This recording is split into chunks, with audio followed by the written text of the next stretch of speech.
The Souls of Black Folk by W.E.B. DuBois. Music and text recorded by Toria's uncle. To Burkhart and Yolanda, the Lost and the Found.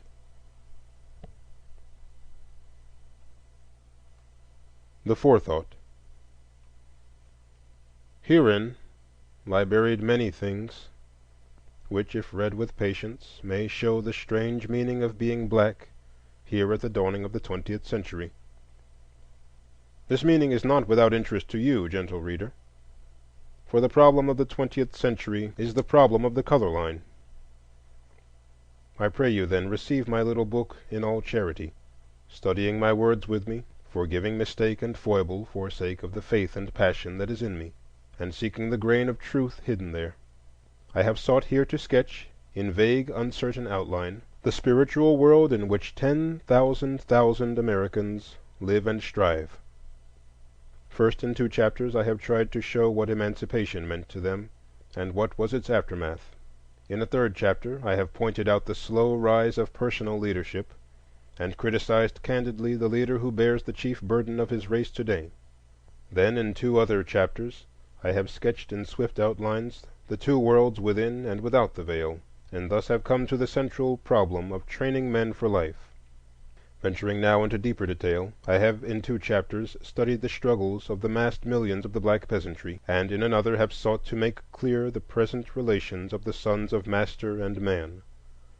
Leaving then the white world, I have stepped within the Veil, raising it that you may view faintly its deeper recesses, the meaning of its religion, the passion of its human sorrow, and the struggle of its greater souls.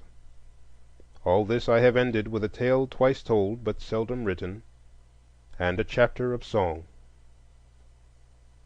Some of these thoughts of mine have seen the light before in other guise. For kindly consenting to their republication here in altered and extended form, I must thank the publishers of the Atlantic Monthly, The World's Work, The Dial, The New World, and the Annals of the American Academy of Political and Social Science. Before each chapter, as now printed, stands a bar of the Sorrow Songs, some echo of haunting melody from the only American music which welled up from black souls in the dark past.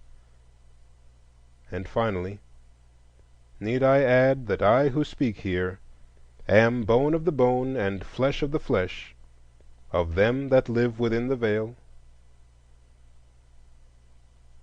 W.E.B. DuBois, Atlanta, Georgia, February 1st, 1903.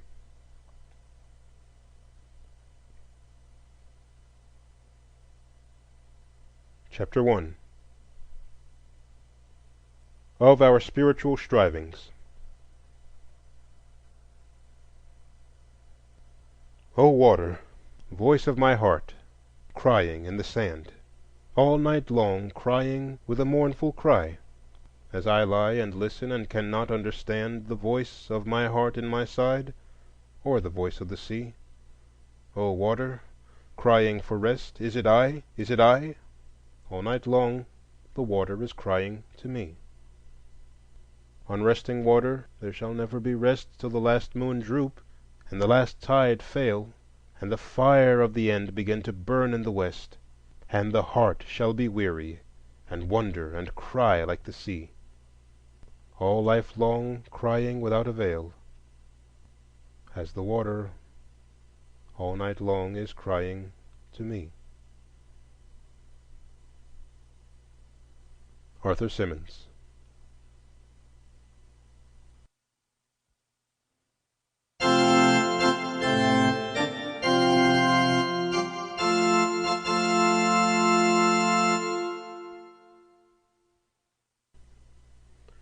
Between me and the other world there is ever an unasked question, unasked by some through feelings of delicacy, by others through the difficulty of rightly framing it. All, nevertheless, flutter round it. They approach me in a half-hesitant sort of way, eye me curiously or compassionately, and then, instead of saying directly, "How does it feel to be a problem?" they say, "I know an excellent colored man in my town," or "I fought at Mechanicsville," Or, "Do not these Southern outrages make your blood boil?" At these I smile, or am interested, or reduce the boiling to a simmer, as the occasion may require. To the real question, how does it feel to be a problem? I answer seldom a word. And yet being a problem is a strange experience, peculiar even for one who has never been anything else, save perhaps in babyhood and in Europe. It is in the early days of rollicking boyhood that the revelation first bursts upon one, all in a day, as it were. I remember well when the shadow swept across me. I was a little thing away up in the hills of New England, where the dark Housatonic winds between Hoosic and Taconic to the sea. In a wee wooden schoolhouse, something put it into the boys' and girls' heads to buy gorgeous visiting cards, 10 cents a package, and exchange. The exchange was merry, till one girl, a tall newcomer, refused my card, refused it peremptorily with a glance. Then it dawned upon me with a certain suddenness that I was different from the others, or like, mayhap, in heart and life and longing, but shut out from their world by a vast veil. I had thereafter no desire to tear down that veil, to creep through. I held all beyond it in common contempt, and lived above it in a region of blue sky and great wandering shadows. That sky was bluest when I could beat my mates at examination time, or beat them at a foot race, or even beat their stringy heads. Alas, with the years all this fine contempt began to fade, for the words I longed for and all their dazzling opportunities were theirs, not mine. But they should not keep these prizes, I said. Some, all, I would wrest from them. Just how I would do it I could never decide. By reading law, by healing the sick, by telling the wonderful tales that swam in my head. Some way. With other black boys the strife was not so fiercely sunny. Their youth shrunk into tasteless sycophancy, or into silent hatred of the pale world about them and mocking distrust of everything white, or wasted itself in a bitter cry, "Why did God make me an outcast and a stranger in mine own house?" The shades of the prison house closed round about us all, walls straight and stubborn to the whitest, but relentlessly narrow, tall, and unscalable to the sons of night, who must plod darkly on in resignation, or beat unavailing palms against the stone, or steadily, half hopelessly, watch the streak of blue above. After the Egyptian and Indian, the Greek and Roman, the Teuton and Mongolian, the Negro is a sort of seventh son, born with a veil and gifted with second sight in this American world, a world which yields him no true self-consciousness, but only lets him see himself through the revelation of the other world. It is a peculiar sensation, this double consciousness, this sense of always looking at one's self through the eyes of others, of measuring one's soul by the tape of a world that looks on in amused contempt and pity.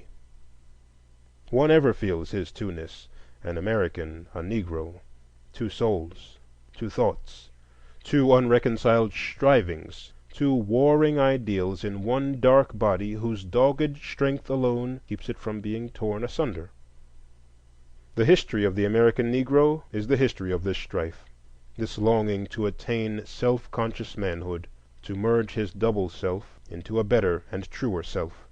In this merging he wishes neither of the older selves to be lost. He would not Africanize America, for America has too much to teach the world and Africa. He would not bleach his Negro soul in a flood of white Americanism, for he knows that Negro blood has a message for the world. He simply wishes to make it possible for a man to be both a Negro and an American, without being cursed and spit upon by his fellows, without having the doors of opportunity closed roughly in his face. This, then, is the end of his striving, to be a co-worker in the kingdom of culture, to escape both death and isolation, to husband and use his best powers and his latent genius. These powers of body and mind have in the past been strangely wasted, dispersed, or forgotten. The shadow of a mighty Negro past flits through the tale of Ethiopia the Shadowy and of Egypt the Sphinx, Through history the powers of single black men flash here and there like falling stars, and die sometimes before the world has rightly gauged their brightness. Here in America, in the few days since emancipation, the black man's turning hither and thither in hesitant and doubtful striving has often made his very strength to lose effectiveness, to seem like absence of power, like weakness. And yet it is not weakness. It is the contradiction of double aims.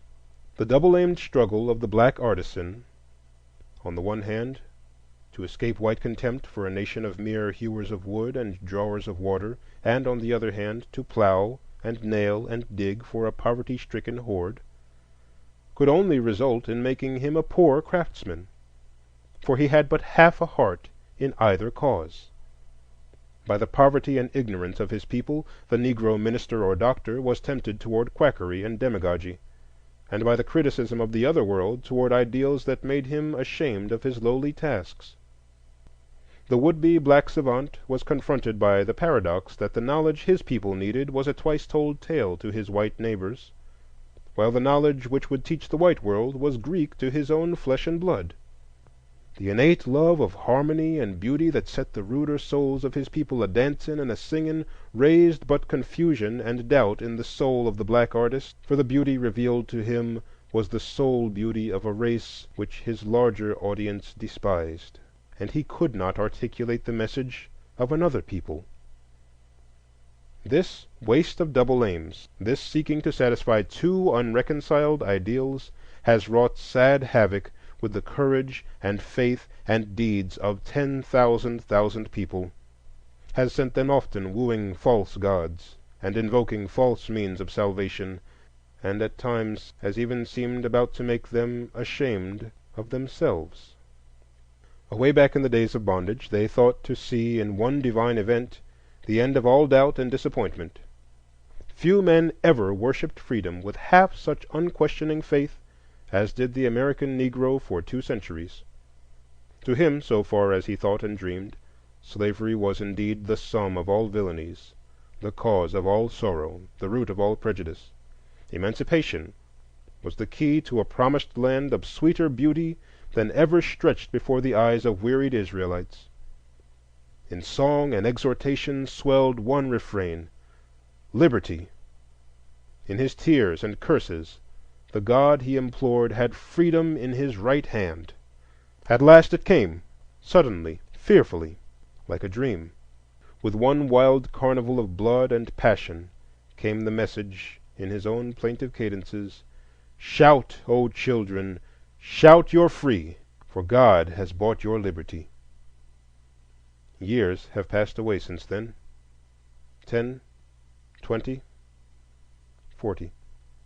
40 years of national life, 40 years of renewal and development, and yet the swarthy spectre sits in its accustomed seat at the nation's feast. In vain do we cry to this our vastest social problem, "Take any shape but that, and my firm nerves shall never tremble." The nation has not yet found peace from its sins. The freedman has not yet found in freedom his promised land. Whatever of good may have come in these years of change, the shadow of a deep disappointment rests upon the Negro people, a disappointment all the more bitter because the unattained ideal was unbounded save by the simple ignorance of a lowly people.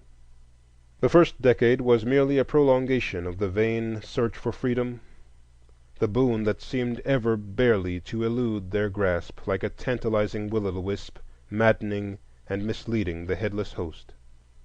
The holocaust of war, the terrors of the Ku Klux Klan, the lies of the carpetbaggers, the disorganization of industry, and the contradictory advice of friends and foes left the bewildered serf with no new watchword beyond the old cry for freedom. As the time flew, however, he began to grasp a new idea. The ideal of liberty demanded for its attainment powerful means, and these the 15th Amendment gave him.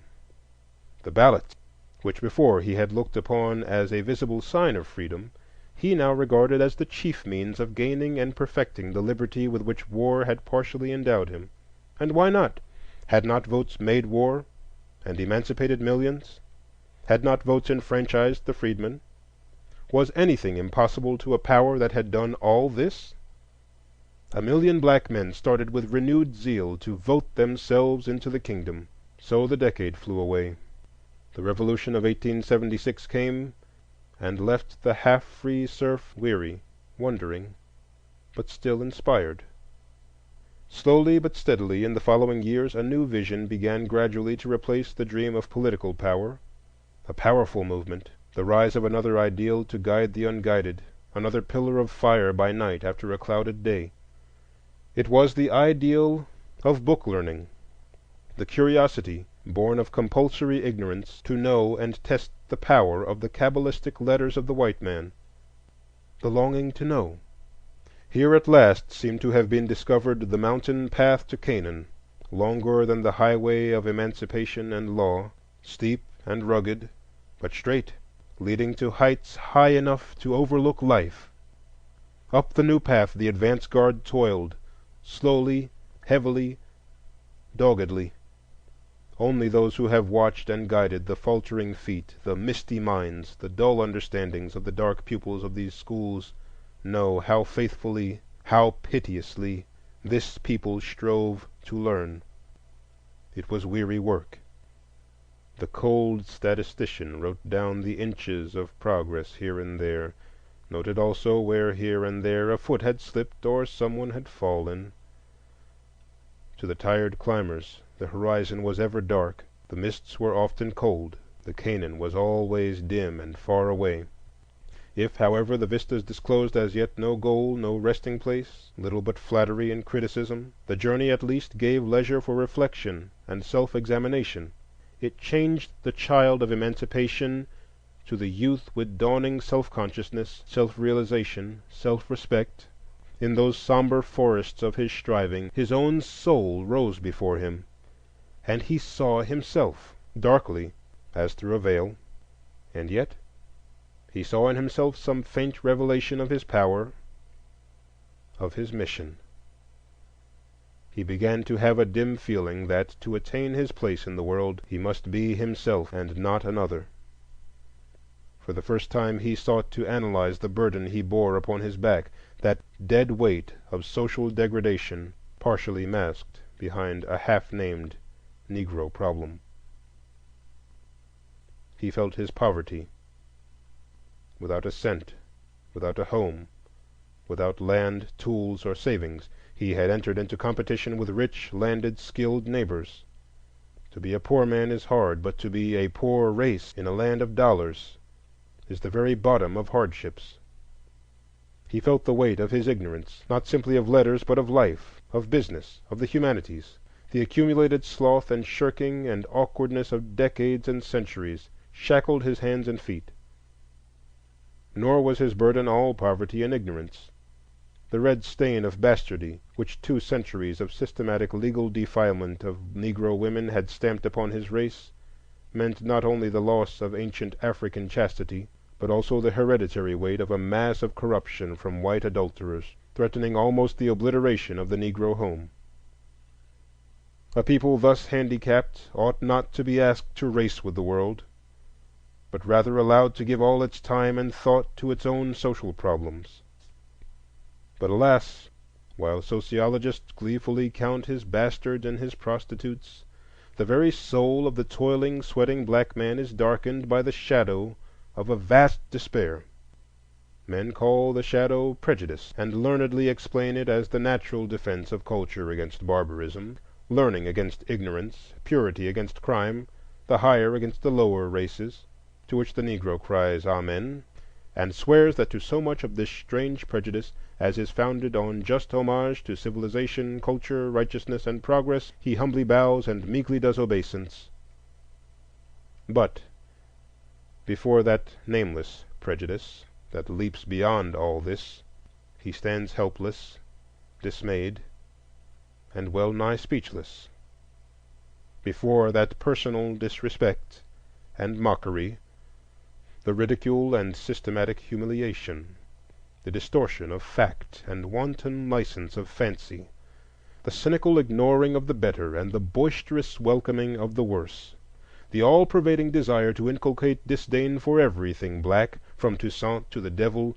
Before this there arises a sickening despair that would disarm and discourage any nation save that black host to whom discouragement is an unwritten word. But the facing of so vast a prejudice could not but bring the inevitable self-questioning, self-disparagement, and lowering of ideals which ever accompany repression and breed in an atmosphere of contempt and hate. Whisperings and portents came home upon the four winds. "Lo, we are diseased and dying," cried the dark hosts. "We cannot write. Our voting is vain. What need of education, since we must always cook and serve?" And the nation echoed and enforced this self-criticism, saying, "Be content to be servants and nothing more. What need of higher culture for half men? Away with the black man's ballot by force or fraud, and behold the suicide of a race." Nevertheless, out of the evil came something of good: the more careful adjustment of education to real life, the clearer perception of the Negro's social responsibilities, and the sobering realization of the meaning of progress.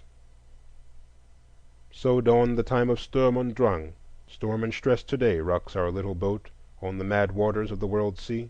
There is within and without the sound of conflict, the burning of body and rending of soul.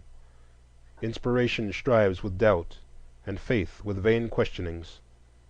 The bright ideals of the past, physical freedom, political power, the training of brains and the training of hands, all these in turn have waxed and waned, until even the last grows dim and overcast. Are they all wrong? All false? No, not that. But each alone was oversimple and incomplete. The dreams of a credulous race childhood, or the fond imaginings of the other world which does not know and does not want to know our power. To be really true, all these ideals must be melted and welded into one. The training of the schools we need today more than ever; the training of deft hands, quick eyes and ears, and above all, the broader, deeper, higher culture of gifted minds and pure hearts. The power of the ballot we need in sheer self-defense; else what shall save us from a second slavery? Freedom, too, the long sought, we still seek; the freedom of life and limb, freedom to work and think, the freedom to love and aspire. Work, culture, liberty—all these we need, not singly but together, not successively but together, each growing and aiding each, and all striving toward that vaster ideal that swims before the Negro people, the ideal of human brotherhood gained through the unifying ideal of race, the ideal of fostering and developing the traits and talents of the Negro, not in opposition to or contempt for other races, but rather in large conformity to the greater ideals of the American Republic, in order that some day on American soil two world races may give, each to each, those characteristics both so sadly lack. We, the darker ones, come even now not altogether empty-handed. There are today no truer exponents of the pure human spirit of the Declaration of Independence than the American Negroes. There is no true American music but the wild, sweet melodies of the Negro slave. The American fairy tales and folklore are Indian and African. And, all in all, we black men seem the sole oasis of simple faith and reverence in a dusty desert of dollars and smartness. Will America be poorer if she replace her brutal dyspeptic blundering with light-hearted but determined Negro humility, or her coarse and cruel wit with loving, jovial good humor, or her vulgar music with the soul of the sorrow songs? Merely a concrete test of the underlying principles of the great republic is the Negro problem, and the spiritual striving of the freedmen's sons is the travail of souls whose burden is almost beyond the measure of their strength, but who bear it in the name of an historic race, in the name of this the land of their fathers' fathers, and in the name of human opportunity.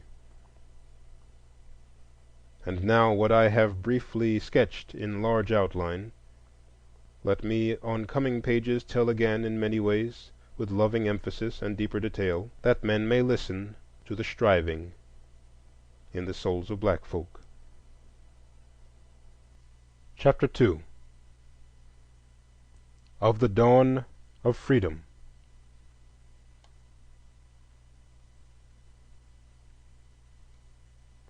Careless seems the great avenger. History's lessons but record one death struggle in the darkness, twixt old systems and the Word. Truth forever on the scaffold, wrong forever on the throne. Yet that scaffold sways the future, and behind the dim unknown standeth God within the shadow, keeping watch above His own.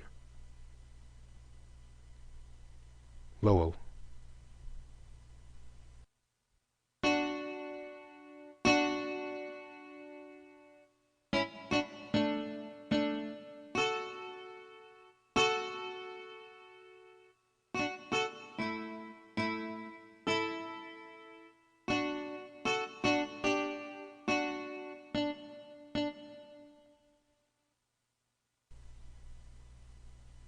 The problem of the 20th century is the problem of the color line, the relation of the darker to the lighter races of men in Asia and Africa, in America and the islands of the sea.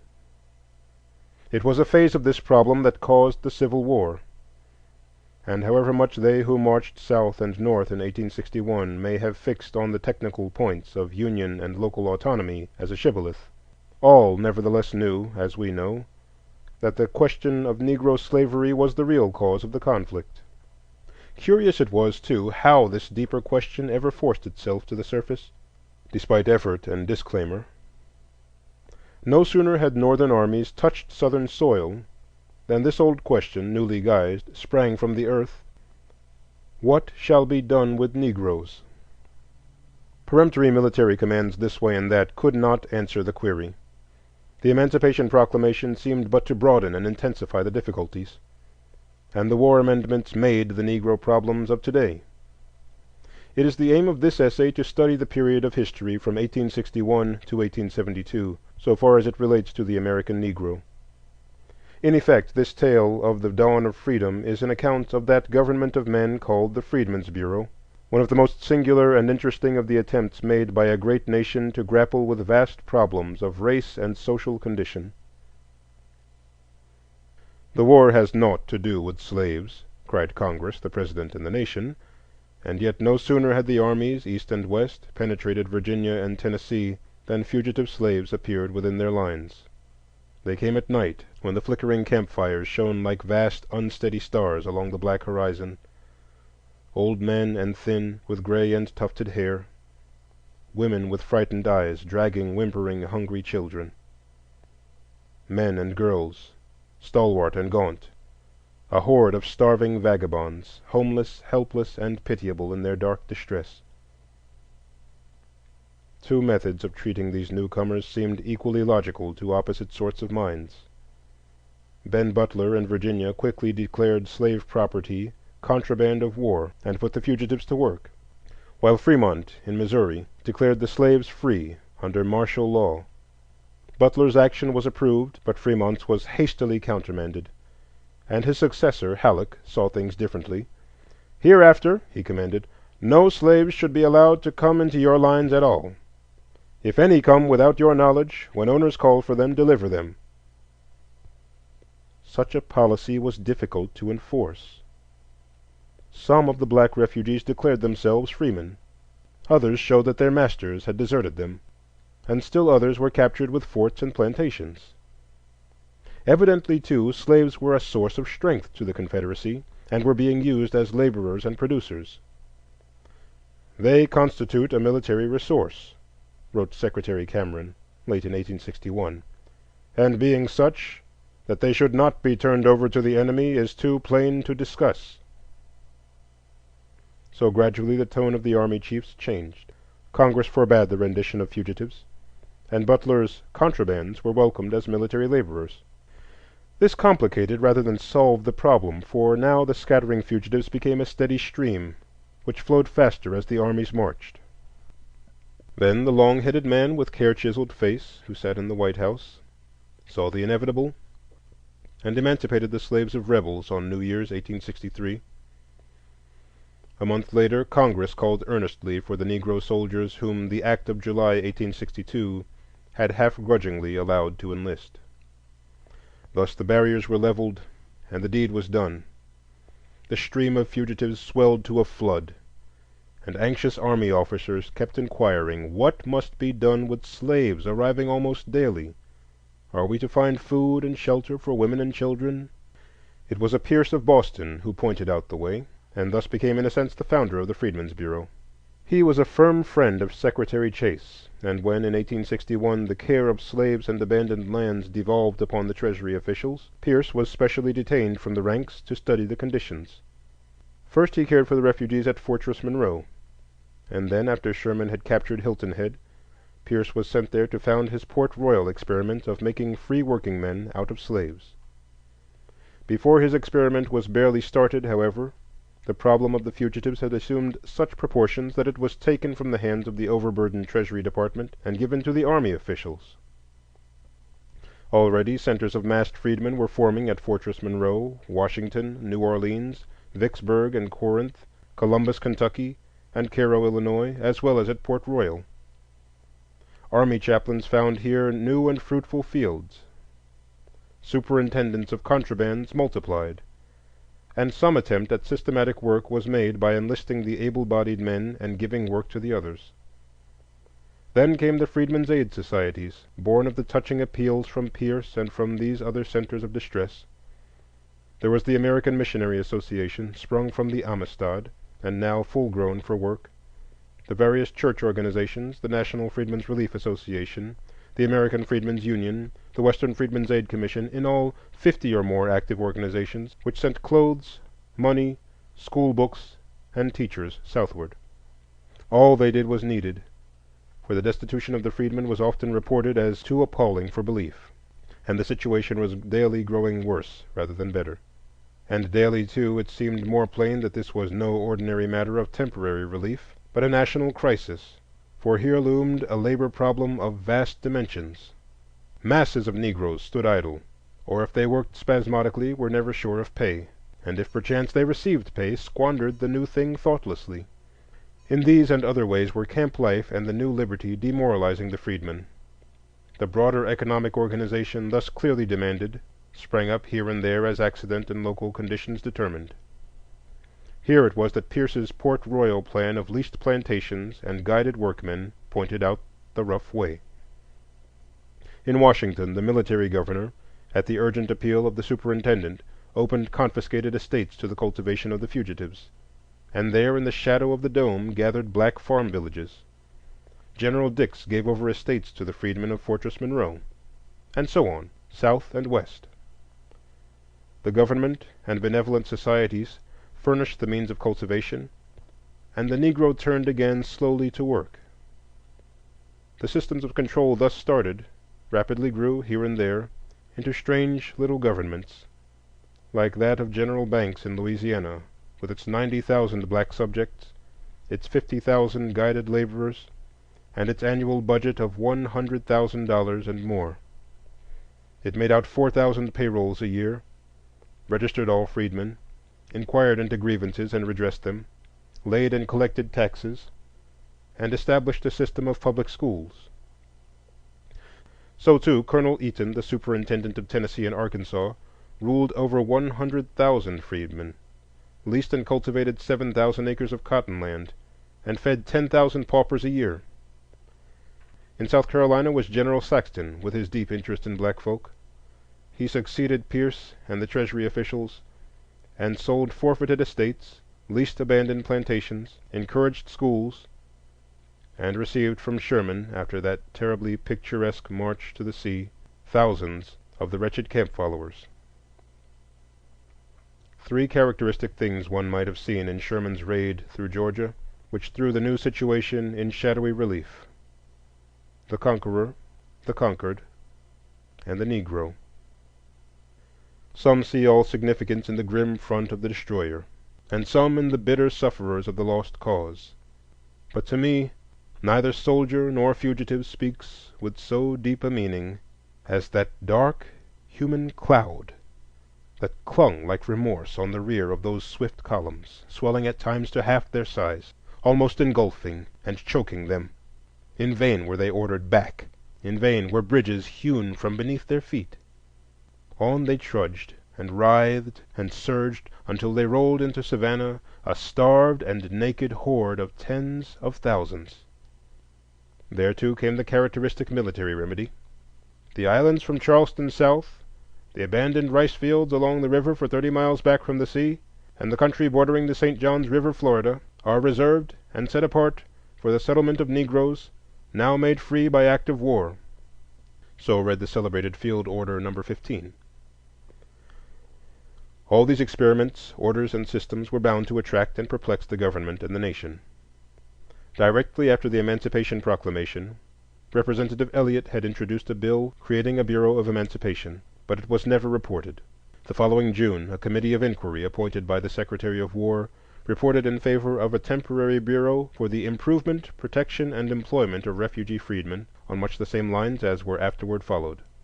Petitions came in to President Lincoln from distinguished citizens and organizations, strongly urging a comprehensive and unified plan of dealing with the freedmen under a bureau which should be charged with the study of plans and execution of measures for easily guiding and in every way judiciously and humanely aiding the passage of our emancipated and yet to be emancipated blacks from the old condition of forced labor to their new state of voluntary industry. Some half-hearted steps were taken to accomplish this, in part by putting the whole matter again in charge of the special Treasury agents. Laws of 1863 and 1864 directed them to take charge of and lease abandoned lands for periods not exceeding 12 months, and to provide in such leases or otherwise for the employment and general welfare of the freedmen. Most of the Army officers greeted this as a welcome relief from perplexing Negro affairs, and Secretary Fessenden, July 29, 1864, issued an excellent system of regulations, which were afterward closely followed by General Howard. Under Treasury agents, large quantities of land were leased in the Mississippi Valley, and many Negroes were employed. But in August 1864, the new regulations were suspended for reasons of public policy, and the Army was again in control. Meanwhile, Congress had turned its attention to the subject, and in March the House passed a bill by a majority of 2 establishing a Bureau for Freedmen in the War Department. Charles Sumner, who had charge of the bill in the Senate, argued that freedmen and abandoned lands ought to be under the same department, and reported a substitute for the House bill attaching the Bureau to the Treasury Department. This bill passed, but too late for action by the House. The debates wandered over the whole policy of the administration and the general question of slavery, without touching very closely the specific merits of the measure in hand. Then the national election took place, and the administration, with a vote of renewed confidence from the country, addressed itself to the matter more seriously. A conference between the 2 branches of Congress agreed upon a carefully drawn measure which contained the chief provisions of Sumner's bill, but made the proposed organization a department independent of both the War and the Treasury officials. The bill was conservative, giving the new department general superintendence of all freedmen. Its purpose was to establish regulations for them, protect them, lease them lands, adjust their wages, and appear in civil and military courts as their next friend. There were many limitations attached to the power thus granted, and the organization was made permanent. Nevertheless, the Senate defeated the bill, and a new conference committee was appointed. This committee reported a new bill February 28th, which was whirled through just as the session closed, and became the Act of 1865, establishing in the War Department a Bureau of Refugees, Freedmen, and Abandoned Lands. This last compromise was a hasty bit of legislation, vague and uncertain in outline. A bureau was created to continue during the present War of Rebellion and for 1 year thereafter, to which was given the supervision and management of all lands and the control of all subjects relating to refugees and freedmen, under such rules and regulations as may be presented by the head of the Bureau and approved by the President. A commissioner appointed by the President and the Senate was to control the Bureau, with an office force not exceeding 10 clerks. The President might also appoint assistant commissioners in the seceded states, and to all these offices military officials might be detailed at regular pay. The Secretary of War could issue rations, clothing, and fuel to the destitute, and all abandoned property was placed in the hands of the Bureau for eventual lease and sale to ex-slaves in 40-acre parcels.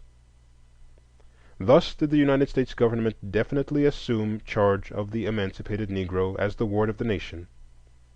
It was a tremendous undertaking. Here, at a stroke of the pen, was erected a government of millions of men, and not ordinary men either, but black men emasculated by a peculiarly complete system of slavery centuries old. And now, suddenly, violently, they come into a new birthright, at a time of war and passion, in the midst of the stricken and embittered population of their former masters.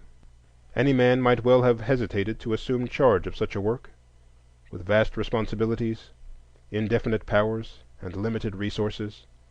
Probably no one but a soldier would have answered such a call promptly.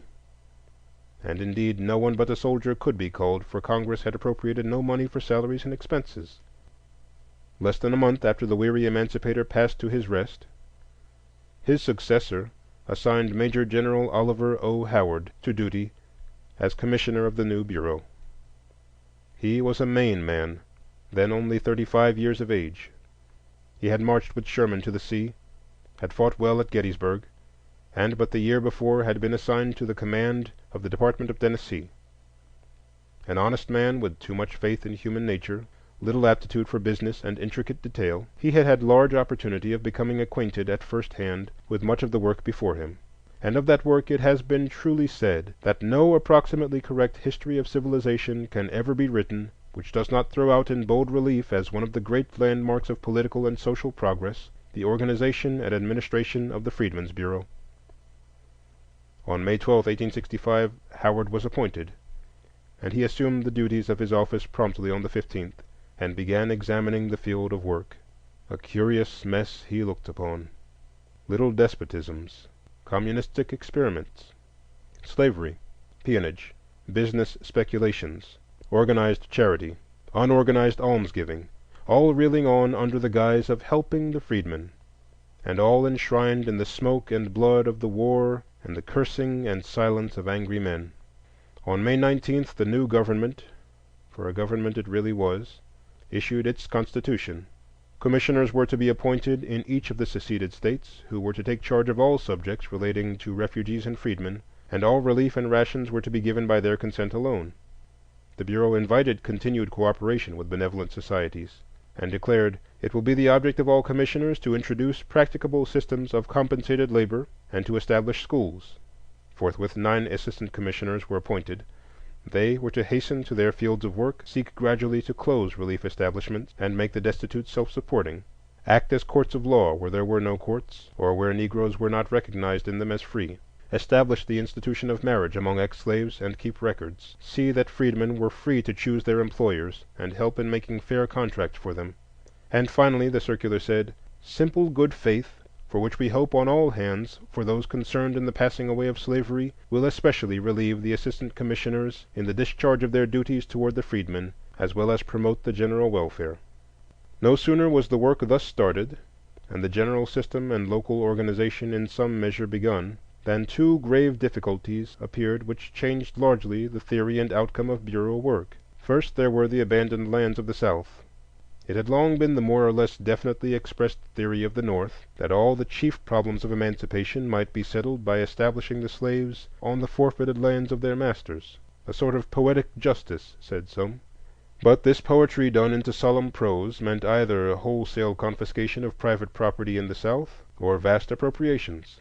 Now Congress had not appropriated a cent, and no sooner did the proclamations of general amnesty appear than the 800,000 acres of abandoned lands in the hands of the Freedmen's Bureau melted quickly away.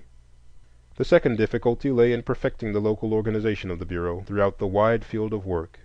Making a new machine and sending out officials of duly ascertained fitness for a great work of social reform is no child's task. But this task was even harder, for a new central organization had to be fitted on a heterogeneous and confused, but already existing, system of relief and control of ex-slaves.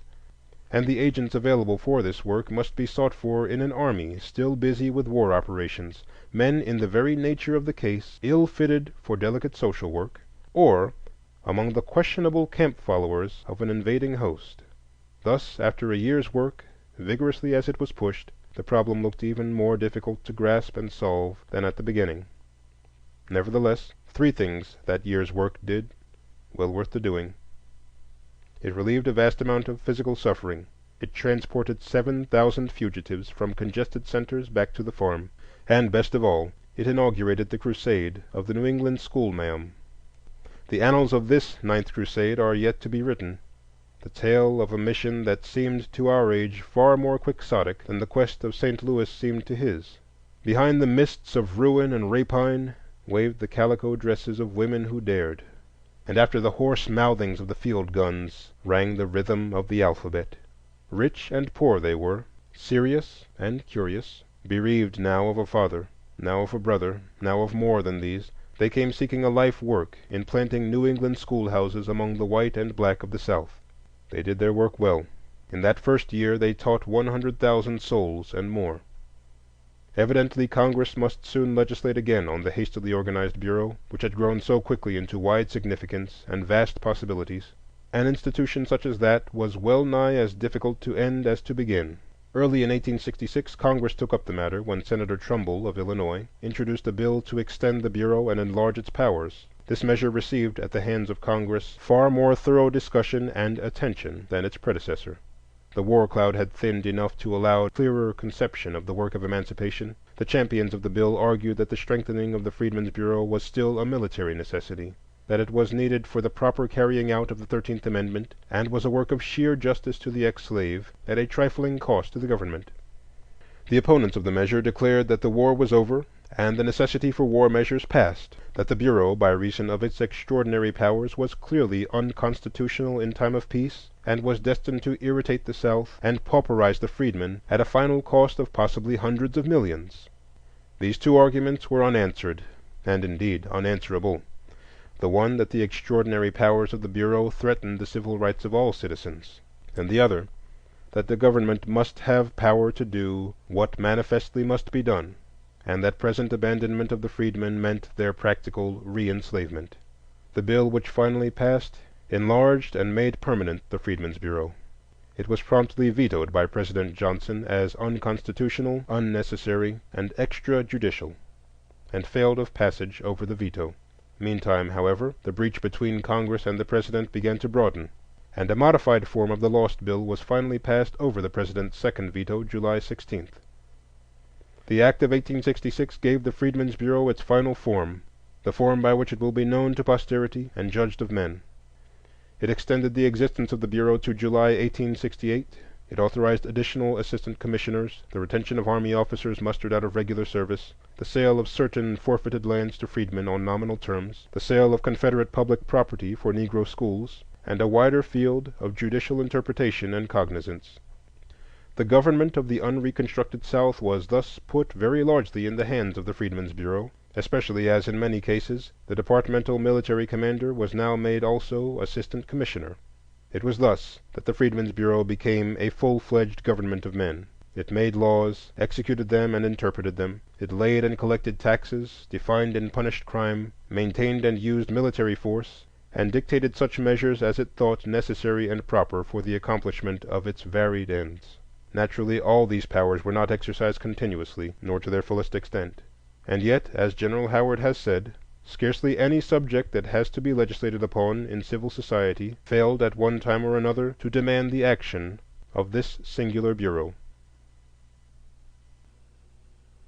To understand and criticize intelligently so vast a work, one must not forget an instant the drift of things in the later 60s. Lee had surrendered, Lincoln was dead, and Johnson and Congress were at loggerheads. The 13th Amendment was adopted, the 14th pending, and the 15th declared in force in 1870.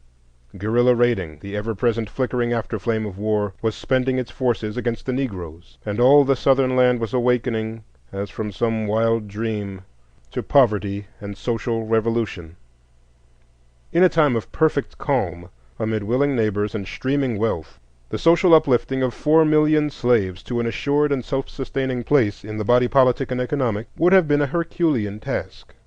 But when to the inherent difficulties of so delicate and nice a social operation were added the spite and hate of conflict, the hell of war, when suspicion and cruelty were rife and gaunt hunger wept beside bereavement, in such a case the work of any instrument of social regeneration was in large part foredoomed to failure. The very name of the Bureau stood for a thing in the South which, for 2 centuries and better, men had refused even to argue.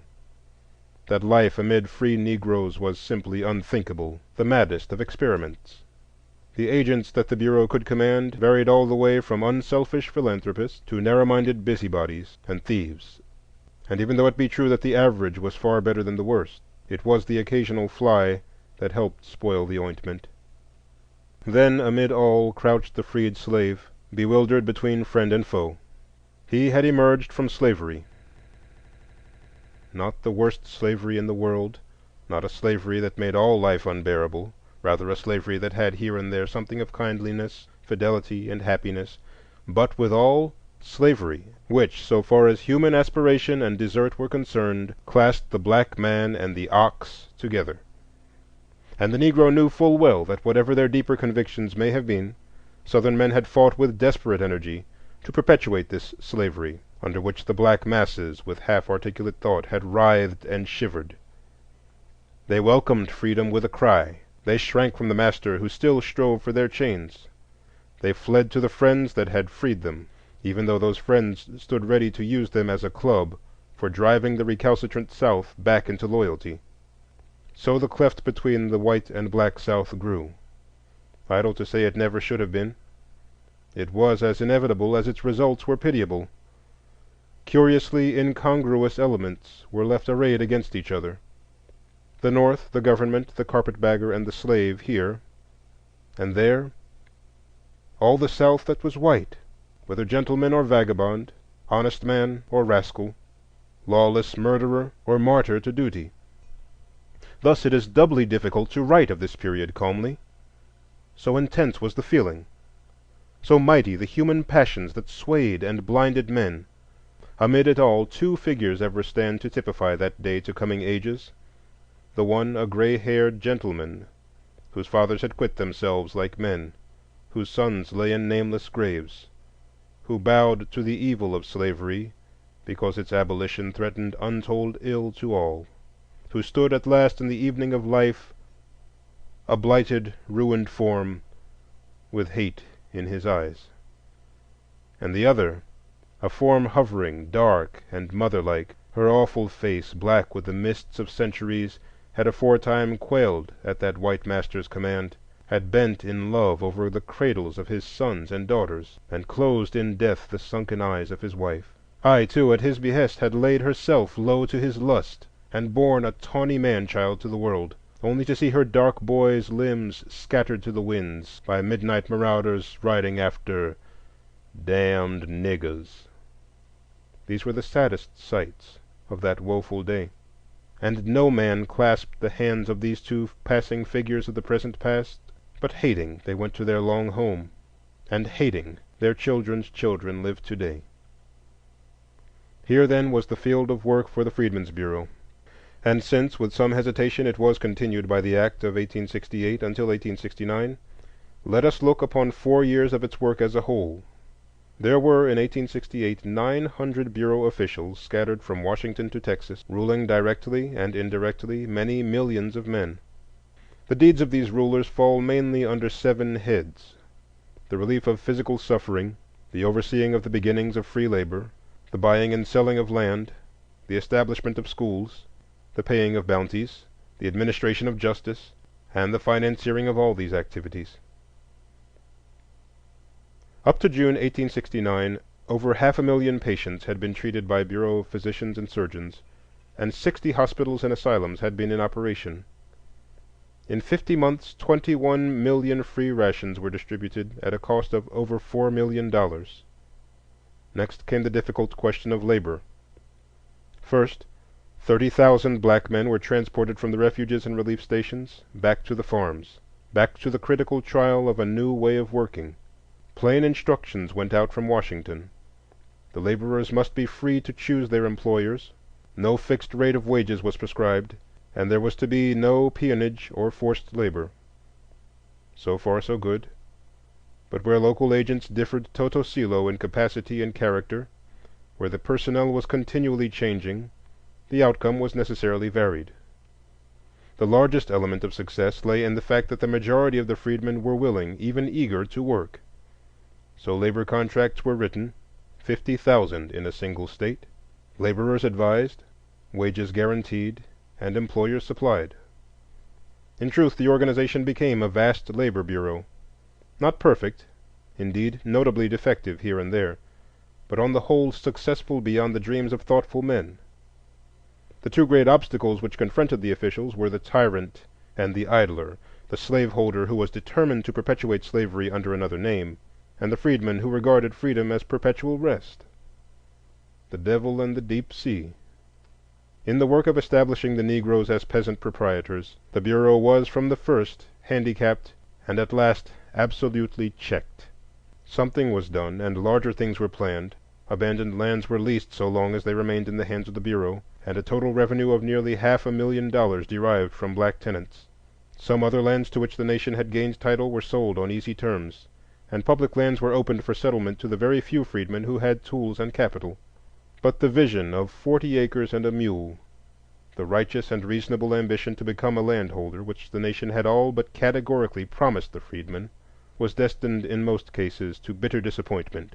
And those men of marvelous hindsight who are today seeking to preach the Negro back to the present peonage of the soil know well, or ought to know, that the opportunity of binding the Negro peasant willingly to the soil was lost on that day when the commissioner of the Freedmen's Bureau had to go to South Carolina and tell the weeping freedmen, after their years of toil, that their land was not theirs, that there was a mistake somewhere. If by 1874 the Georgia Negro alone owned 350,000 acres of land, it was by grace of his thrift rather than by bounty of the government. The greatest success of the Freedmen's Bureau lay in the planting of the free school among Negroes and the idea of free elementary education among all classes in the South. It not only called the schoolmistresses through the benevolent agencies and built them schoolhouses, but it helped discover and support such apostles of human culture as Edmund Ware, Samuel Armstrong, and Erastus Cravath. The opposition to Negro education in the South was at first bitter, and showed itself in ashes, insult, and blood. For the South believed an educated Negro to be a dangerous Negro.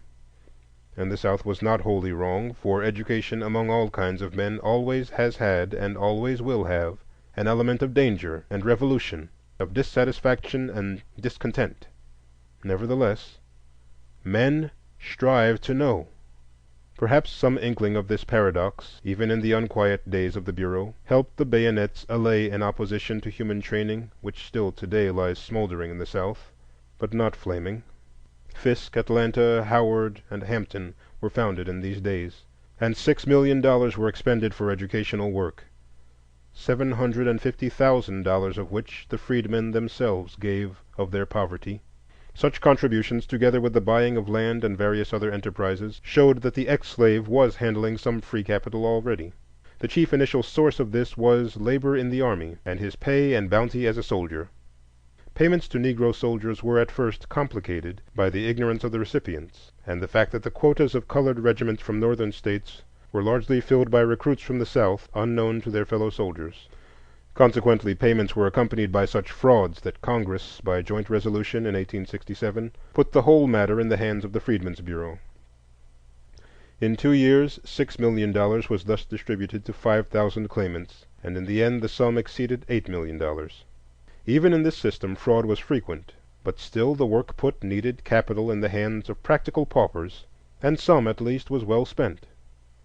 The most perplexing and least successful part of the Bureau's work lay in the exercise of its judicial functions. The regular Bureau court consisted of one representative of the employer, one of the Negro, and one of the Bureau. If the Bureau could have maintained a perfectly judicial attitude, this arrangement would have been ideal. and must in time have gained confidence. But the nature of its other activities and the character of its personnel prejudiced the Bureau in favor of the black litigants, and led without doubt to much injustice and annoyance. On the other hand, to leave the Negro in the hands of Southern courts was impossible. In a distracted land where slavery had hardly fallen, to keep the strong from wanton abuse of the weak, and the weak from gloating insolently over the half-shorn strength of the strong, was a thankless, hopeless task. The former masters of the land were peremptorily ordered about, seized and imprisoned, and punished over and again with scant courtesy from army officers. The former slaves were intimidated, beaten, raped, and butchered by angry and revengeful men. Bureau courts tended to become centers simply for punishing whites, while the regular civil courts tended to become solely institutions for perpetuating the slavery of blacks. Almost every law and method ingenuity could devise was employed by the legislatures to reduce the Negroes to serfdom, to make them the slaves of the state, if not of individual owners, while the Bureau officials too often were found striving to put the bottom rail on top, and gave the freedmen a power and independence which they could not yet use. It is all well enough for us of another generation to wax wise with advice to those who bore the burden in the heat of the day. It is full easy now to see that the man who lost home, fortune, and family at a stroke, and saw his land ruled by mules and niggers, was really benefited by the passing of slavery. It is not difficult now to say to the young freedman, cheated and cuffed about, who has seen his father's head beaten to a jelly and his own mother namelessly assaulted, that the meek shall inherit the earth. Above all, nothing is more convenient than to heap on the Freedmen's Bureau all the evils of that evil day, and damn it utterly for every mistake and blunder that was made. All this is easy, but it is neither sensible nor just. Someone had blundered, but that was long before Oliver Howard was born. There was criminal aggression and needless neglect, but without some system of control there would have been far more than there was. Had that control been from within, the Negro would have been re-enslaved to all intents and purposes. Coming as the control did from without, perfect men and methods would have bettered all things, and even with imperfect agents and questionable methods, the work accomplished was not undeserving of commendation. Such was the dawn of freedom. Such was the work of the Freedmen's Bureau, which, summed up in brief, may be epitomized thus. For some $15 million, beside the sums spent before 1865 and the dole of benevolent societies, this Bureau set going a system of free labor, established a beginning of peasant proprietorship, secured the recognition of black freedmen before courts of law, and founded the free common school in the South. On the other hand, it failed to begin the establishment of goodwill between ex-masters and freedmen, to guard its work wholly from paternalistic methods which discouraged self-reliance, and to carry out to any considerable extent its implied promises to furnish the freedmen with land. Its successes were the result of hard work, supplemented by the aid of philanthropists and the eager striving of black men. Its failures were the result of bad local agents, the inherent difficulties of the work, and national neglect. Such an institution, from its wide powers, great responsibilities, large control of moneys, and generally conspicuous position, was naturally open to repeated and bitter attack. It sustained a searching congressional investigation at the insistence of Fernando Wood in 1870. Its archives and few remaining functions were, with blunt discourtesy, transferred from Howard's control in his absence to the supervision of Secretary of War Belknap in 1872 on the Secretary's recommendation. Finally, in consequence of grave intimations of wrongdoing made by the Secretary and his subordinates, General Howard was court-martialed in 1874. In both of these trials, the Commissioner of the Freedmen's Bureau was officially exonerated from any willful misdoing, and his work commended. Nevertheless, many unpleasant things were brought to light. The methods of transacting the business of the Bureau were faulty. Several cases of defalcation were proved, and other frauds strongly suspected. There were some business transactions which savored of dangerous speculation, if not dishonesty. And around it all lay the smirch of the Freedmen's Bank. Morally and practically, the Freedmen's Bank was part of the Freedmen's Bureau, although it had no legal connection with it. With the prestige of the government back of it, and a directing board of unusual respectability and national reputation, this banking institution had made a remarkable start in the development of that thrift among black folk which slavery had kept them from knowing. Then, in one sad day, came the crash. All the hard-earned dollars of the freedmen disappeared. But that was the least of the loss. All the faith in saving went too, and much of the faith in men. And that was a loss that a nation which today sneers at Negro shiftlessness has never yet made good. Not even 10 additional years of slavery could have done so much to throttle the thrift of the freedmen as the mismanagement and bankruptcy of the series of savings banks chartered by the nation for their especial aid. Where all the blame should rest, it is hard to say.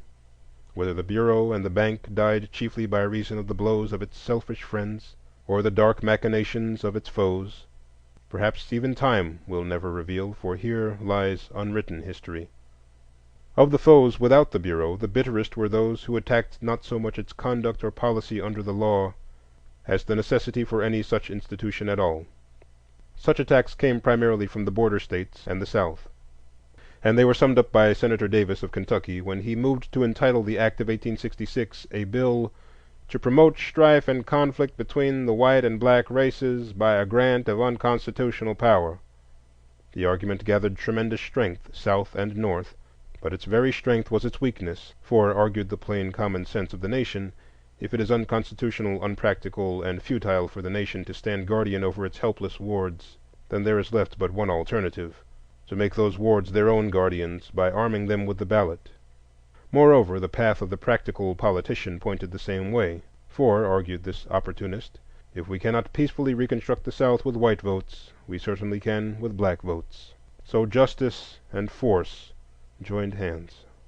The alternative thus offered the nation was not between full and restricted Negro suffrage, else every sensible man, black and white, would have easily chosen the latter. It was rather a choice between suffrage and slavery, after endless blood and gold had flowed to sweep human bondage away. Not a single Southern legislature stood ready to admit a Negro under any conditions to the polls.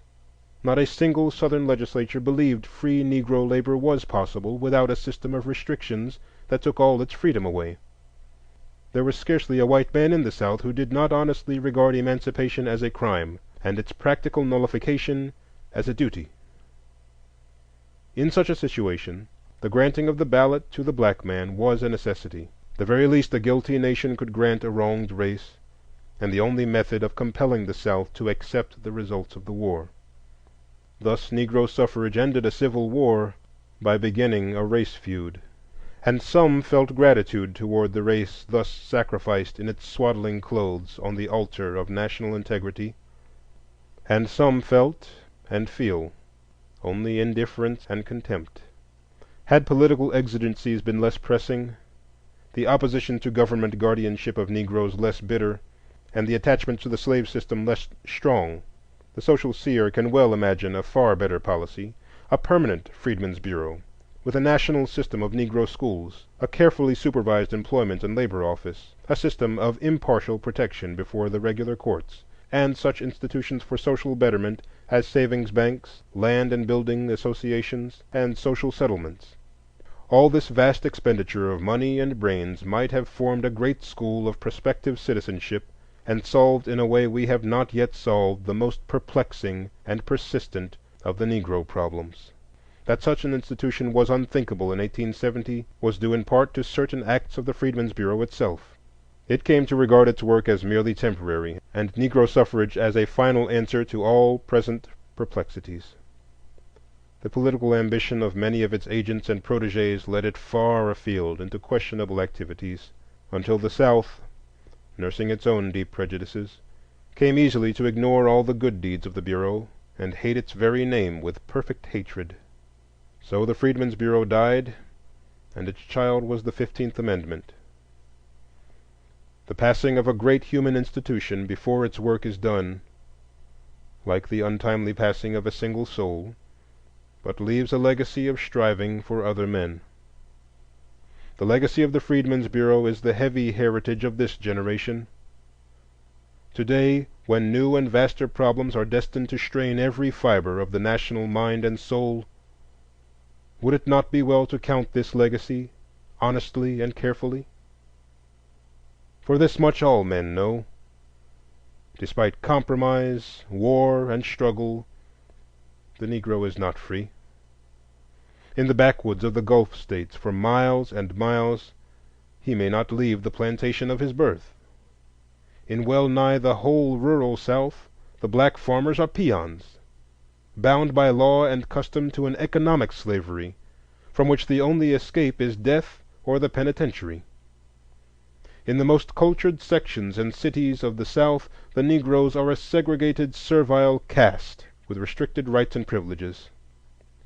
Before the courts, both in law and custom, they stand on a different and peculiar basis. Taxation without representation is the rule of their political life. And the result of all this is, and in nature must have been, lawlessness and crime. That is the large legacy of the Freedmen's Bureau, the work it did not do because it could not. I have seen a land right merry with the sun, where children sing, and rolling hills lie like passioned women wanton with harvest. And there in the King's Highway sat and sits a figure veiled and bowed, by which the traveller's footsteps hasten as they go. On the tainted air broods fear.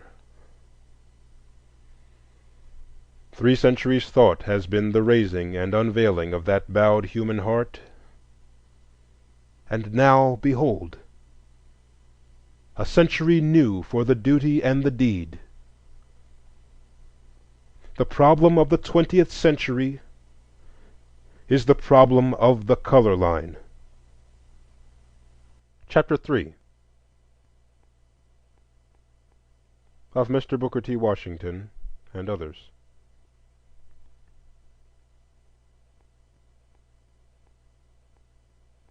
From birth till death enslaved, in word and deed unmanned, hereditary bondsmen, know ye not, who would be free themselves must strike the blow?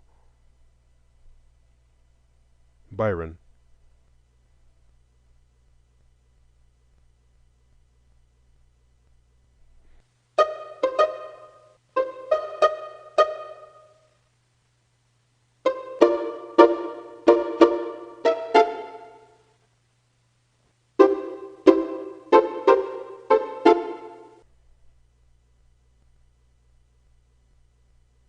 Easily the most striking thing in the history of the American Negro since 1876 is the ascendancy of Mr. Booker T. Washington. It began at the time when war memories and ideals were rapidly passing. A day of astonishing commercial development was dawning. A sense of doubt and hesitation overtook the freedmen's sons. Then it was that his leading began. Mr. Washington came with a simple, definite program at the psychological moment when the nation was a little ashamed of having bestowed so much sentiment on Negroes, and was concentrating its energies on dollars. His program of industrial education, conciliation of the South, and submission and silence as to civil and political rights was not wholly original. The free Negroes from 1830 up to wartime had striven to build industrial schools, and the American Missionary Association had from the first taught various trades, and Price and others had sought a way of honorable alliance with the best of the Southerners. But Mr. Washington first indissolubly linked these things. He put enthusiasm, unlimited energy, and perfect faith into his program, and changed it from a bypath into a veritable way of life. And the tale of the methods by which he did this is a fascinating study of human life. It startled the nation to hear a Negro advocating such a program after many decades of bitter complaint. It startled and won the applause of the South. It interested and won the admiration of the North. And after a confused murmur of protest, it silenced, if it did not convert, the Negroes themselves. To gain the sympathy and cooperation of the various elements comprising the white South was Mr. Washington's first task, and this, at the time Tuskegee was founded, seemed for a black man well nigh impossible. And yet, 10 years later, it was done in the words spoken at Atlanta: "In all things purely social, we can be as separate as the five fingers, and yet one as the hand in all things essential to mutual progress." This Atlanta Compromise is by all odds the most notable thing in Mr. Washington's career. The South interpreted it in different ways. The Radicals received it as a complete surrender of the demand for civil and political equality; the Conservatives as a generously conceived working basis for mutual understanding. So both approved it, and today its author is certainly the most distinguished Southerner since Jefferson Davis, and the one with the largest personal following. Next to this achievement comes Mr. Washington's work in gaining place and consideration in the North. Others, less shrewd and tactful, had formerly essayed to sit on these two stools and had fallen between them; but as Mr. Washington knew the heart of the South from birth and training, so by singular insight he intuitively grasped the spirit of the age which was dominating the North, and so thoroughly did he learn the speech and thought of triumphant commercialism and the ideals of material prosperity, that the picture of a lone black boy poring over a French grammar amid the weeds and dirt of a neglected home soon seemed to him the acme of absurdities. One wonders what Socrates and St. Francis of Assisi would say to this. And yet this very singleness of vision and thorough oneness with his age is a mark of the successful man. It is as though nature must needs make men narrow in order to give them force. So Mr. Washington's cult has gained unquestioning followers. His work has wonderfully prospered. His friends are legion, and his enemies are confounded. Today he stands as the one recognized spokesman of his 10 million fellows, and one of the most notable figures in a nation of 70 millions. One hesitates, therefore, to criticize a life which, beginning with so little, has done so much. And yet the time is come when one may speak in all sincerity and utter courtesy of the mistakes and shortcomings of Mr. Washington's career, as well as of his triumphs, without being thought captious or envious, and without forgetting that it is easier to do ill than well in the world. The criticism that has hitherto met Mr. Washington has not always been of this broad character. In the South especially has he had to walk warily to avoid the harshest judgments, and naturally so, for he is dealing with the one subject of deepest sensitiveness to that section. Twice—once when at the Chicago celebration of the Spanish-American War he alluded to the color prejudice that is eating away the vitals of the South, and once when he dined with President Roosevelt—has the resulting Southern criticism been violent enough to threaten seriously his popularity. In the North the feeling has several times forced itself into words that Mr. Washington's councils of submissions overlooked certain elements of true manhood, and that his educational program was unnecessarily narrow. Usually, however, such criticism has not found open expression, although, too, the spiritual sons of the abolitionists have not been prepared to acknowledge that the schools founded before Tuskegee by men of broad ideals and self-sacrificing spirit were wholly failures or worthy of ridicule. While, then, criticism has not failed to follow Mr. Washington, yet the prevailing public opinion of the land has been but too willing to deliver the solution of a wearisome problem into his hands, and say, "If that is all you and your race ask, take it."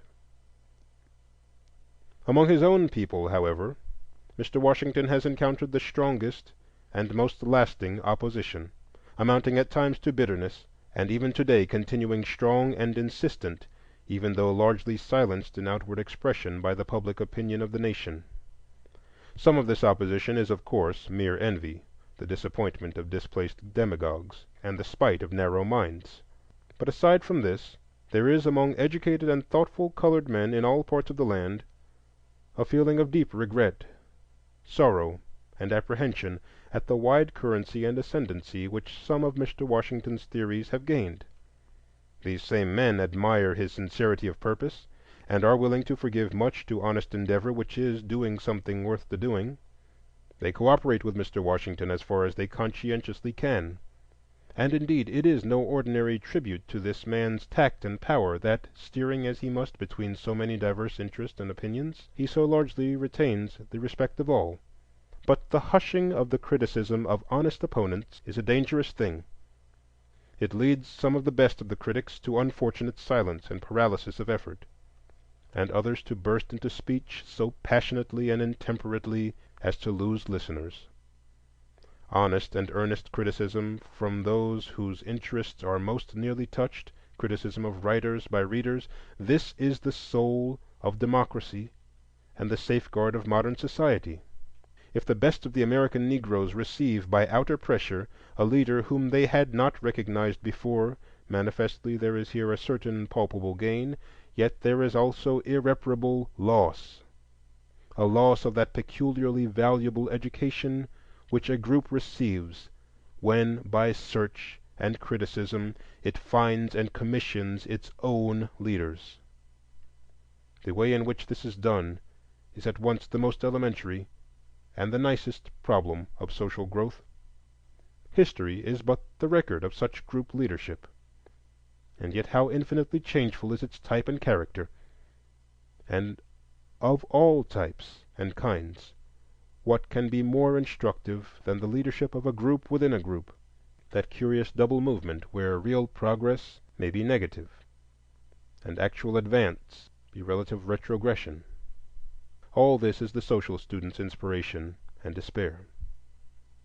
Now, in the past, the American Negro has had instructive experience in the choosing of group leaders, founding thus a peculiar dynasty, which, in the light of present conditions, is worthwhile studying. When sticks and stones and beasts form the sole environment of a people, their attitude is largely one of determined opposition to and conquest of natural forces. But when to earth and brute is added an environment of men and ideas, then the attitude of the imprisoned group may take three main forms: a feeling of revolt and revenge, an attempt to adjust all thought and action to the will of the greater group, or finally a determined effort at self-realization and self-development despite environing opinion. The influence of all these attitudes at various times can be traced in the history of the American Negro and in the evolution of his successive leaders. Before 1750, while the fire of African freedom still burned in the veins of the slaves, there was in all leadership or attempted leadership but the one motive of revolt and revenge, typified in the terrible Maroons, the Danish blacks, and Cato of Stono, and veiling all the Americas in fear of insurrection. The liberalizing tendencies of the latter half of the 18th century brought, along with kindlier relations between black and white, thoughts of ultimate adjustment and assimilation. Such aspiration was especially voiced in the earnest songs of Phyllis, in the martyrdom of Attucks, the fighting of Salem and Poor, the intellectual accomplishments of Banneker and Durham, and the political demands of the Cuffees. Stern financial and social stress after the war cooled much of the previous humanitarian ardor. The disappointment and impatience of the Negroes at the persistence of slavery and serfdom voiced itself in two movements. The slaves in the South, aroused undoubtedly by vague rumors of the Haitian revolt, made three fierce attempts at insurrection: in 1800 under Gabriel in Virginia, in 1822 under Vesey in Carolina, and in 1831 again in Virginia under the terrible Nat Turner. In the Free States, on the other hand, a new and curious attempt at self-development was made. In Philadelphia and New York, color prescription led to a withdrawal of Negro communicants from white churches and the formation of a peculiar socio-religious institution among the Negroes known as the African Church, an organization still living and controlling in its various branches over 1 million of men. Walker's wild appeal against the trend of the times showed how the world was changing after the coming of the cotton gin. By 1830 slavery seemed hopelessly fastened on the South, and the slaves thoroughly cowed into submission. The free Negroes of the North, inspired by the mulatto immigrants from the West Indies, began to change the basis of their demands. They recognized the slavery of slaves, but insisted that they themselves were freemen, and sought assimilation and amalgamation with the nation on the same terms with other men.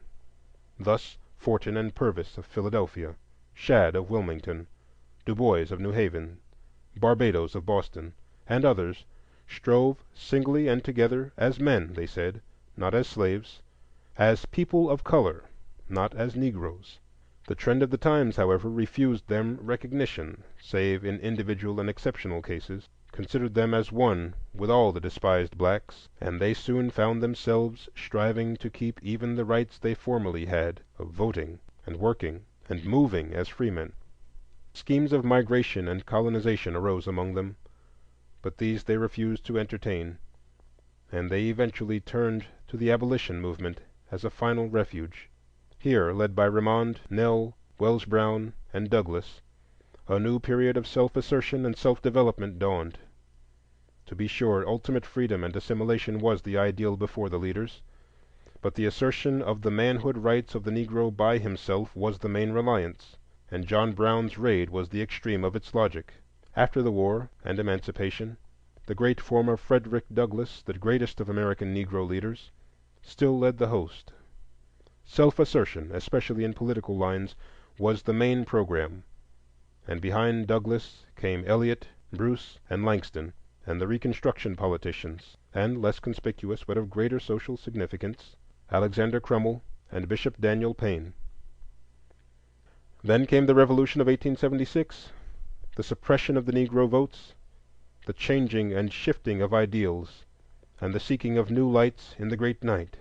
Douglass, in his old age, still bravely stood for the ideals of his early manhood, ultimate assimilation through self-assertion, and on no other terms.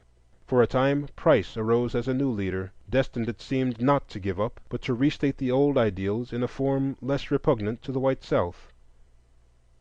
But he passed away in his prime. Then came the new leader. Nearly all the former ones had become leaders by the silent suffrage of their fellows, had sought to lead their own people alone, and were usually, save Douglass, little known outside their race. But Booker T. Washington arose as essentially the leader not of one race, but of two, a compromiser between the South, the North, and the Negro.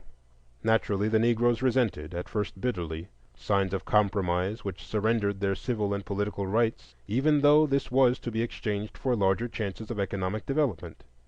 The rich and dominating North, however, was not only weary of the race problem, but was investing largely in Southern enterprises, and welcomed any method of peaceful cooperation.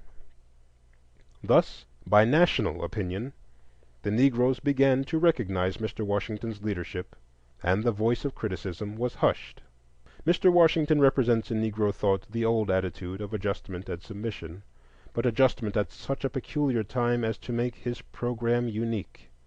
This is an age of unusual economic development, and Mr. Washington's program naturally takes an economic cast, becoming a gospel of work and money to such an extent as apparently almost completely to overshadow the higher aims of life.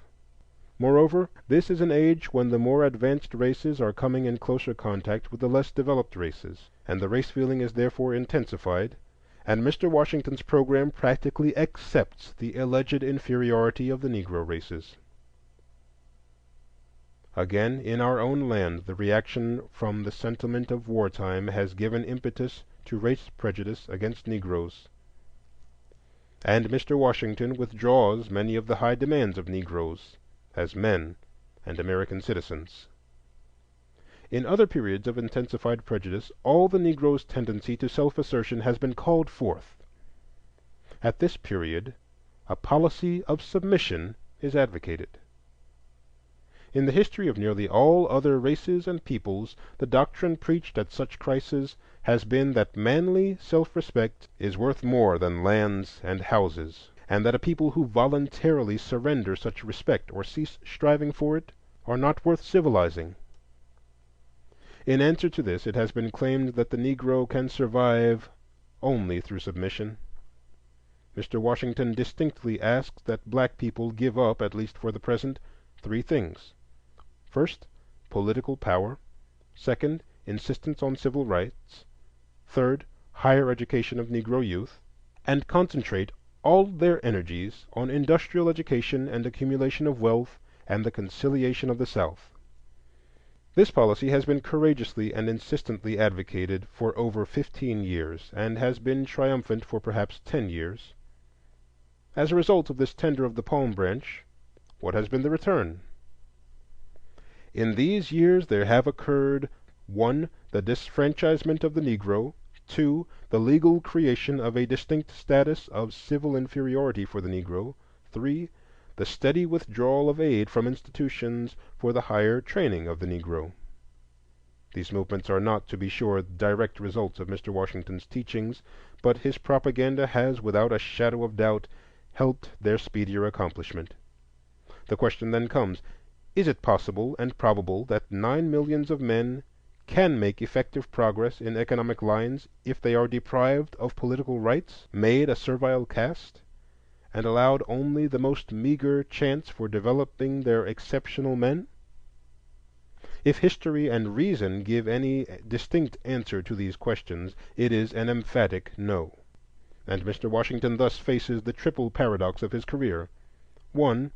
He is striving nobly to make Negro artisans businessmen and property owners, but it is utterly impossible under modern competitive methods for working men and property owners to defend their rights and exist without the right of suffrage. 2.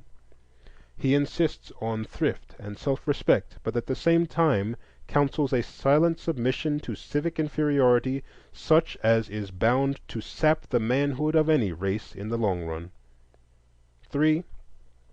He advocates common school and industrial training, and depreciates institutions of higher learning. But neither the Negro common schools nor Tuskegee itself could remain open a day were it not for teachers trained in Negro colleges or trained by their graduates. This triple paradox in Mr. Washington's position is the object of criticism by two classes of colored Americans.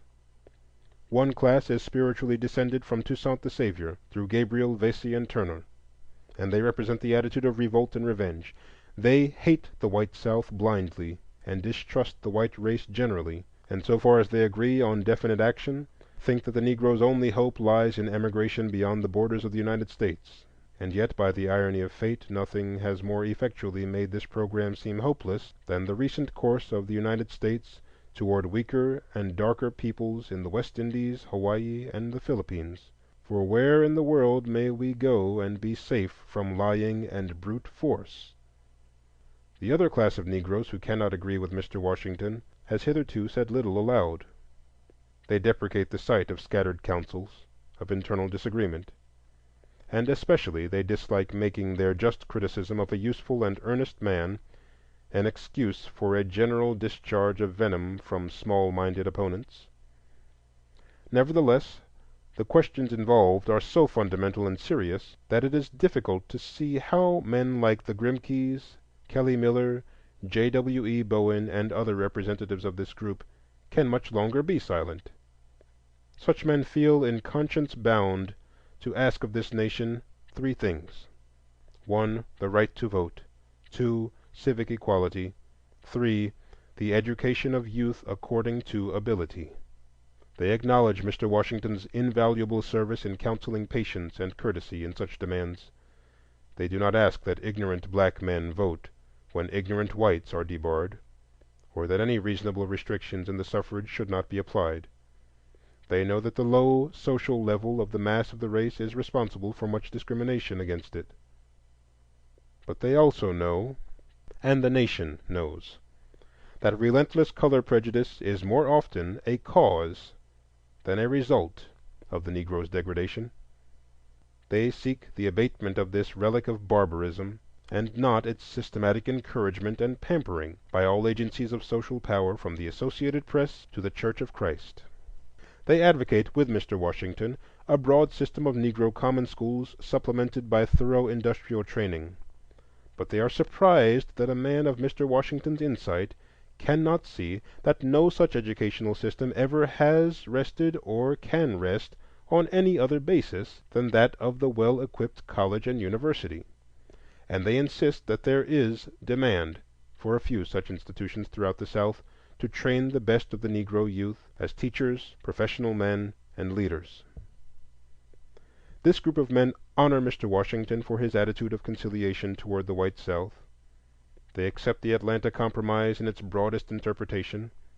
They recognize with him many signs of promise, many men of high purpose and fair judgment in this section. They know that no easy task has been laid upon a region already tottering under heavy burdens. But, nevertheless, they insist that the way to truth and right lies in straightforward honesty, not in indiscriminate flattery, in praising those of the South who do well, and criticizing uncompromisingly those who do ill, in taking advantage of the opportunities at hand and urging their fellows to do the same, but at the same time in remembering that only a firm adherence to their higher ideals and aspirations will ever keep those ideals within the realm of possibility. They do not expect that the free right to vote, to enjoy civic rights, and to be educated will come in a moment. They do not expect to see the bias and prejudices of years disappear at the blast of a trumpet. But they are absolutely certain that the way for a people to gain their reasonable rights is not by voluntarily throwing them away and insisting that they do not want them; that the way for a people to gain respect is not by continually belittling and ridiculing themselves; that, on the contrary, Negroes must insist continually, in season and out of season, that voting is necessary to modern manhood; that color discrimination is barbarism, and that black boys need education as well as white boys. In failing thus to state plainly and unequivocally the legitimate demands of their people, even at the cost of opposing an honored leader, the thinking classes of American Negroes would shirk a heavy responsibility, a responsibility to themselves, a responsibility to the struggling masses, a responsibility to the darker races of men whose future depends so largely on this American experiment, but especially a responsibility to this nation, this common fatherland. It is wrong to encourage a man or a people in evil doing. It is wrong to aid and abet a national crime simply because it is unpopular not to do so. The growing spirit of kindliness and reconciliation between the North and South, after the frightful difference of a generation ago, ought to be a source of deep congratulation to all, and especially to those whose mistreatment caused the war. But if that reconciliation is to be marked by the industrial slavery and civic death of those same black men, with permanent legislation into a position of inferiority, then those black men, if they are really men, are called upon by every consideration of patriotism and loyalty to oppose such a course by all civilized methods, even though such opposition involves disagreement with Mr. Booker T. Washington. We have no right to sit silently by while the inevitable seeds are sown for a harvest of disaster to our children, black and white. First, it is the duty of black men to judge the South discriminatingly. The present generation of Southerners are not responsible for the past, and they should not be blindly hated or blamed for it. Furthermore, to no class is the indiscriminate endorsement of the recent course of the South toward Negroes more nauseating than to the best thought of the South. The South is not solid. It is a land in the ferment of social change, wherein forces of all kinds are fighting for supremacy. And to praise the ill the South is today perpetrating is just as wrong as to condemn the good. Discriminating and broad-minded criticism is what the South needs it for the sake of her own white sons and daughters, and for the insurance of robust, healthy mental and moral development. Today, even the attitude of the Southern whites toward the blacks is not, as so many assume, in all cases the same. The ignorant Southerner hates the Negro. The working men fear his competition. The money makers wish to use him as a laborer. Some of the educated see a menace in his upward development, while others, usually the sons of the masters, wish to help him to rise. National opinion has enabled this last class to maintain the Negro common schools and to protect the Negro partially in property, life, and limb. Through the pressure of the money makers, the Negro is in danger of being reduced to semi-slavery, especially in the country districts. The working men and those of the educated who fear the Negro have united to disfranchise him, and some have urged his deportation, while the passions of the ignorant are easily aroused to lynch and abuse any black man. To praise this intricate whirl of thought and prejudice is nonsense. To inveigh indiscriminately against the South is unjust. But to use the same breath in praising Governor Aycock, exposing Senator Morgan, arguing with Mr. Thomas Nelson Page, and denouncing Senator Ben Tillman is not only sane, but the imperative duty of thinking black men. It would be unjust to Mr. Washington not to acknowledge that in several instances he has opposed movements in the South which were unjust to the Negro. He sent memorials to the Louisiana and Alabama Constitutional Conventions. He has spoken against lynching, and in other ways has openly or silently set his influence against sinister schemes and unfortunate happenings.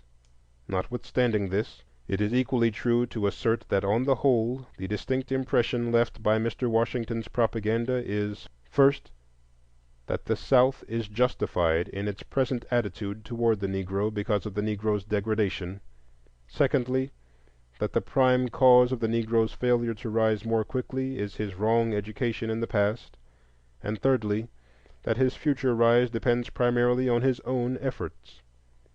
Each of these propositions is a dangerous half-truth. The supplementary truths must never be lost sight of. First, slavery and race prejudice are potent, if not sufficient, causes of the Negro's position. Second, industrial and common school training were necessarily slow in planting because they had to await the black teachers trained by higher institutions, it being extremely doubtful if any essentially different development was possible, and certainly a Tuskegee was unthinkable before 1880. And third, while it is a great truth to say that the Negro must strive and strive mightily to help himself, it is equally true that unless his striving be not simply seconded, but rather aroused and encouraged by the initiative of the richer and wiser environing group, he cannot hope for great success. In his failure to realize and impress this last point, Mr. Washington is especially to be criticized.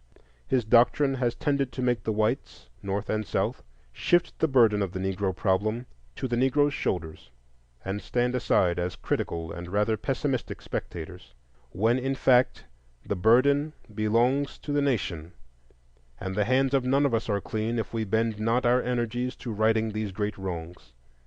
The South ought to be led by candid and honest criticism to assert her better self and do her full duty to the race she has cruelly wronged and is still wronging. The North, her co-partner in guilt, cannot salve her conscience by plastering it with gold. We cannot settle this problem by diplomacy and suaveness, by policy alone. If worse come to worst, can the moral fiber of this country survive the slow throttling and murder of 9 millions of men?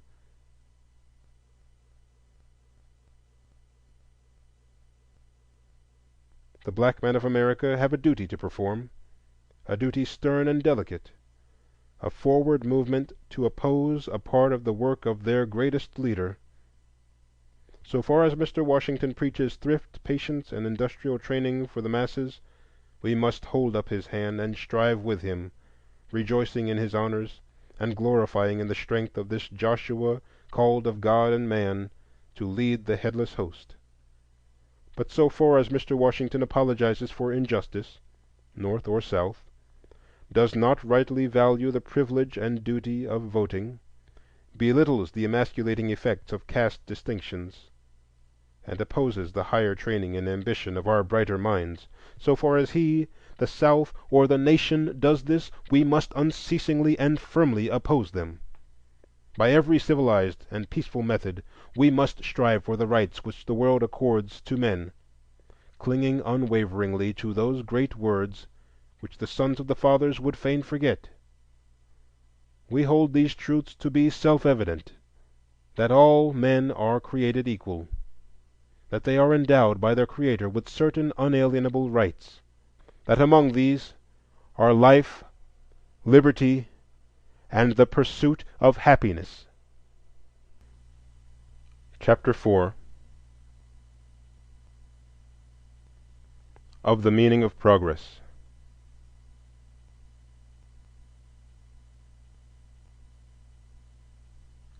Willst du deine Macht verkünden? Wähle sie die frei van Sünden? Stehen in deinem ew'gen Haus, deiner Geister Sender aus. Die uns blicken, die reinen, die nicht fühlen, die nicht weinen. Nicht die zarte Jungfrau wähle, nicht der Hirten, weiche Seele. Schiller.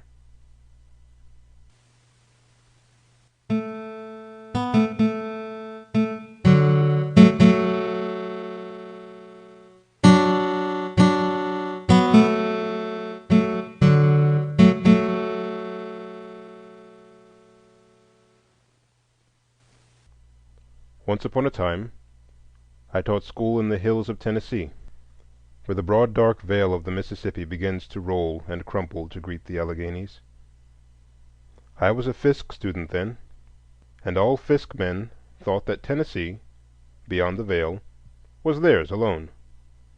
And in vacation time they sallied forth in lusty bands to meet the county school commissioners. Young and happy, I too went, and I shall not soon forget that summer, 17 years ago. First there was a teachers' institute at the county seat, and there distinguished guest of the superintendent taught the teachers fractions and spelling and other mysteries. White teachers in the morning, Negroes at night. A picnic now and then, and a supper, and the rough world was softened by laughter and song. I remember but I wonder. There came a day when all the teachers left the institute and began the hunt for schools. I learned from hearsay, for my mother was mortally afraid of firearms, that the hunting of ducks and bears and men is wonderfully interesting. But I am sure that the man who has never hunted a country school has something to learn of the pleasures of the chase. I see now the white, hot roads lazily rise and fall and wind before me under the burning July sun. I feel the deep weariness of heart and limb as 10, 8, 6 miles stretch relentlessly ahead. I feel my heart sink heavily as I hear again and again, "Got a teacher?" "Yes." So I walked on and on. Horses were too expensive, until I had wandered beyond railways, beyond stage lines, to a land of varmints and rattlesnakes, where the coming of a stranger was an event, and men lived and died in the shadow of one blue hill. Sprinkled over hill and dale lay cabins and farmhouses, shut out from the world by the forests and the rolling hills toward the east. There I found at last a little school. Josie told me of it.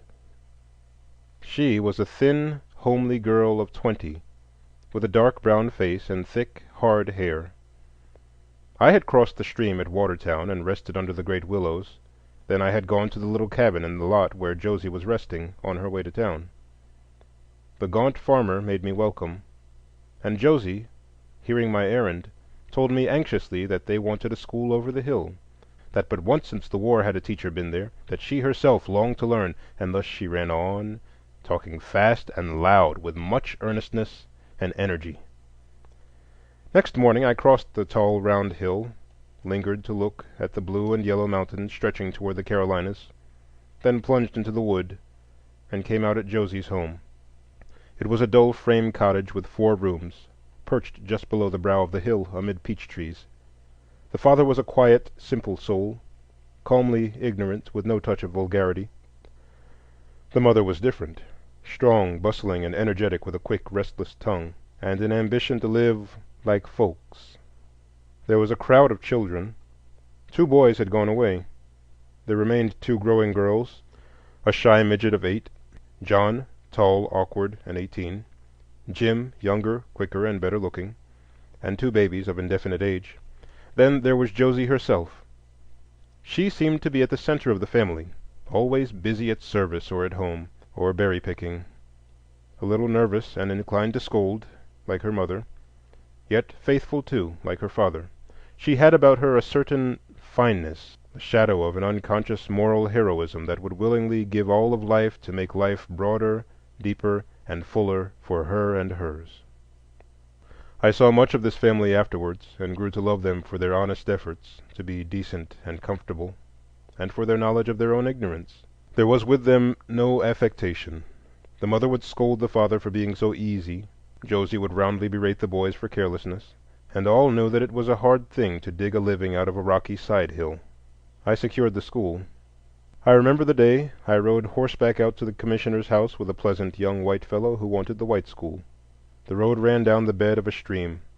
The sun laughed and the water jingled, and we rode on. "Come in," said the commissioner. "Come in. Have a seat. Yes, that certificate will do. Stay to dinner. What, do you want a month?" Oh, thought I, this is lucky. But even then fell the awful shadow of the veil, for they ate first, then I, alone. The schoolhouse was a log hut where Colonel Wheeler used to shelter his corn. It sat in a lot behind a rail fence and thorn bushes near the sweetest of springs. There was an entrance where a door once was, and within a massive, rickety fireplace.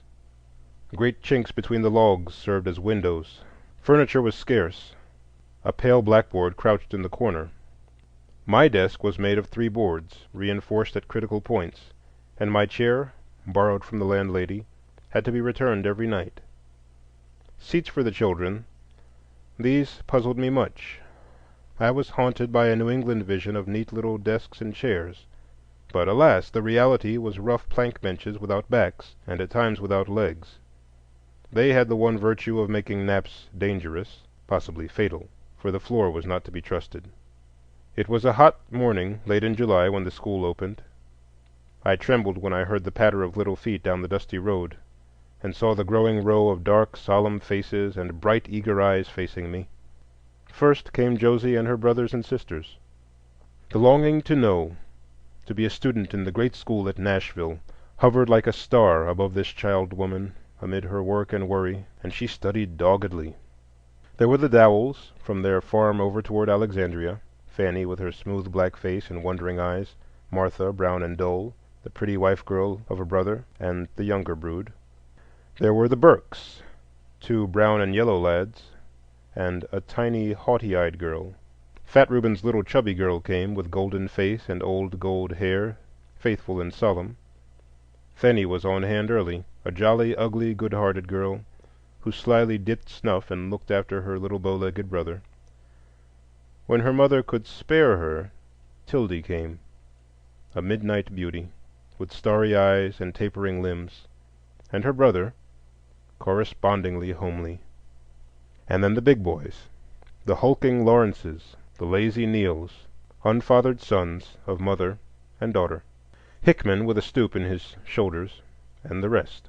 There they sat, nearly 30 of them, on the rough benches, their faces shading from a pale cream to a deep brown, the little feet bare and swinging, the eyes full of expectation, with here and there a twinkle of mischief, and the hands grasping Webster's blue-black spelling book.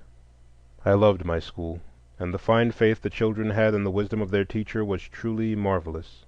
We read and spelled together, wrote a little, picked flowers, sang, and listened to stories of the world beyond the hill. At times the school would dwindle away, and I would start out. I would visit Munn Eddings, who lived in 2 very dirty rooms, and ask why little Eugene, whose flaming face seemed ever ablaze with the dark red hair uncombed, was absent all last week, or why I missed so often the inimitable rags of Mac and Ed. Then the father, who worked Colonel Wheeler's farm on shares, would tell me how the crops needed the boys, and the thin, slovenly mother, whose face was pretty when washed, assured me that Eugene must mind the baby, but we'll start them again next week. When the Lawrences stopped, I knew that the doubts of the old folks about book learning had conquered again, and so, toiling up the hill and getting as far into the cabin as possible, I put Cicero Pro Archia Poeta into the simplest English with local applications, and usually convinced them for a week or so. On Friday nights I often went home with some of the children, sometimes to Doc Burke's farm. He was a great, loud, thin black, ever working, and trying to buy the 75 acres of hill and dale where he lived, but people said that he would surely fail, and the white folks would get it all. His wife was a magnificent Amazon with saffron face and shining hair, uncorseted and barefooted, and the children were strong and beautiful. They lived in a 1.5 room cabin in the hollow of the farm near the spring. The front room was full of great, fat, white beds, scrupulously neat, and there were bad chromos on the walls, and a tired center table. In the tiny back kitchen I was often invited to take out and help myself to fried chicken and wheat biscuit, meat and corn pone, string beans and berries. At first I used to be a little alarmed at the approach of bedtime in the one lone bedroom, but embarrassment was very deftly avoided. First all the children nodded and slept, and were stowed away in one great pile of goose feathers. Next the mother and the father discreetly slipped away to the kitchen, while I went to bed. Then, blowing out the dim light, they retired in the dark. In the morning all were up and away before I thought of awaking. Across the road where Fat Reuben lived, they all went outdoors while the teacher retired, because they did not boast the luxury of a kitchen. I liked to stay with the Dowells, for they had 4 rooms and plenty of good country fare. Uncle Bird had a small, rough farm, all woods and hills, miles from the big road. But he was full of tales. He preached now and then, and with his children, berries, horses, and wheat, he was happy and prosperous. Often, to keep the peace, I must go where life was less lovely. For instance, Tildy's mother was incorrigibly dirty, Reuben's larder was seriously limited, and herds of untamed insects wandered over the Eddingses' beds. Best of all, I loved to go to Josie's and sit on the porch, eating peaches while the mother bustled and talked. How Josie had bought the sewing machine, how Josie worked at service in winter, but that $4 a month was mighty little wages. How Josie longed to go away to school, but that it looked like they never could get far enough ahead to let her. How the crops failed, and the well was yet unfinished. And finally, how mean some of the white folks were. For 2 summers I lived in this little world. It was dull and humdrum. The girls looked at the hill in wistful longing, and the boys fretted and haunted Alexandria. Alexandria was town, a straggling, lazy village of houses, churches, and shops, and an aristocracy of Toms, Dicks, and Captains. Cuddled on the hill to the north was the village of the colored folks, who lived in 3 or 4 room unpainted cottages, some neat and homelike, and some dirty. The dwellings were scattered rather aimlessly, but they centered about the twin temples of the hamlet, the Methodist and the Hard-Shell Baptist churches. These in turn leaned gingerly on a sad colored schoolhouse. Hither my little world wended its crooked way on Sunday to meet the other worlds, and gossip, and wonder, and make the weekly sacrifice with frenzied priest at the altar of the old-time religion. Then the soft melody and mighty cadences of Negro song fluttered and thundered. I have called my tiny community a world, and so its isolation made it. And yet there was among us but a half-awakened common consciousness, sprung from common joy and grief at burial, birth, or wedding, from a common hardship in poverty, poor land, and low wages, and, above all, from the sight of the veil that hung between us and opportunity. All this caused us to think some thoughts together, but these, when ripe for speech, were spoken in various languages. Those whose eyes 25 and more years before had seen the glory of the coming of the Lord saw in every present hindrance or help a dark fatalism bound to bring all things right in His own good time. The mass of those to whom slavery was a dim recollection of childhood found the world a puzzling thing. It asked little of them, and they answered with little, and yet it ridiculed their offering. Such a paradox they could not understand, and therefore sank into listless indifference or shiftlessness or reckless bravado. There were, however, some, such as Josie, Jim, and Ben, to whom war, hell, and slavery were but childhood tales, whose young appetites had been whetted to an edge by school and story and half-awakened thought. Ill could they be content, born without and beyond the world, and their weak wings beat against their barriers of caste, of youth, of life. At last, in dangerous moments, against everything that opposed even a whim.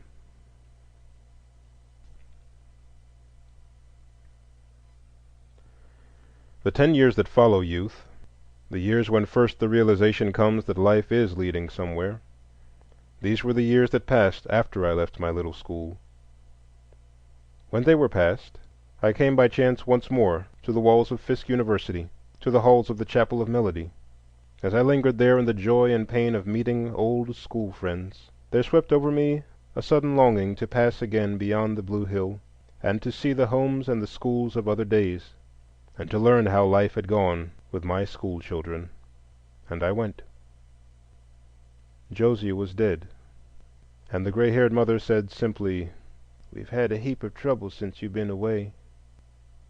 I had feared for Jim. With a cultured parentage and a social caste to uphold him, he might have made a venturesome merchant or a West Point cadet. But here he was, angry with life and reckless, and when Fanner Durham charged him with stealing wheat, the old man had to ride fast to escape the stones which the furious fool hurled after him. They told Jim to run away, but he would not run, and the constable came that afternoon. It grieved Josie, and great awkward John walked 9 miles every day to see his little brother through the bars of Lebanon jail. At last the two came back together in the dark night. The mother cooked supper, and Josie emptied her purse, and the boys stole away. Josie grew thin and silent, yet worked the more. The hill became steep for the quiet old father, and with the boys away there was little to do in the valley. Josie helped them to sell the old farm, and they moved nearer town. Brother Dennis, the carpenter, built a new house with 6 rooms, and Josie toiled a year in Nashville and brought back $90 to furnish the house and change it to a home. When the spring came and the birds twittered and the stream ran proud and full, little sister Lizzie, bold and thoughtless, flushed with the passion of youth, bestowed herself on the tempter and brought home a nameless child. Josie shivered and worked on. With the vision of school days all fled, with a face wan and tired. Worked until, on a summer's day, someone married another. Then Josie crept to her mother like a hurt child, and slept, and sleeps. I paused to scent the breeze as I entered the valley. The Lawrences have gone, father and son forever, and the other son lazily digs in the earth to live. A new young widow rents out their cabin to fat Reuben. Reuben is a Baptist preacher now, but I fear as lazy as ever, though his cabin has 3 rooms. And little Ella has grown into a bouncing woman and is plowing corn on the hot hillside. There are babies plenty, and one half-witted girl. Across the valley is a house I did not know before, and there I found, rocking one baby and expecting another, one of my schoolgirls, a daughter of Uncle Bird Dowell. She looked somewhat worried with her new duties, but soon bristled into pride over her neat cabin and the tale of her thrifty husband, and the horse and cow and the farm they were planning to buy.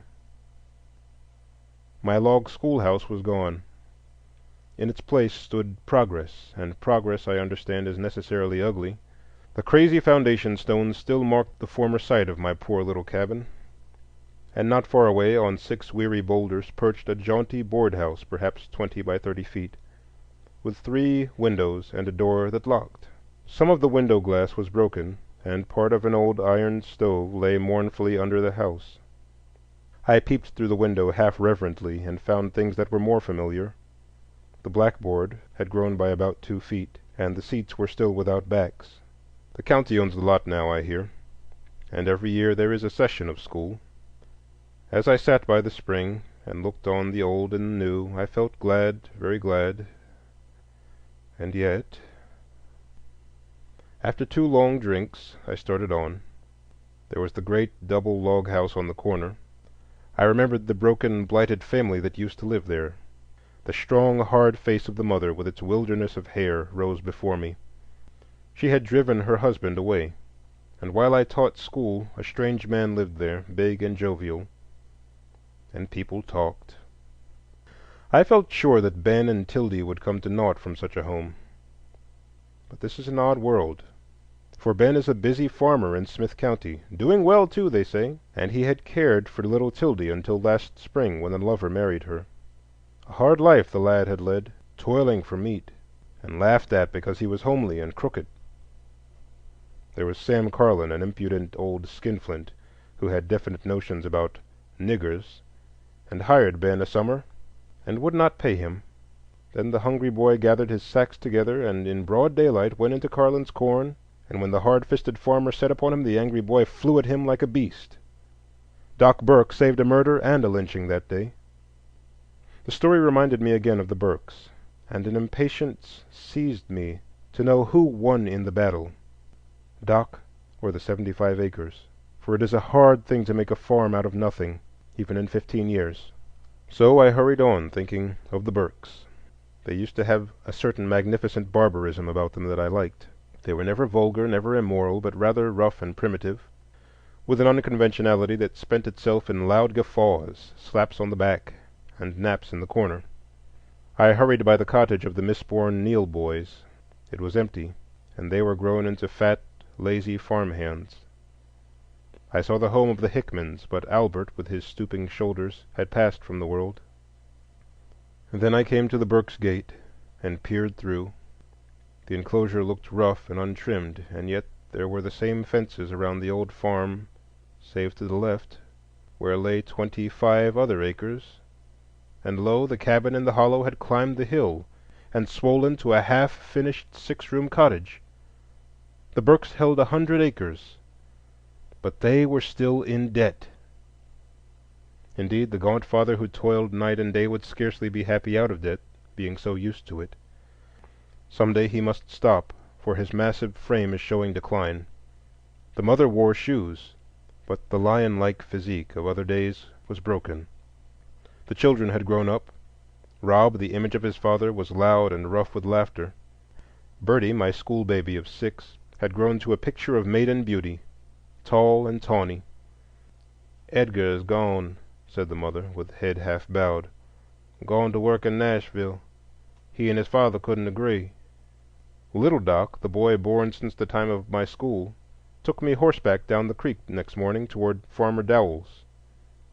The road and the stream were battling for mastery, and the stream had the better of it.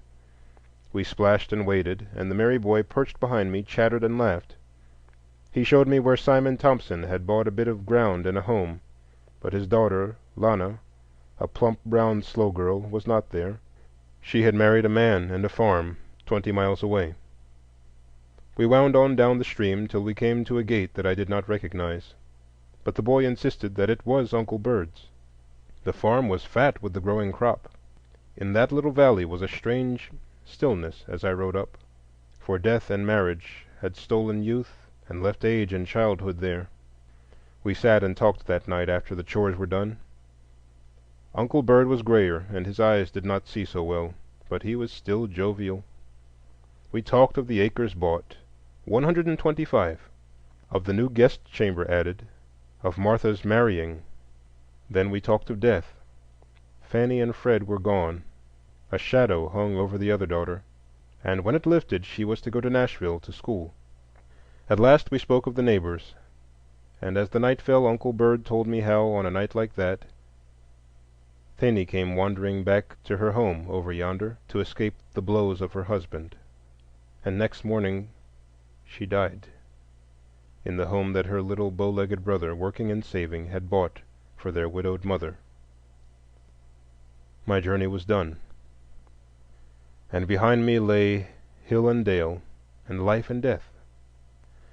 How shall man measure progress there, where the dark-faced Josie lies? How many heartfuls of sorrow shall balance a bushel of wheat? How hard a thing is life to the lowly, and yet how human and real. And all this life and love and strife and failure, is it the twilight of nightfall, or the flush of some faint dawning day? Thus sadly musing, I rode to Nashville in the Jim Crow car. Chapter 5. Of the Wings of Atalanta. O black boy of Atlanta, but half was spoken. The slave's chains and the master's alike are broken.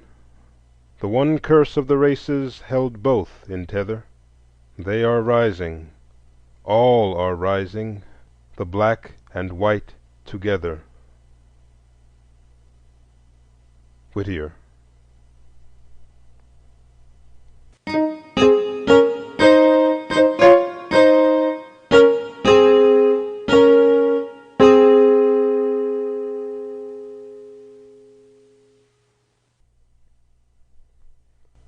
South of the North, yet north of the South, lies the city of 100 hills, peering out from the shadows of the past into the promise of the future. I have seen her in the morning, when the first flush of day had half roused her. She lay gray and still on the crimson soil of Georgia. Then the blue smoke began to curl from her chimneys. The tinkle of bell and scream of whistle broke the silence.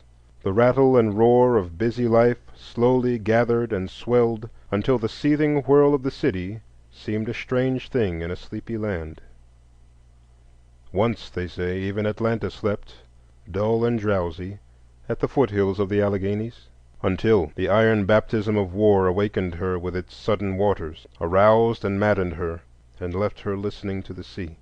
And the sea cried to the hills, and the hills answered the sea, till the city rose like a widow and cast away her weeds, and toiled for her daily bread, toiled steadily, toiled cunningly, perhaps with some bitterness, with a touch of réclame, and yet with real earnestness and real sweat.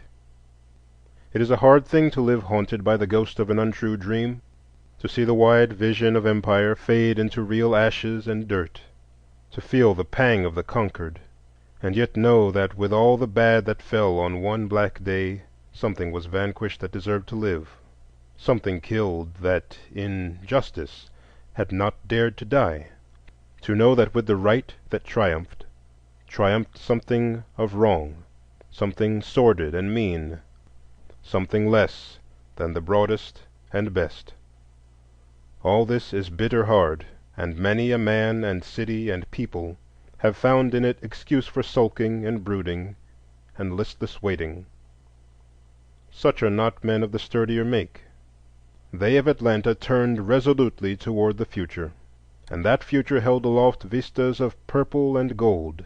Atlanta, queen of the cotton kingdom. Atlanta, gateway to the land of the sun. Atlanta, the new Lachesis, spinner of web and woof for the world. So the city crowned her 100 hills with factories, and stored her shops with cunning handiwork, and stretched long iron ways to greet the busy Mercury in his coming.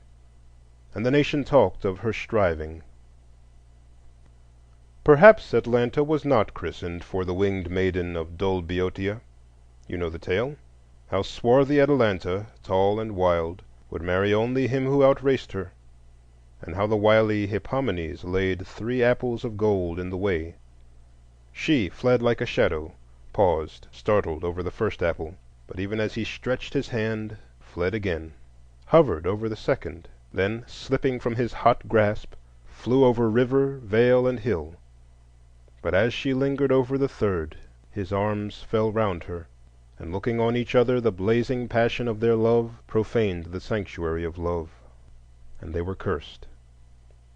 If Atlanta be not named for Atalanta, she ought to have been. Atalanta is not the first or the last maiden whom greed of gold has led to defile the temple of love. And not maids alone, but men in the race of life sink from the high and generous ideals of youth to the gambler's code of the bourse. And in all our nation's striving, is not the gospel of work befouled by the gospel of pay? So common is this that one half think it normal, so unquestioned that we almost fear to question if the end of racing is not gold, if the aim of man is not rightly to be rich. And if this is the fault of America, how dire a danger lies before a new land and a new city, lest Atlanta, stooping for mere gold, shall find that gold accursed. It was no maiden's idle whim that started this hard racing. A fearful wilderness lay about the feet of that city after the war. Feudalism, poverty, the rise of the Third Estate, serfdom, the rebirth of law and order, and above and between all the veil of race. How heavy a journey for weary feet, What wings must Atalanta have to flit over all this hollow and hill, through sour wood and sullen water, and by the red waste of sun-baked clay? How fleet must Atalanta be if she will not be tempted by gold to profane the sanctuary? The sanctuary of our fathers has, to be sure, few gods; some sneer all too few. There is the thrifty Mercury of New England, Pluto of the North, and Ceres of the West; and there, too, is the half-forgotten Apollo of the South, under whose aegis the maiden ran, and as she ran forgot him, even as there in Boeotia Venus was forgot. She forgot the old ideal of the Southern gentleman, that New World air of the grace and courtliness of patrician, knight, and noble; forgot his honor with his foibles, his kindliness with his carelessness, and stooped to apples of gold, to men busier and sharper, thriftier and more unscrupulous. Golden apples are beautiful. I remember the lawless days of boyhood, when orchards in crimson and gold tempted me over fence and field. And, too, the merchant who has dethroned the planter is no despicable parvenu. Work and wealth are the mighty levers to lift this old new land. Thrift and toil and saving are the highways to new hopes and new possibilities. And yet the warning is needed lest the wily Hippomenes tempt Atalanta to thinking that golden apples are the goal of racing, and not mere incidents by the way. Atalanta must not lead the South to dream of material prosperity as the touchstone of all success. Already the fatal might of this idea is beginning to spread. It is replacing the finer type of Southerner with vulgar money-getters. It is burying the sweeter beauties of Southern life beneath pretense and ostentation. For every social ill the panacea of wealth has been urged,—wealth to overthrow the remains of the slave feudalism, wealth to raise the cracker third estate, wealth to employ the black serfs, and the prospect of wealth to keep them working, wealth as the end and aim of politics, and as the legal tender for law and order, and finally, instead of truth, beauty, and goodness, wealth as the ideal of the public school. Not only is this true in the world which Atlanta typifies, but it is threatening to be true of a world beneath and beyond that world, the black world beyond the Veil. Today it makes little difference to Atlanta, to the South, what the Negro thinks or dreams or wills. In the soul life of the land he is today, and naturally will long remain, unthought of, half forgotten. And yet when he does come to think and will and do for himself—and let no man dream that day will never come—then the part he plays will not be one of sudden learning, but words and thoughts he has been taught to lisp in his race childhood.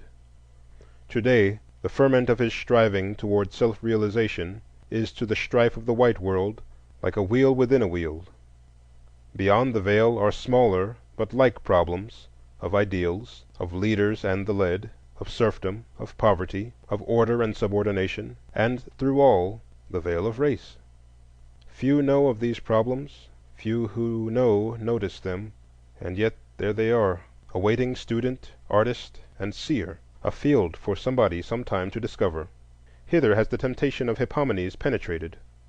Already in this smaller world, which now indirectly and anon directly must influence the larger for good or ill, the habit is forming of interpreting the world in dollars.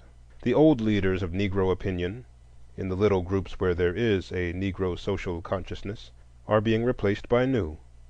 Neither the black preacher nor the black teacher leads as he did 2 decades ago. Into their places are pushing the farmers and gardeners, the well-paid porters and artisans, the businessmen, all those with property and money. And with all this change, so curiously parallel to that of the other world, goes too the same inevitable change in ideals. The South laments today the slow, steady disappearance of a certain type of Negro, the faithful, courteous slave of other days, with his incorruptible honesty and dignified humility. He is passing away just as surely as the old type of Southern gentleman is passing, and from not dissimilar causes. The sudden transformation of a fair, far-off ideal of freedom into the hard reality of breadwinning, and the consequent deification of bread. In the black world, the preacher and teacher embodied once the ideals of this people, the strife for another and a juster world, the vague dream of righteousness, the mystery of knowing. But today the danger is that these ideals, with their simple beauty and weird inspiration, will suddenly sink to a question of cash and a lust for gold. Here stands this black young Atalanta, girding herself for the race that must be run. And if her eyes be still toward the hills and sky as in the days of old, then we may look for noble running. But what if some ruthless or wily or even thoughtless Hippomenes lay golden apples before her? What if the Negro people be wooed from a strife for righteousness, from a love of knowing, to regard dollars as the be-all and end-all of life? What if to the mammonism of America be added the rising mammonism of the reborn South, and the mammonism of this South be reinforced by the budding mammonism of its half-wakened black millions? Whither then is the New World quest of goodness and beauty and truth gone glimmering?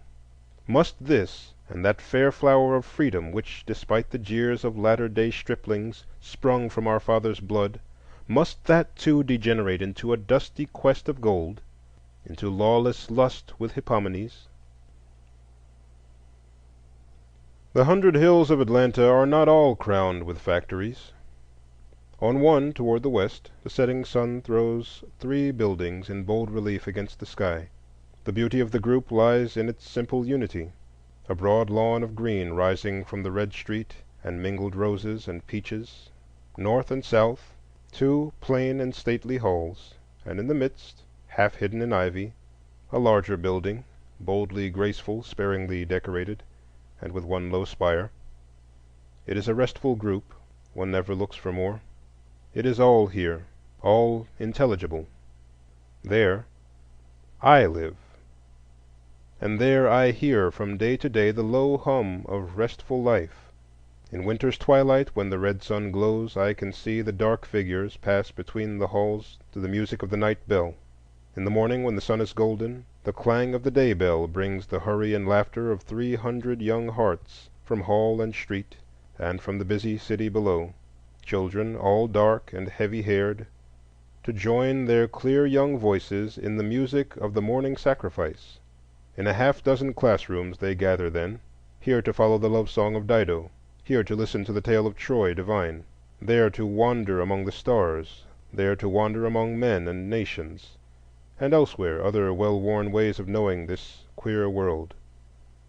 Nothing new, no time-saving devices, simply old-time glorified methods of delving for truth and searching out the hidden beauties of life and learning the good of living.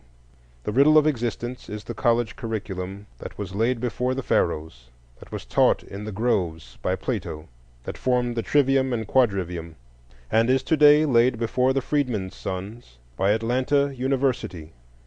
And this course of study will not change. Its methods will grow more deft and effectual, its content richer by toil of scholar and sight of seer, but the true college will ever have one goal: not to earn meat, but to know the end and aim of that life which meat nourishes. The vision of life that rises before these dark eyes has in it nothing mean or selfish. Not at Oxford or at Leipzig, not at Yale or Columbia, is there an air of higher resolve or more unfettered striving. The determination to realize for men, both black and white, the broadest possibilities of life, to seek the better and the best, to spread with their own hands the gospel of sacrifice, all this is the burden of their talk and dream. Here, amid a wide desert of caste and proscription, amid the heart-hurting slights and jars and vagaries of a deep race dislike, lies this green oasis, where hot anger cools and the bitterness of disappointment is sweetened by the springs and breezes of Parnassus. And here men may lie and listen and learn of a future fuller than the past, and hear the voice of time. Entbehren sollst du, sollst entbehren. They made their mistakes, those who planted Fisk and Howard and Atlanta before the smoke of battle had lifted. They made their mistakes. But those mistakes were not the things at which we lately laughed somewhat uproariously. They were right when they sought to found a new educational system upon the university. Where, forsooth, shall we ground knowledge, save on the broadest and deepest knowledge? The roots of the tree, rather than the leaves, are the sources of its life, and from the dawn of history, from Academist to Cambridge, the culture of the university has been the broad foundation stone on which is built the kindergarten's ABC. But these builders did make a mistake in minimizing the gravity of the problem before them, in thinking it a matter of years and decades, in therefore building quickly and laying their foundation carelessly, and lowering the standard of knowing, until they had scattered haphazard through the South some dozen poorly equipped high schools, and miscalled them universities. They forgot, too, just as their successors are forgetting, the rule of inequality, that of the million black youth, some were fitted to know and some to dig, that some had the talent and capacity of university men, and some the talent and capacity of blacksmiths, and that true training meant neither that all should be college men nor all artisans, but that the one should be made a missionary of culture to an untaught people, and the other a free workman among serfs. And to seek to make the blacksmith a scholar is almost as silly as the more modern scheme of making the scholar a blacksmith. Almost, but not quite. The function of the university is not simply to teach breadwinning, or to furnish teachers for the public schools, or to be a center of polite society. It is above all to be the organ of that fine adjustment between real life and the growing knowledge of life, an adjustment which forms the secret of civilization. Such an institution the South of today sorely needs. She has religion, earnest, bigoted, religion that on both sides of the veil often omits the sixth, seventh, and eighth commandments, but substitutes a dozen supplementary ones. She has, as Atlanta shows, growing thrift and love of toil, but she lacks that broad knowledge of what the world knows and knew of human living and doing, which she may apply to the thousand problems of real life today confronting her. The need of the South is knowledge and culture, not in dainty, limited quantity as before the war, but in broad, busy abundance in the world of work. And until she has this, not all the apples of Hesperides, be they golden and bejeweled, can save her from the curse of the Boeotian lovers. The wings of Atalanta are the coming universities of the South. They alone can bear the maiden past the temptation of golden fruit. They will not guide her flying feet away from the cotton and gold, for thoughtful Hippomenes, do not the apples lie in the very way of life? But they will guide her over and beyond them, and leave her kneeling in the sanctuary of truth and freedom and broad humanity, virgin and undefiled. Sadly did the old South err in human education, despising the education of the masses, and niggardly in the support of colleges. Her ancient university foundations dwindled and withered under the foul breath of slavery, and even since the war they have fought a failing fight for life in the tainted air of social unrest and commercial selfishness, stunted by the death of criticism, and starving for lack of broadly cultured men. And if this is the white South's need and danger, how much heavier the danger and need of the freedmen's sons?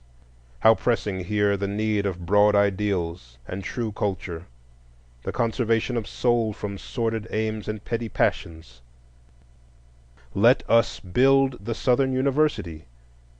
William and Mary, Trinity, Georgia, Texas, Tulane, Vanderbilt, and the others, fit to live. Let us build, too, the Negro universities.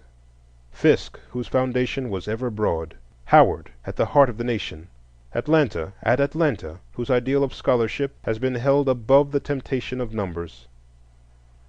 Why not here, and perhaps elsewhere, plant deeply and for all time centers of learning and living, colleges that yearly would send into the life of the South a few white men and a few black men of broad culture, Catholic tolerance, and trained ability, joining their hands to other hands and giving to this squabble of the races a decent and dignified peace? Patience, humility, manners, and taste, common schools and kindergartens, industrial and technical schools, literature and tolerance. All these spring from knowledge and culture, the children of the university. So must men and nations build, not otherwise, not upside down. Teach workers to work. A wise saying, wise when applied to German boys and American girls, wiser when said of Negro boys, for they have less knowledge of working and none to teach them. Teach thinkers to think, a needed knowledge in a day of loose and careless logic, and they whose lot is gravest must have the carefulest training to think aright. If these things are so, how foolish to ask what is the best education for 1 or 7 or 60 million souls? Shall we teach them trades or train them in liberal arts? Neither, and both. Teach the workers to work and the thinkers to think. Make carpenters of carpenters, and philosophers of philosophers, and fops of fools. Nor can we pause here. We are training not isolated men, but a living group of men, nay, a group within a group. And the final product of our training must be neither a psychologist nor a brick mason, but a man. And to make men we must have ideals, broad, pure, and inspiring ends of living, not sordid money-getting, not apples of gold. The worker must work for the glory of his handiwork, not simply for pay. The thinker must think for truth, not for fame. And all this is gained only by human strife and longing, by ceaseless training and education, by founding right on righteousness and truth on the unhampered search for truth, by founding the common school on the university and the industrial school on the common school, and weaving thus a system, not a distortion, and bringing a birth, not an abortion. When night falls on the city of 100 hills, a wind gathers itself from the seas and comes murmuring westward, and at its bidding the smoke of the drowsy factories sweeps down upon the mighty city and covers it like a pall, while yonder at the university the stars twinkle above Stone Hall. And they say that yon gray mist is the tunic of Atalanta, pausing over her golden apples. Fly, my maiden, fly, for yonder comes Hippomenes. Chapter 6. Of the Training of Black Men.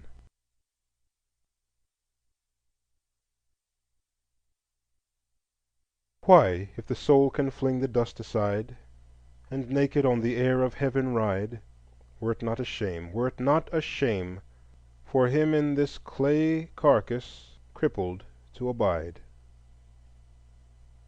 Omar Khayyam. Fitzgerald.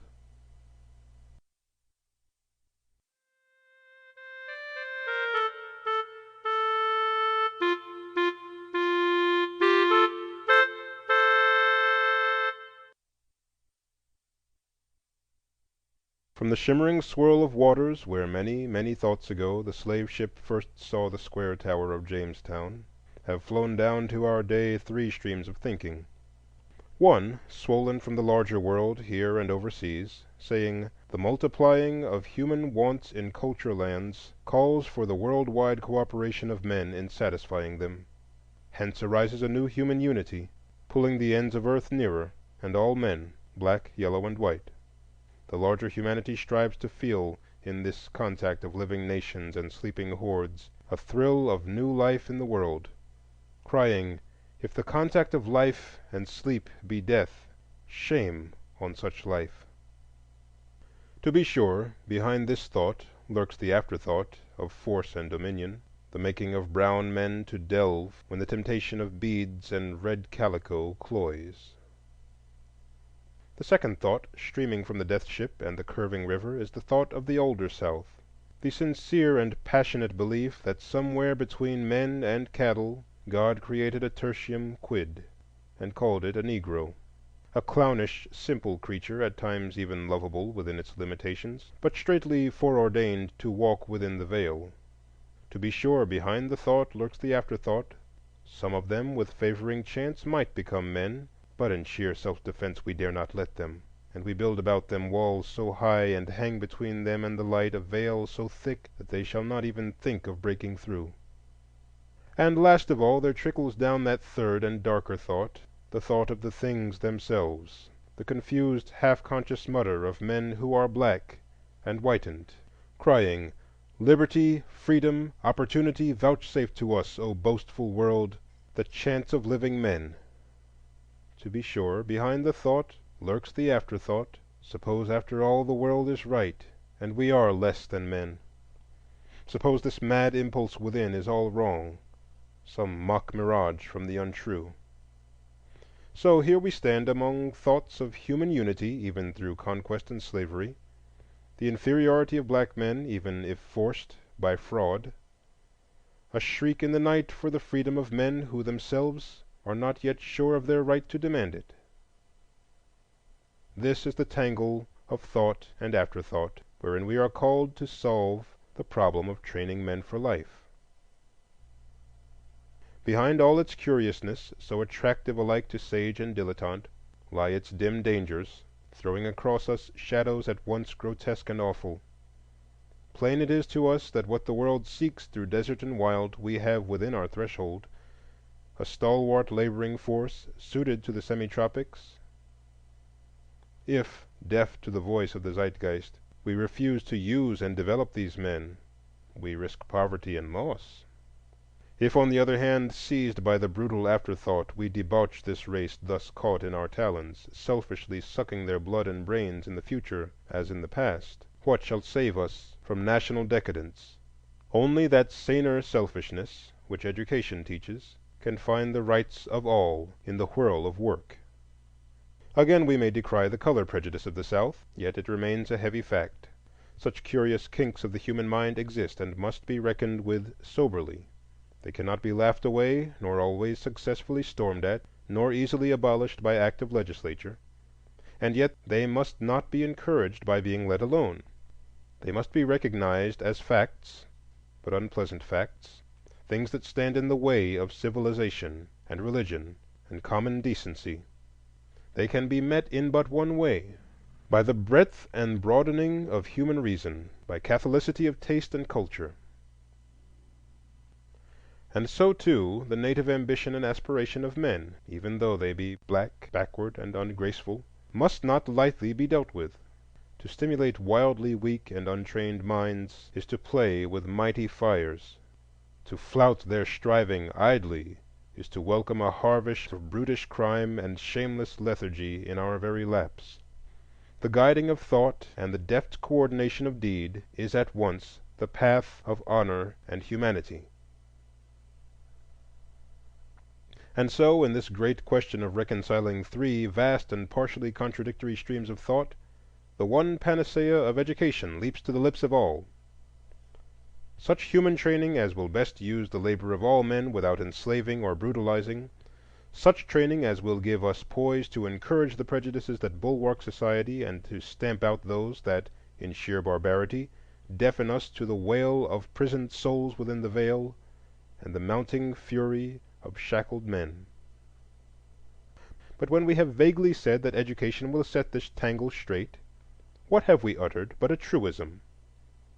Training for life teaches living, but what training for the profitable living together of black men and white? 150 years ago our task would have seemed easier. Then Dr. Johnson blandly assured us that education was needful solely for the embellishments of life, and was useless for ordinary vermin. Today we have climbed to heights where we would open at least the outer courts of knowledge to all, display its treasures to many, and select the few to whom its mystery of truth is revealed, not wholly by birth or the accidents of the stock market, but at least in part according to deftness and aim, talent and character.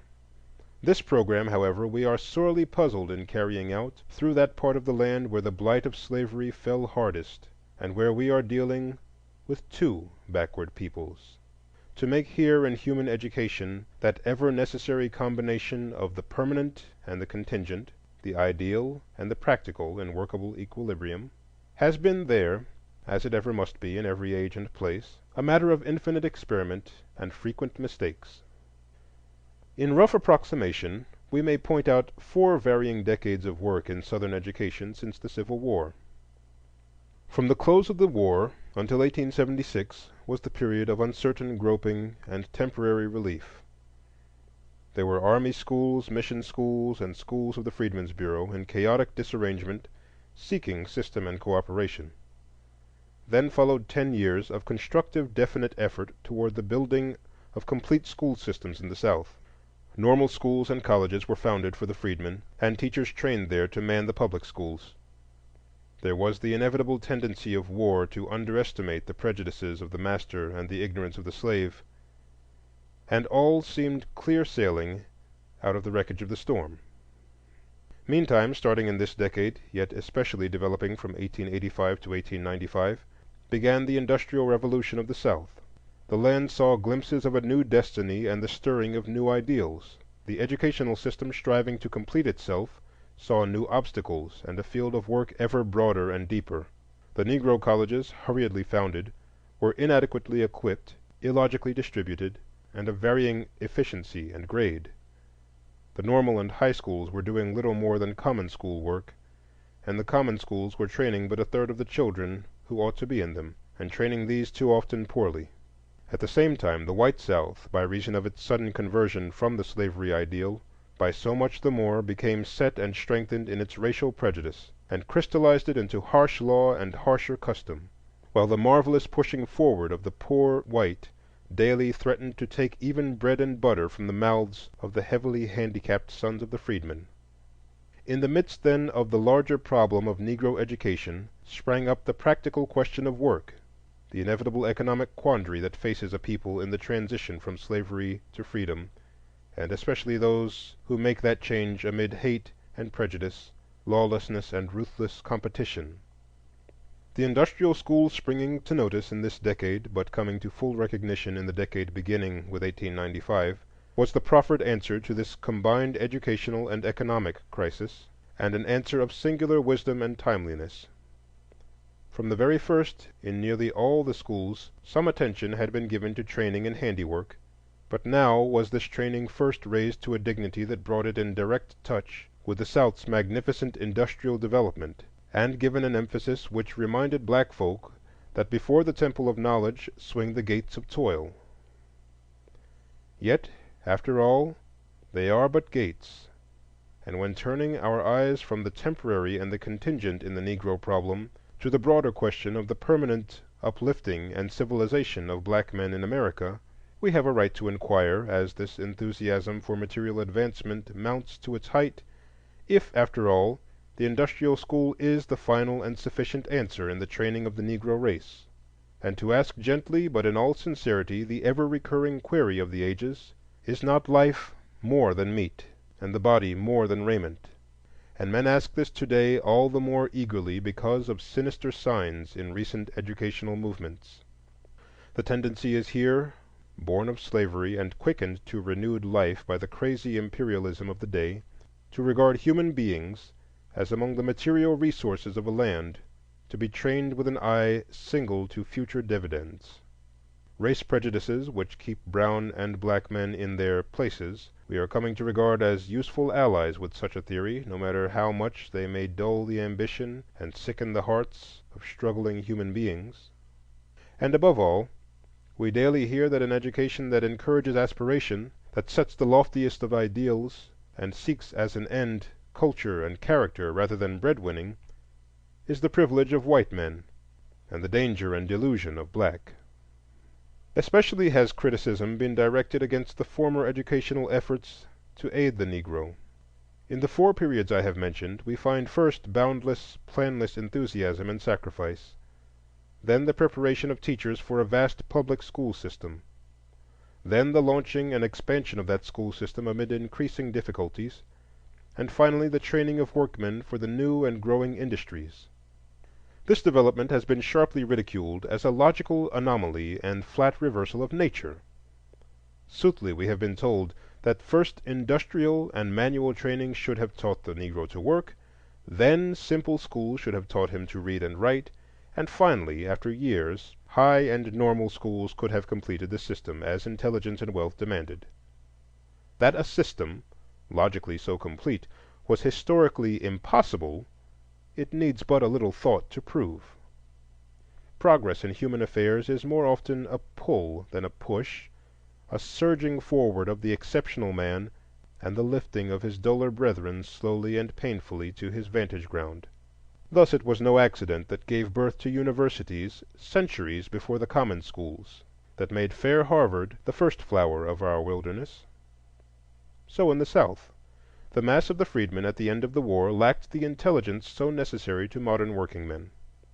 They must first have the common school to teach them to read, write, and cipher, and they must have higher schools to teach teachers for the common schools. The white teachers who flocked South went to establish such a common school system. Few held the idea of founding colleges. Most of them at first would have laughed at the idea. But they faced, as all men since them have faced, that central paradox of the South, the social separation of the races. At that time, it was the sudden volcanic rupture of nearly all relations between black and white in work and government and family life. Since then, a new adjustment of relations in economic and political affairs has grown up, an adjustment subtle and difficult to grasp, yet singularly ingenious, which leaves still that frightful chasm at the color line across which men pass at their peril. Thus, then and now, there stand in the South two separate worlds, and separate not simply in the higher realms of social intercourse, but also in church and school, on railway and streetcar, in hotels and theaters, in streets and city sections, in books and newspapers, in asylums and jails, in hospitals and graveyards. There is still enough of contact for large economic and group cooperation, but the separation is so thorough and deep that it absolutely precludes, for the present, between the races, anything like that sympathetic and effective group training and leadership of the one by the other, such as the American Negro and all backward peoples must have for effectual progress. This the missionaries of '68 soon saw, and if effective industrial trade schools were impracticable before the establishment of a common school system, just as certainly no adequate common schools could be founded until there were teachers to teach them. Southern whites would not teach them. Northern whites in sufficient numbers could not be had. If the Negro was to learn, he must teach himself. And the most effective help that could be given him was the establishment of schools to train Negro teachers. This conclusion was slowly but surely reached by every student of the situation, until simultaneously, in widely separated regions, without consultation or systematic plan, there arose a series of institutions designed to furnish teachers for the untaught. Above the sneers of critics at the obvious defects of this procedure must ever stand its one crushing rejoinder: in a single generation they put 30,000 black teachers in the South. They wiped out the illiteracy of the majority of the black people of the land, and they made Tuskegee possible. Such higher training schools tended naturally to deepen broader development. At first they were common and grammar schools, then some became high schools, and finally by 1900 some 34 had 1 year or more of studies of college grade. This development was reached with different degrees of speed in different institutions. Hampton is still a high school, while Fisk University started her college in 1871, and Spelman Seminary about 1896. In all cases the aim was identical: to maintain the standards of the lower training by giving teachers and leaders the best practicable training, and above all to furnish the black world with adequate standards of human culture and lofty ideals of life. It was not enough that the teachers of teachers should be trained in technical normal methods. They must also, so far as possible, be broad-minded, cultured men and women, to scatter civilization among a people whose ignorance was not simply of letters, but of life itself. It can thus be seen that the work of education in the South began with higher institutions of training, which threw off as their foliage common schools and later industrial schools, and at the same time strove to shoot their roots ever deeper toward college and university training. That this was an inevitable and necessary development, sooner or later, goes without saying, but there has been, and still is, a question in many minds if the natural growth was not forced, and if the higher training was not either overdone or done with cheap and unsound methods. Among white Southerners this feeling is widespread and positive. A prominent Southern journal voiced this in a recent editorial. "The experiment that has been made to give the colored students classical training has not been satisfactory.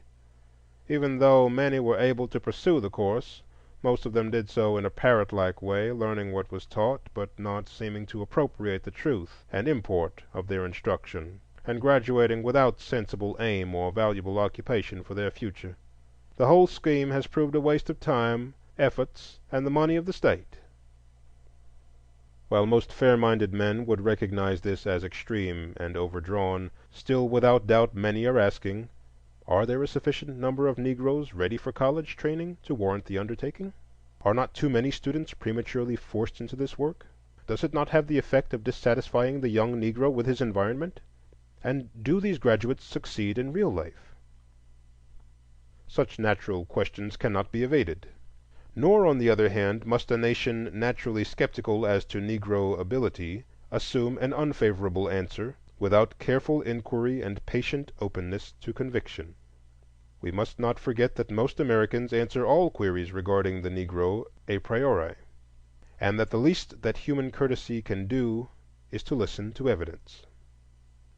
The advocates of the higher education of the Negro would be the last to deny the incompleteness and glaring defects of the present system.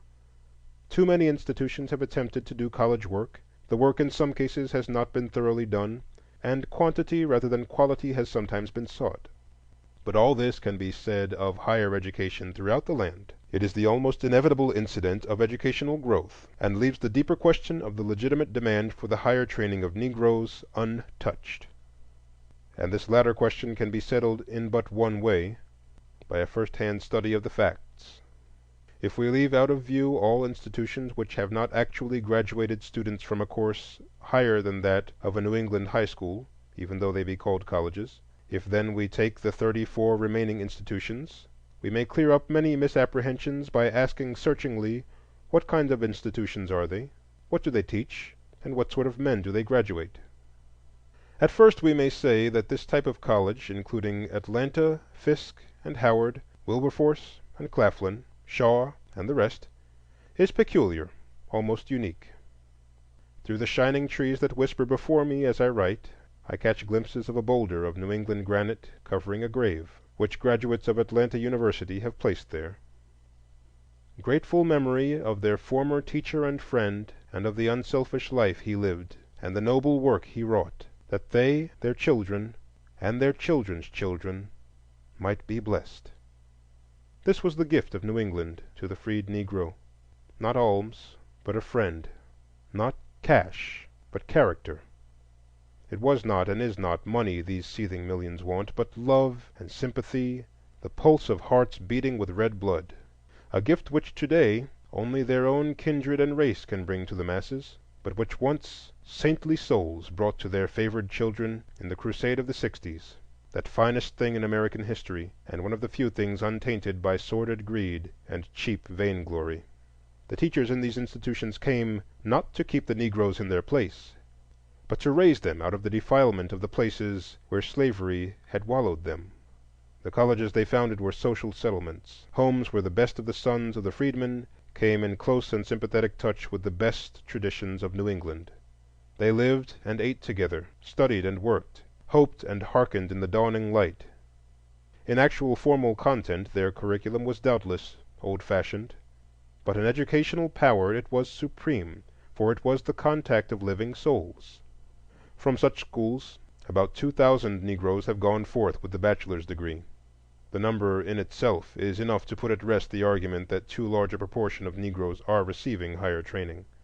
If the ratio to population of all Negro students throughout the land in both college and secondary training be counted, Commissioner Harris assures us, it must be increased to 5 times its present average to equal the average of the land. 50 years ago, the ability of Negro students in any appreciable numbers to master a modern college course would have been difficult to prove. Today it is proved by the fact that 400 Negroes, many of whom have been reported as brilliant students, have received the bachelor's degree from Harvard, Yale, Oberlin, and 70 other leading colleges. Here we have, then, nearly 2,500 Negro graduates, of whom the query must be made, how far did their training fit them for life? It is, of course, extremely difficult to collect satisfactory data on such a point, difficult to reach the men, difficult to get trustworthy testimony. and to gauge that testimony by any generally appreciable criterion of success. In 1900, the conference at Atlanta University undertook to study these graduates and publish the results.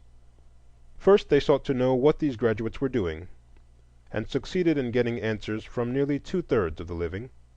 The direct testimony was in almost all cases corroborated by the reports of the colleges where they graduated, so that in the main the reports were worthy of credence. 53% of these graduates were teachers, presidents of institutions, heads of normal schools, principals of city school systems, and the like. 17% were clergymen. Another 17% were in the professions, chiefly as physicians. Over 6% were merchants, farmers, and artisans, and 4% were in the government civil service. Granting even that a considerable proportion of the third unheard from are unsuccessful, this is a record of usefulness. Personally, I know many hundreds of these graduates, and have corresponded with more than 1,000. Through others I have followed carefully the life work of scores. I have taught some of them, and some of the pupils whom they have taught, lived in homes which they have builded, and looked at life through their eyes.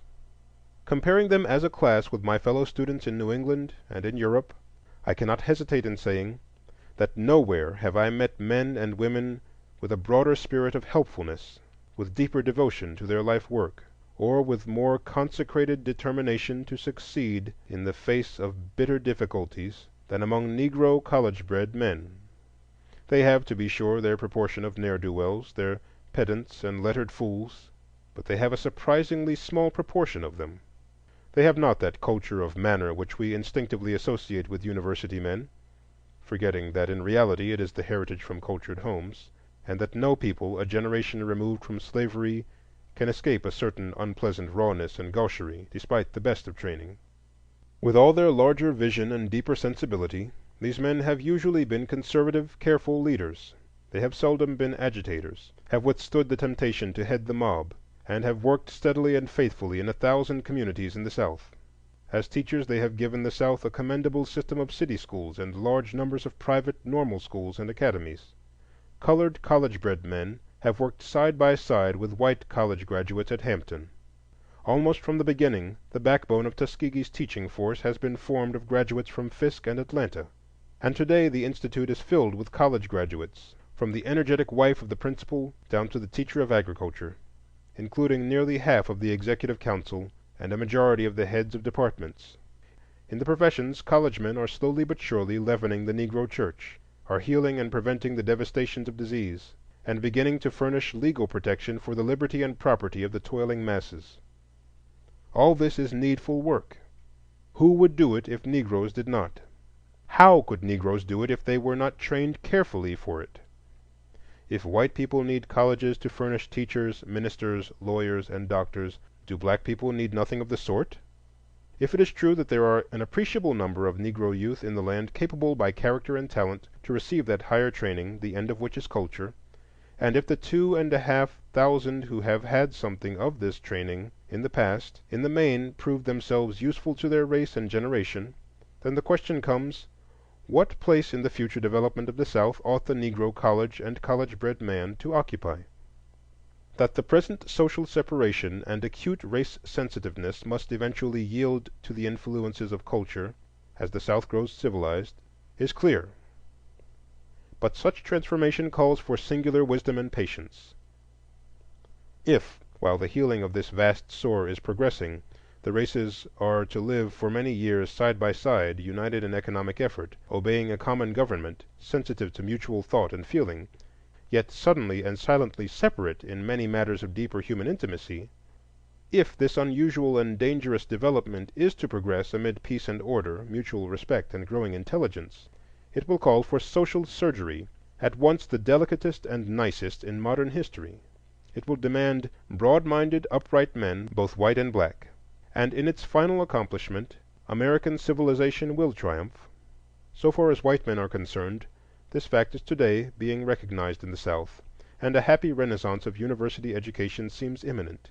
But the very voices that cry hail to this good work are, strange to relate, largely silent or antagonistic to the higher education of the Negro. Strange to relate, for this is certain: No secure civilization can be built in the South with the Negro as an ignorant, turbulent proletariat. Suppose we seek to remedy this by making them laborers and nothing more. They are not fools. They have tasted of the tree of life, and they will not cease to think, will not cease attempting to read the riddle of the world. By taking away their best equipped teachers and leaders, by slamming the door of opportunity in the faces of their bolder and brighter minds, will you make them satisfied with their lot? Or will you not rather transfer their leading from the hands of men taught to think to the hands of untrained demagogues? We ought not to forget that despite the pressure of poverty, and despite the active discouragement and even ridicule of friends, the demand for higher training steadily increases among Negro youth. There were, in the years from 1875 to 1880, 22 Negro graduates from Northern colleges. From 1885 to 1890 there were 43, and from 1895 to 1900 nearly 100 graduates. From Southern Negro colleges there were in the same three periods 143, 413, and over 500 graduates. Here, then, is the plain thirst for training. By refusing to give this talented tenth the key to knowledge, can any sane man imagine that they will lightly lay aside their yearning and contentedly become hewers of wood and drawers of water? No. The dangerously clear logic of the Negro's position will more and more loudly assert itself in that day when increasing wealth and more intricate social organization preclude the South from being, as it so largely is, simply an armed camp for intimidating black folk. Such waste of energy cannot be spared if the South is to catch up with civilization. And as the black third of the land grows in thrift and skill, unless skillfully guided in its larger philosophy, it must more and more brood over the red past and the creeping crooked present, until it grasps a gospel of revolt and revenge, and throws its newfound energies athwart the current of advance. Even today the masses of the Negroes see all too clearly the anomalies of their position and the moral crookedness of yours. You may marshal strong indictments against them, but their counter-cries, lacking though they be in formal logic, have burning truths within them which you may not wholly ignore, O Southern gentlemen. If you deplore their presence here, they ask, "Who brought us?" When you cry, "Deliver us from the vision of intermarriage," they answer that legal marriage is infinitely better than systematic concubinage and prostitution. And if in just fury you accuse their vagabonds of violating women, they also in fury quite as just may reply, "The rape which your gentlemen have done against helpless black women in defiance of your own laws is written on the foreheads of 2 millions of mulattoes, and written in ineffaceable blood." And finally, when you fasten crime upon this race as its peculiar trait, they answer that slavery was the arch crime, and lynching and lawlessness its twin abortions, that color and race are not crimes, and yet it is they which in this land receive most unceasing condemnation, North, East, South, and West. I will not say such arguments are wholly justified. I will not insist that there is no other side to the shield. But I do say that of the 9 millions of Negroes in this nation, there is scarcely one out of the cradle to whom these arguments do not daily present themselves in the guise of terrible truth. I insist that the question of the future is how best to keep these millions from brooding over the wrongs of the past and the difficulties of the present, so that all their energies may be bent toward a cheerful striving and cooperation with their white neighbors, toward a larger, juster, and fuller future. That one wise method of doing this lies in the closer knitting of the Negro to the great industrial possibilities of the South is a great truth, and this the common schools and the manual training and trade schools are working to accomplish. But these alone are not enough. The foundations of knowledge in this race, as in others, must be sunk deep in the college and university if we would build a solid, permanent structure. Internal problems of social advance must inevitably come, problems of work and wages, of families and homes, of morals and the true valuing of the things of life, And all these and other inevitable problems of civilization the Negro must meet and solve largely for himself, by reason of his isolation. And can there be any possible solution other than by study and thought, and an appeal to the rich experience of the past? Is there not, with such a group and in such a crisis, infinitely more danger to be apprehended from half-trained minds and shallow thinking than from over-education and over-refinement? Surely we have wit enough to found a Negro college so manned and equipped as to steer successfully between the dilettante and the fool. We shall hardly induce black men to believe that if their stomachs be full, it matters little about their brains. They already dimly perceive that the paths of peace winding between honest toil and dignified manhood call for guidance of skilled thinkers, the loving, reverent comradeship between the black lowly and the black men emancipated by training and culture. The function of the Negro college, then, is clear.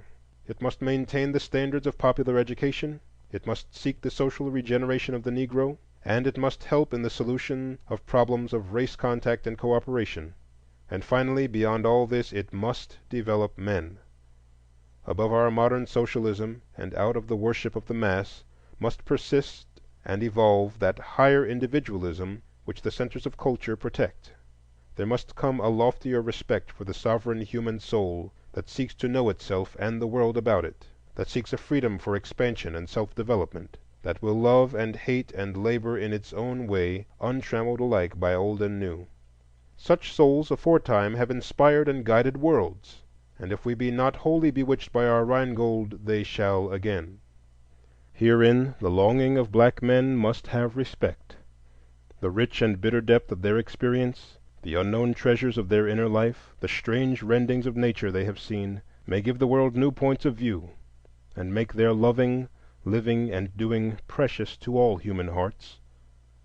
And to themselves, in these the days that try their souls, the chance to soar in the dim blue air above the smoke is to their finer spirits boon and guerdon for what they lose on earth by being black. I sit with Shakespeare, and he winces not. Across the color line I move arm in arm with Balzac and Dumas, where smiling men and welcoming women glide in gilded halls. From out the caves of evening that swing between the strong-limbed earth and the tracery of the stars, I summon Aristotle and Aurelius, and what soul I will, and they come all graciously, with no scorn nor condescension. So, wed with truth, I dwell above the veil. Is this the life you grudge us, O knightly America? Is this the life you long to change into the dull red hideousness of Georgia? Are you so afraid lest, peering from this high Pisgah between Philistine and Amalekite, we sight the promised land? Chapter 7. Of the Black Belt. I am black but comely, O ye daughters of Jerusalem, as the tents of Kedar, as the curtains of Solomon. Look not upon me, because I am black, because the sun hath looked upon me. My mother's children were angry with me.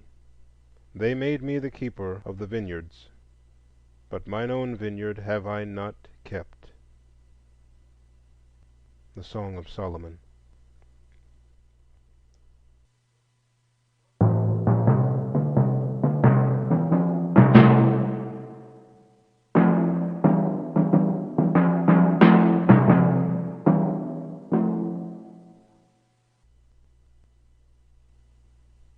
Out of the north the train thundered, and we woke to see the crimson soil of Georgia stretching away bare and monotonous right and left.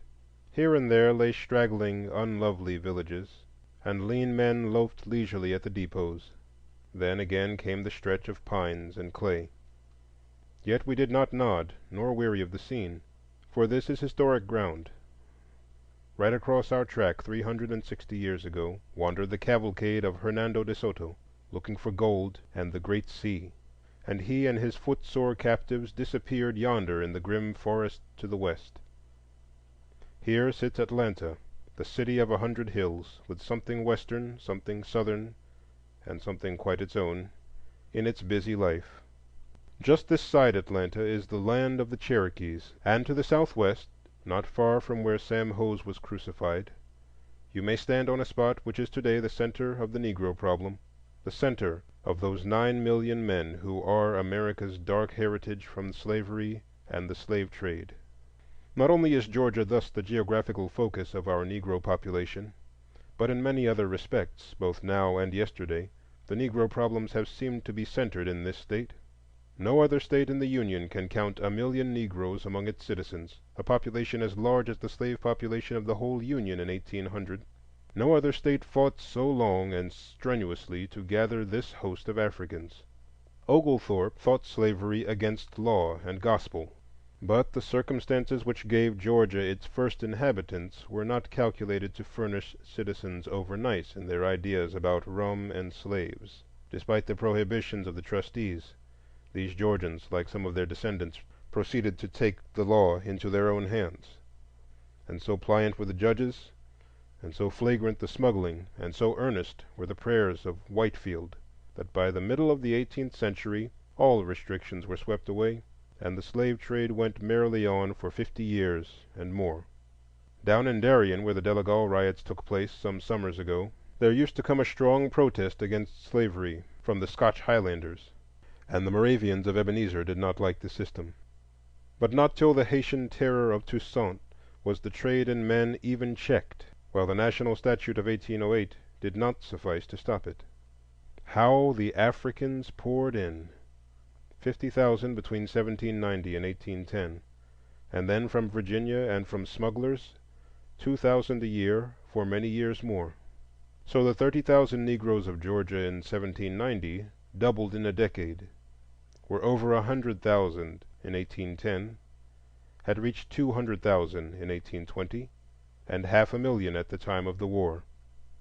Thus, like a snake, the black population writhed upward. But we must hasten on our journey.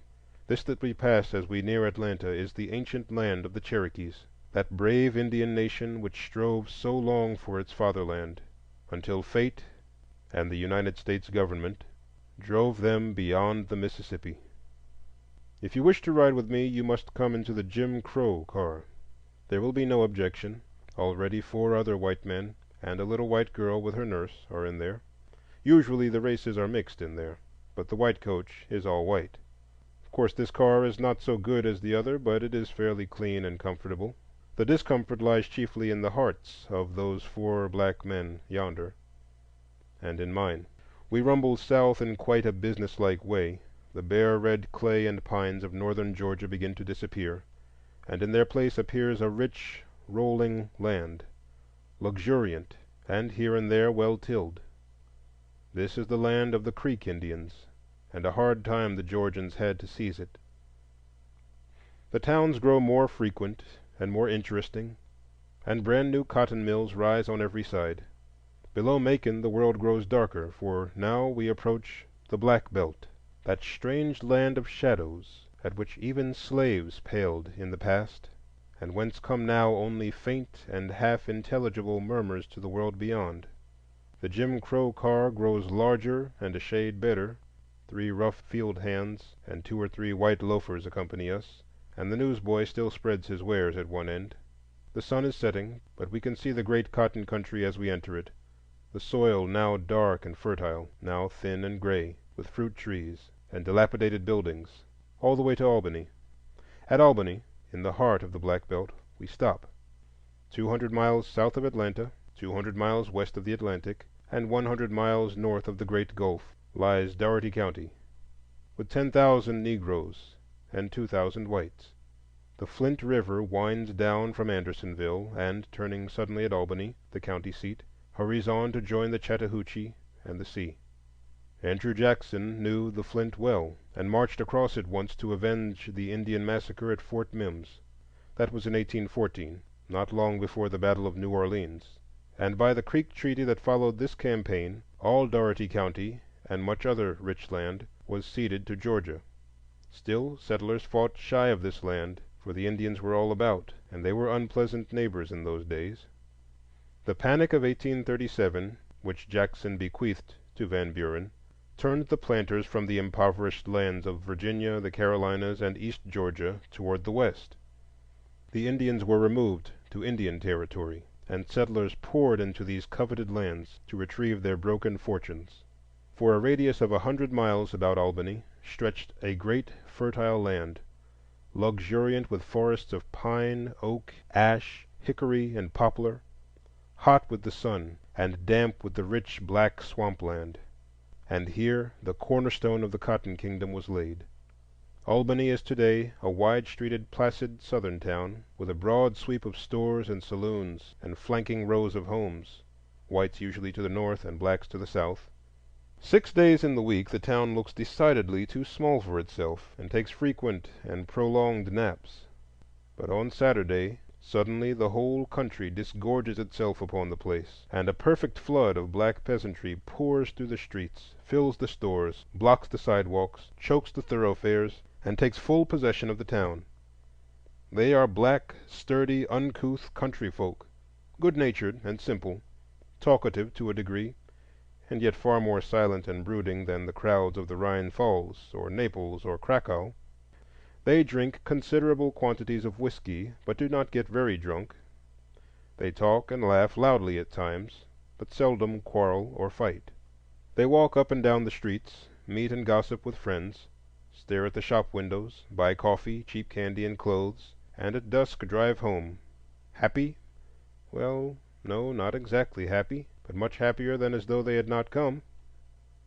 Thus Albany is a real capital, a typical Southern county town, the center of the life of 10,000 souls, their point of contact with the outer world, their center of news and gossip, their market for buying and selling, borrowing and lending, their fountain of justice and law. Once upon a time we knew country life so well and city life so little that we illustrated city life as that of a closely crowded country district. Now the world has well nigh forgotten what the country is, and we must imagine a little city of black people scattered far and wide over 300 lonesome square miles of land, without train or trolley, in the midst of cotton and corn, and wide patches of sand and gloomy soil. It gets pretty hot in southern Georgia in July, a sort of dull, determined heat that seems quite independent of the sun. So it took us some days to muster courage enough to leave the porch and venture out on the long country roads, that we might see this unknown world. Finally we started. It was about 10 in the morning, bright with a faint breeze, and we jogged leisurely southward in the valley of the Flint. We passed the scattered box-like cabins of the brickyard hands, and the long tenement row facetiously called the Ark, and were soon in the open country, and on the confines of the great plantations of other days. There is the Joe Fields place. A rough old fellow was he, and had killed many a "nigger" in his day. 12 miles his plantation used to run, a regular barony. It is nearly all gone now. Only straggling bits belong to the family, and the rest has passed to Jews and Negroes.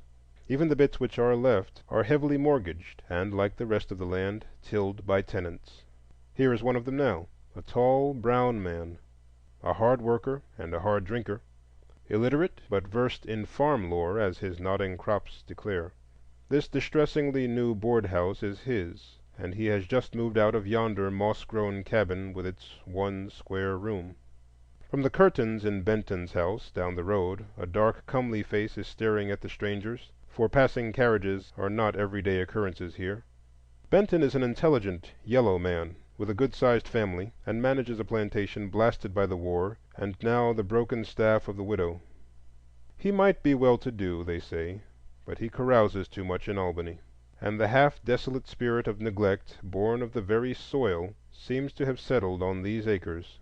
In times past there were cotton gins and machinery here, but they have rotted away. The whole land seems forlorn and forsaken. Here are the remnants of the vast plantations of the Sheldons, the Pellets, and the Rensons, but the souls of them are past. The houses lie in half ruin or have wholly disappeared. The fences have flown, and the families are wandering in the world. Strange vicissitudes have met these whilom masters. Yonder stretched the wide acres of Bildad Razor. He died in wartime, but the upstart overseer hastened to wed the widow. Then he went, and his neighbors too, and now only the black tenant remains. But the shadow hand of the master's grand-nephew or cousin or creditor stretches out of the gray distance to collect the rack rent remorselessly, and so the land is uncared for and poor. Only black tenants can stand such a system, and they only because they must. 10 miles we have ridden today, and have seen no white face. A resistless feeling of depression falls slowly upon us, despite the gaudy sunshine and the green cotton fields. This, then, is the cotton kingdom, the shadow of a marvelous dream. And where is the king? Perhaps this is he, the sweating plowman, tilling his 80 acres with 2 lean mules and fighting a hard battle with debt. So we sit musing until, as we turn a corner on the sandy road, there comes a fairer scene suddenly in view: a neat cottage snugly ensconced by the road, and near it a little store. A tall, bronzed man arises from the porch as we hail him, and comes out to our carriage. He is 6 feet in height, with a sober face that smiles gravely. He walks too straight to be a tenant. Yes, he owns 240 acres. "Land is run down since the boom days of 1850," he explains, "and the cotton is low. 3 black tenants live on his place, and in his little store he keeps a small stock of tobacco, snuff, soap, and soda for the neighborhood. Here is his gin house with new machinery just installed. 300 bales of cotton went through it last year. 2 children he has sent away to school. Yes," he says sadly, "he is getting on, but cotton is down to 4 cents. I know how debt sits staring at him." Wherever the king may be, the parks and palaces of the cotton kingdom have not wholly disappeared. We plunge even now into great groves of oak and towering pine, with an undergrowth of myrtle and shrubbery. This was the home house of the Thompsons, slave barons, who drove their coach and 4 in the merry past. All is silence now, and ashes and tangled weeds. The owner put his whole fortune into the rising cotton industry of the '50s, and with the falling prices of the '80s he packed up and stole away. Yonder is another grove, with unkempt lawn, great magnolias, and grass-grown paths. The big house stands in half ruin, its great front door staring blankly at the street, and the back part grotesquely restored for its black tenant. A shabby, well-built Negro is he, unlucky and irresolute. He digs hard to pay rent to the white girl who owns the remnant of the place. She married a policeman and lives in Savannah. Now and again we come to churches. Here is one now. Shepherd's, they call it. A great whitewashed barn of a thing, perched on stilts of stone, and looking for all the world as though it were just resting here a moment, and might be expected to waddle off down the road at almost any time. And yet it is the center of 100 cabin homes, and sometimes of a Sunday 500 persons from far and near gather here and talk and eat and sing. There is a schoolhouse near, a very airy, empty shed, but even this is an improvement, for usually the school is held in the church. The churches vary from log huts to those like Shepherd's, and the schools from nothing to this little house that sits demurely on the county line. It is a tiny plank house, perhaps 10 by 20, and has within a double row of unplaned benches resting mostly on legs, sometimes on boxes. Opposite the door is a square homemade desk. In one corner are the ruins of a stove, and in the other a dim blackboard. It is the cheerfulest schoolhouse I have seen in Dougherty, save in town. Back of the schoolhouse is a lodge house 2 stories high and not quite finished. Societies meet there, societies to care for the sick and bury the dead, and these societies grow and flourish. We had come to the boundaries of Dougherty, and we were about to turn west along the county line when all these sights were pointed out to us by a kindly old man, black, white-haired, and 70. 45 years he had lived here, and now supports himself and his old wife by the help of the steer tethered yonder and the charity of his black neighbors. He shows us the farm of the hills just across the county line in Baker, a widow and 2 strapping sons who raised 10 bales, one need not add cotton down here, last year. There are fences and pigs and cows, and the soft-voiced, velvet-skinned young Memnon, who sauntered half bashfully over to greet the strangers, is proud of his home. We turn now to the west, along the county line. Great dismantled trunks of pines tower above the green cotton fields, cracking their naked, gnarled fingers toward the border of living forest beyond. There's little beauty in this region, only a sort of crude abandon that suggests power, a naked grandeur, as it were. The houses are bare and straight. There are no hammocks or easy chairs, and few flowers. So when, as here at Rawdon's, one sees a vine clinging to a little porch and home-like windows peeping over the fences, one takes a long breath. I think I never before quite realized the place of the fence in civilization. This is the land of the unfenced, where crouch on either hand scores of ugly one-room cabins, cheerless and dirty. Here lies the Negro problem in its naked dirt and penury, and here are no fences. But now and then the criss-cross rails or straight palings break into view, and then we know a touch of culture is near. Of course, Harrison Gohagen, a quiet yellow man, young, smooth-faced, and diligent, of course he is lord of some 100 acres, and we expect to see a vision of well-kept rooms and fat beds and laughing children. For has he not fine fences? And those over yonder? Why should they build fences on the rack-rented land? It will only increase their rent. On we wind through sand and pines and glimpses of old plantations, till there creeps into sight a cluster of buildings, wood and brick, mills and houses, and scattered cabins. It seemed quite a village. As it came nearer and nearer, however, the aspect changed. The buildings were rotten, the bricks were falling out, the mills were silent, and the store was closed. Only in the cabins appeared, now and then, a bit of lazy life. I could imagine the place under some weird spell, and was half-minded to search out the princess.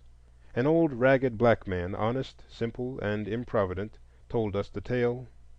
The wizard of the North, the capitalist, had rushed down in the '70s to woo this coy, dark soil. He bought a square mile or more, and for a time the field hands sang, the gins groaned, and the mills buzzed. Then came a change. The agent's son embezzled the funds and ran off with them. Then the agent himself disappeared. Finally, the new agent stole even the books, and the company, in wrath, closed its business and its houses, refused to sell, and let houses and furniture and machinery rust and rot. So the Waters Loring plantation was stilled by the spell of dishonesty, and stands like some gaunt rebuke to a scarred land.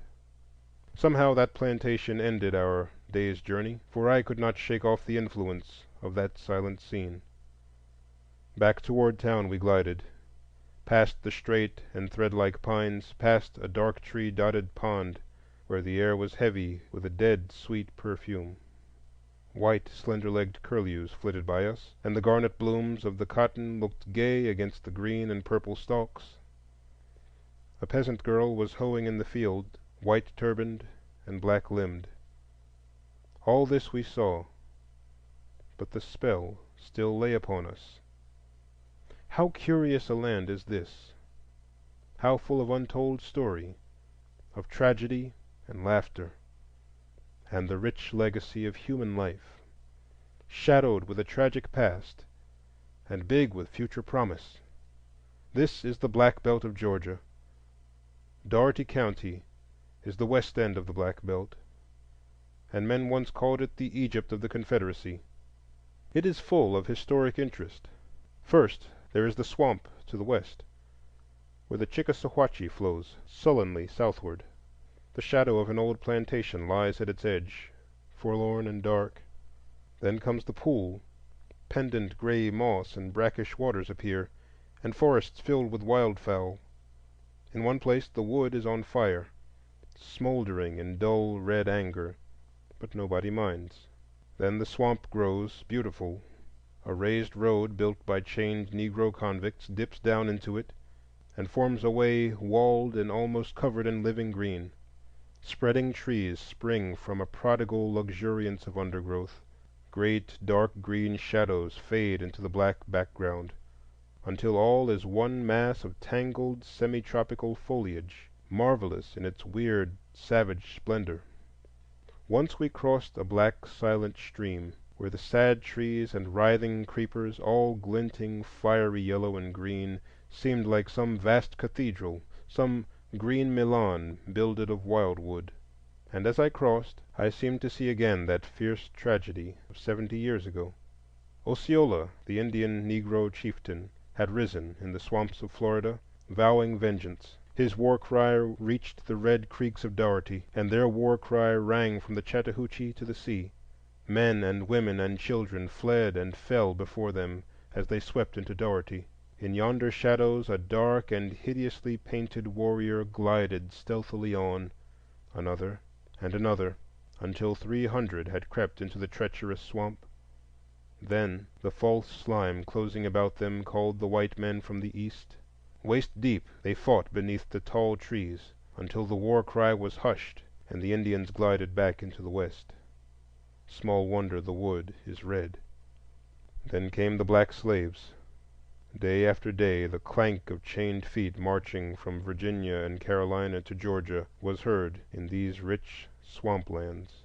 Day after day the songs of the callous, the wail of the motherless, and the muttered curses of the wretched echoed from the Flint to the Chickasawhatchee, until by 1860 there had risen in West Dougherty perhaps the richest slave kingdom the modern world ever knew. 150 barons commanded the labor of nearly 6,000 Negroes, held sway over farms with 90,000 acres tilled land, valued even in times of cheap soil at $3 millions. 20,000 bales of ginned cotton went yearly to England, new and old, and men that came there bankrupt made money and grew rich. In a single decade the cotton output increased fourfold, and the value of the lands was tripled. It was the heyday of the nouveau riche, and a life of careless extravagance among the masters. 4 and 6 bob-tailed thoroughbreds rolled their coaches to town. Open hospitality and gay entertainment were the rule.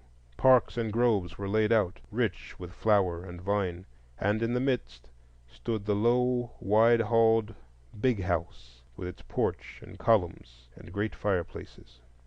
And yet with all this there was something sordid, something forced, a certain feverish unrest and recklessness, for was not all this show and tinsel built upon a groan? "This land was a little hell," said a ragged, brown, and grave-faced man to me. We were seated near a roadside blacksmith shop, and behind was the bare ruin of some master's home. "I've seen niggers drop dead in the furrow, but they were kicked aside, and the plow never stopped. Down in the guard-house, that's where the blood ran." With such foundations, a kingdom must in time sway and fall. The masters moved to Macon and Augusta, and left only the irresponsible overseers on the land. And the result is such ruin as this: the Lloyd home place, great waving oaks, a spread of lawn, myrtles, and chestnuts, all ragged and wild, a solitary gatepost standing where once was a castle entrance, an old rusty anvil lying amid rotted bellows and wood in the ruins of a blacksmith shop, a wide, rambling old mansion, brown and dingy, filled now with the grandchildren of the slaves who once waited on its tables, while the family of the master has dwindled to 2 lone women who live in Macon and feed hungrily off the remnants of an earldom. So we ride on, past phantom gates and falling homes, past the once flourishing farms of the Smiths, the Gandys, and the Lagores, and find all dilapidated and half-ruined, even there where a solitary white woman, a relic of other days, sits alone in state among miles of Negroes and rides to town in her ancient coach each day. This was indeed the Egypt of the Confederacy, the rich granary whence potatoes and corn and cotton poured out to the famished and ragged Confederate troops as they battled for a cause lost long before 1861. Sheltered and secure, It became the place of refuge for families, wealth, and slaves. Yet even then the hard, ruthless rape of the land began to tell. The red clay subsoil already had begun to peer above the loam. The harder the slaves were driven, the more careless and fatal was their farming. Then came the revolution of war and emancipation, the bewilderment of Reconstruction. And now, what is the Egypt of the Confederacy, and what meaning has it for the nation's weal or woe? It is a land of rapid contrast and of curiously mingled hope and pain. Here sits a pretty blue-eyed quadroon hiding her bare feet. She was married only last week, and yonder in the field is her dark young husband, hoeing to support her at 30 cents a day without board. Across the way is Gatesby, brown and tall, lord of 2,000 acres shrewdly won and held. There is a store conducted by his black son, a blacksmith, and a ginnery. 5 miles below here is a town owned and controlled by one white New Englander. He owns almost a Rhode Island county, with thousands of acres and hundreds of black laborers. Their cabins look better than most, and the farm, with machinery and fertilizers, is much more businesslike than any in the county, although the manager drives hard bargains in wages. When now we turn and look 5 miles above, there on the edge of town are 5 houses of prostitutes, 2 of blacks and 3 of whites. And in one of the houses of the whites a worthless black boy was harbored too openly 2 years ago, so he was hanged for rape. And here, too, is the high whitewashed fence of the stockade, as the county prison is called. The white folks say it is ever full of black criminals. The black folks say that only colored boys are sent to jail, and they not because they are guilty, but because the state needs criminals to eke out its income by their forced labor.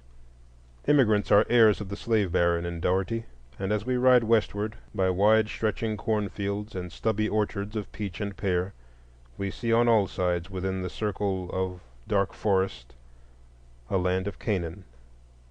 Here and there are tales of projects for money-getting, born in the swift days of Reconstruction, improvement companies, wine companies, mills and factories.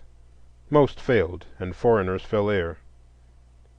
It is a beautiful land, this Dougherty west of the Flint. The forests are wonderful. The solemn pines have disappeared, and this is the oaky woods, with its wealth of hickories, beeches, oaks, and palmettos. But a pall of debt hangs over the beautiful land. The merchants are in debt to the wholesalers. The planters are in debt to the merchants. The tenants owe the planters, and laborers bow and bend beneath the burden of it all. Here and there a man has raised his head above these murky waters. We passed one fenced stock farm with grass and grazing cattle that looked very homelike after endless corn and cotton.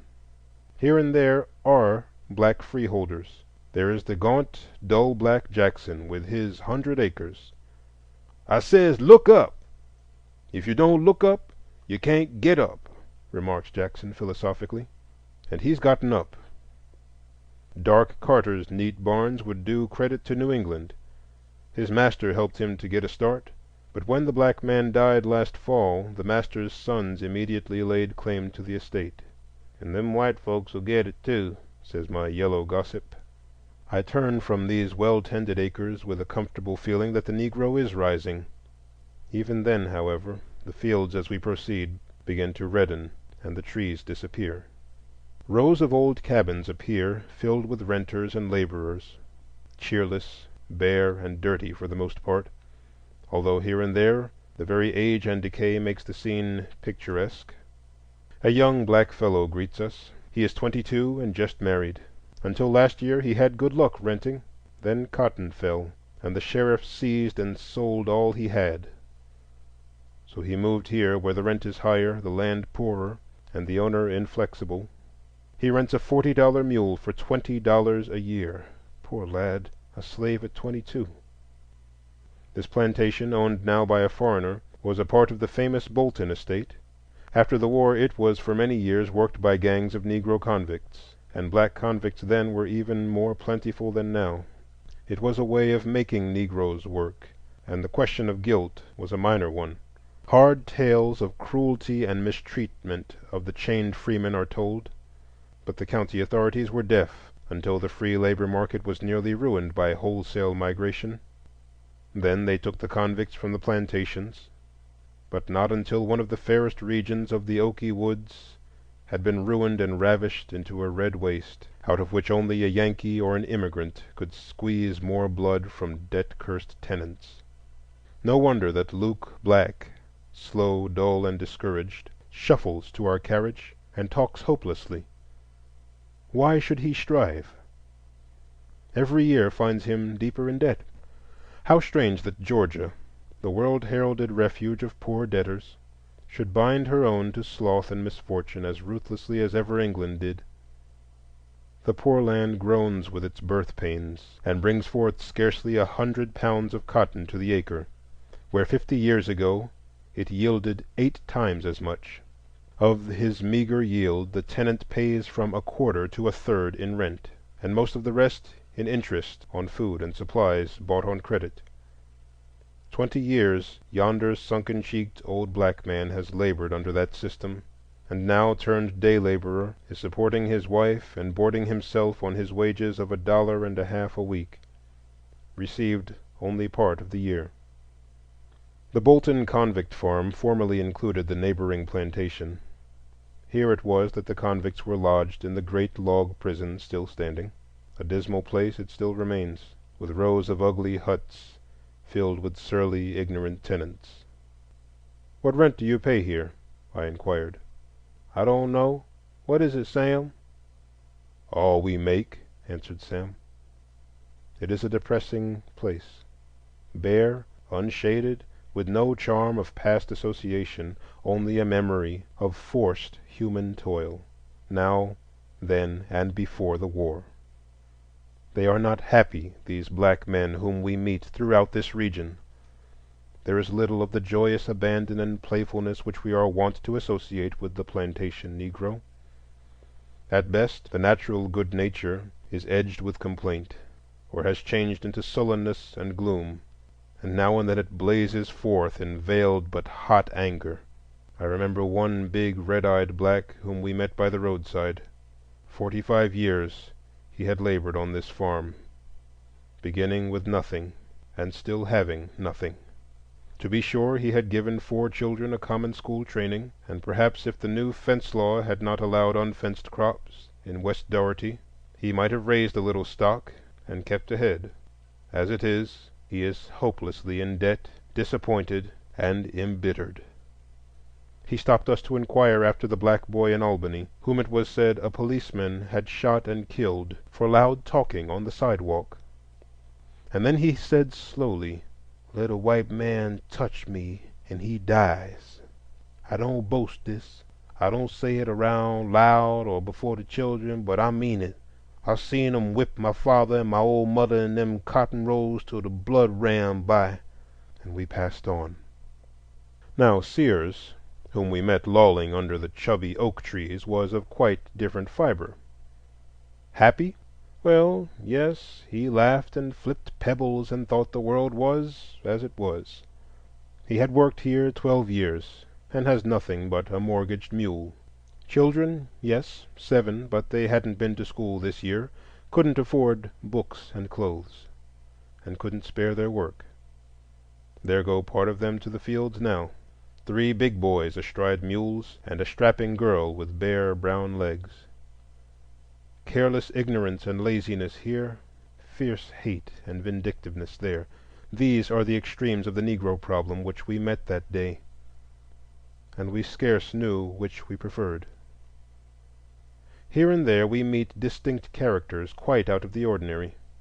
One came out of a piece of newly cleared ground, making a wide detour to avoid the snakes.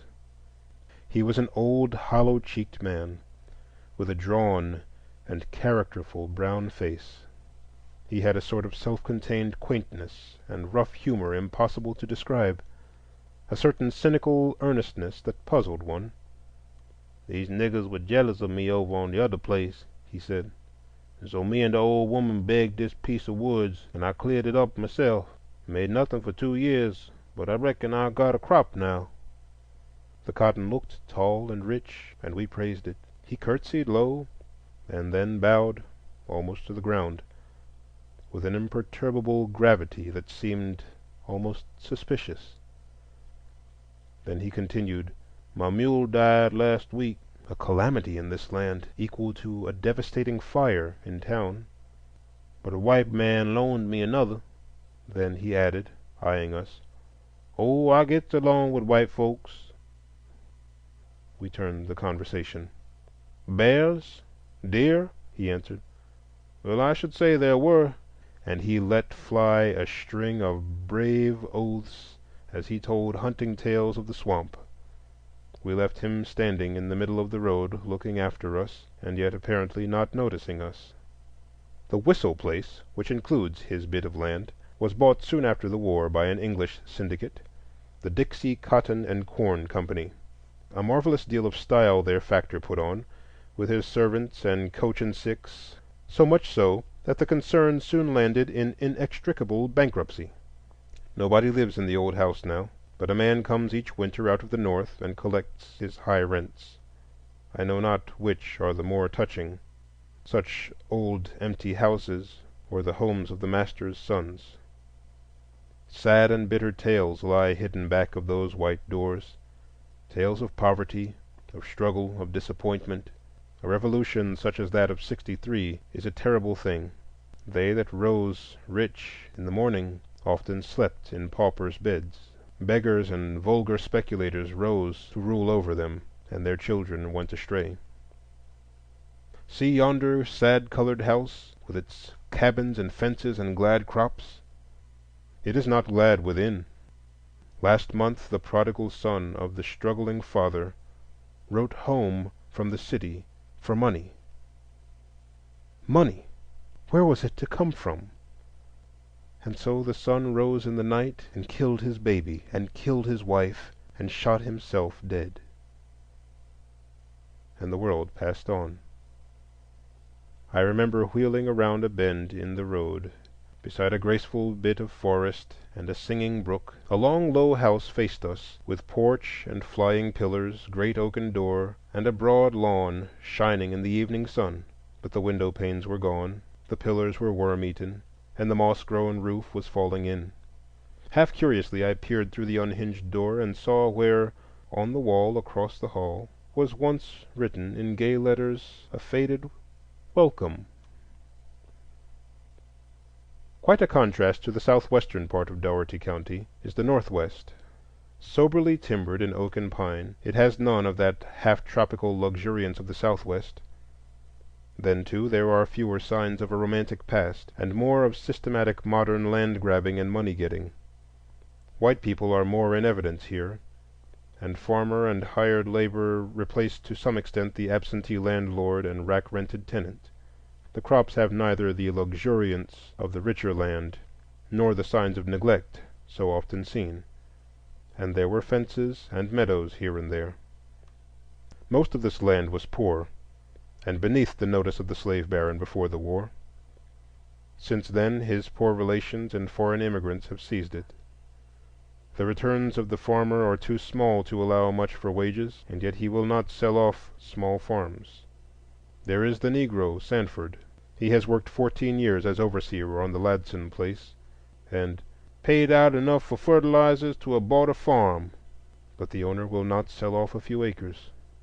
2 children, a boy and a girl, are hoeing sturdily in the fields on the farm where Corliss works. He is smooth-faced and brown, and is fencing up his pigs. He used to run a successful cotton gin, but the Cottonseed Oil Trust has forced the price of ginning so low that he says it hardly pays him.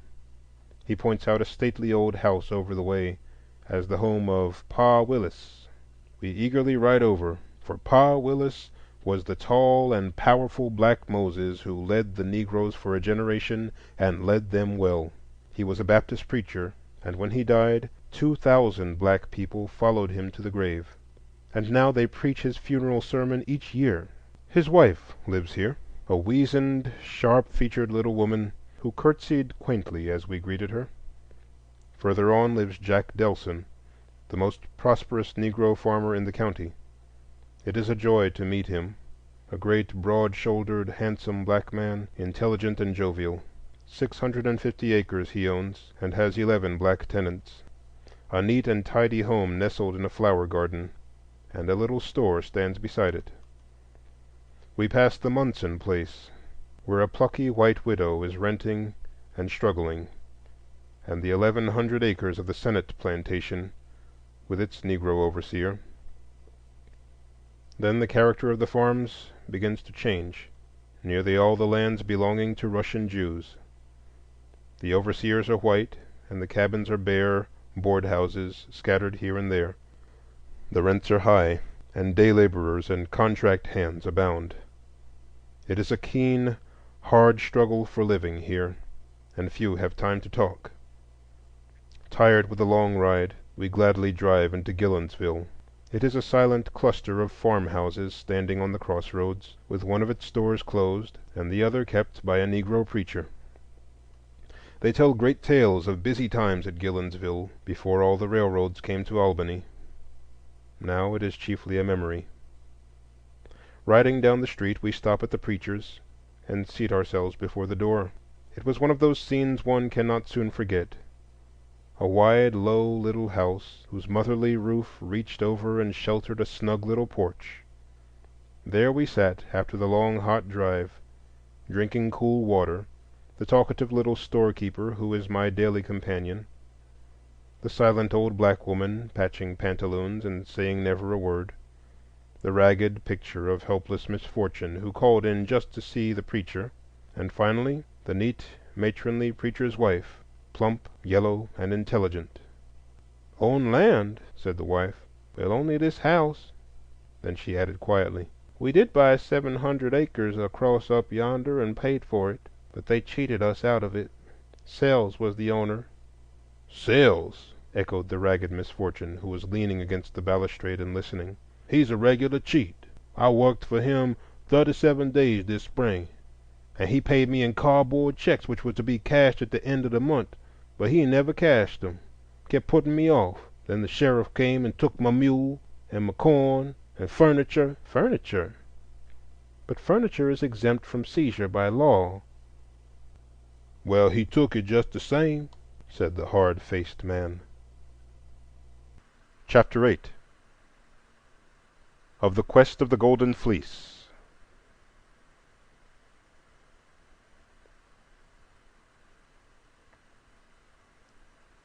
But the brute said in his breast, "Till the mills I grind have ceased, the riches shall be dust of dust, dry ashes be the feast. On the strong and cunning few cynic favors I will strew, I will stuff their maw with overplus until their spirit dies. From the patient and the low I will take the joys they know. They shall hunger after vanities, and still an hungered go. Madness shall be on the people, ghastly jealousies arise, brother's blood shall cry on brother up the dead and empty skies."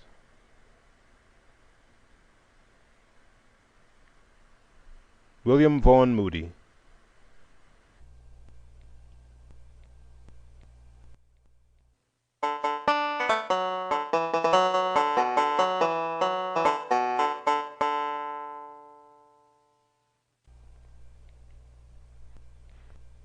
Have you ever seen a cotton field white with harvest, its golden fleece hovering above the black earth like a silvery cloud edged with dark green, its bold white signals waving like the foam of billows from Carolina to Texas across that black and human sea? I have sometimes half suspected that here the winged ram Chrysomolus left that fleece after which Jason and his Argonauts went vaguely wandering into the shadowy East 3,000 years ago.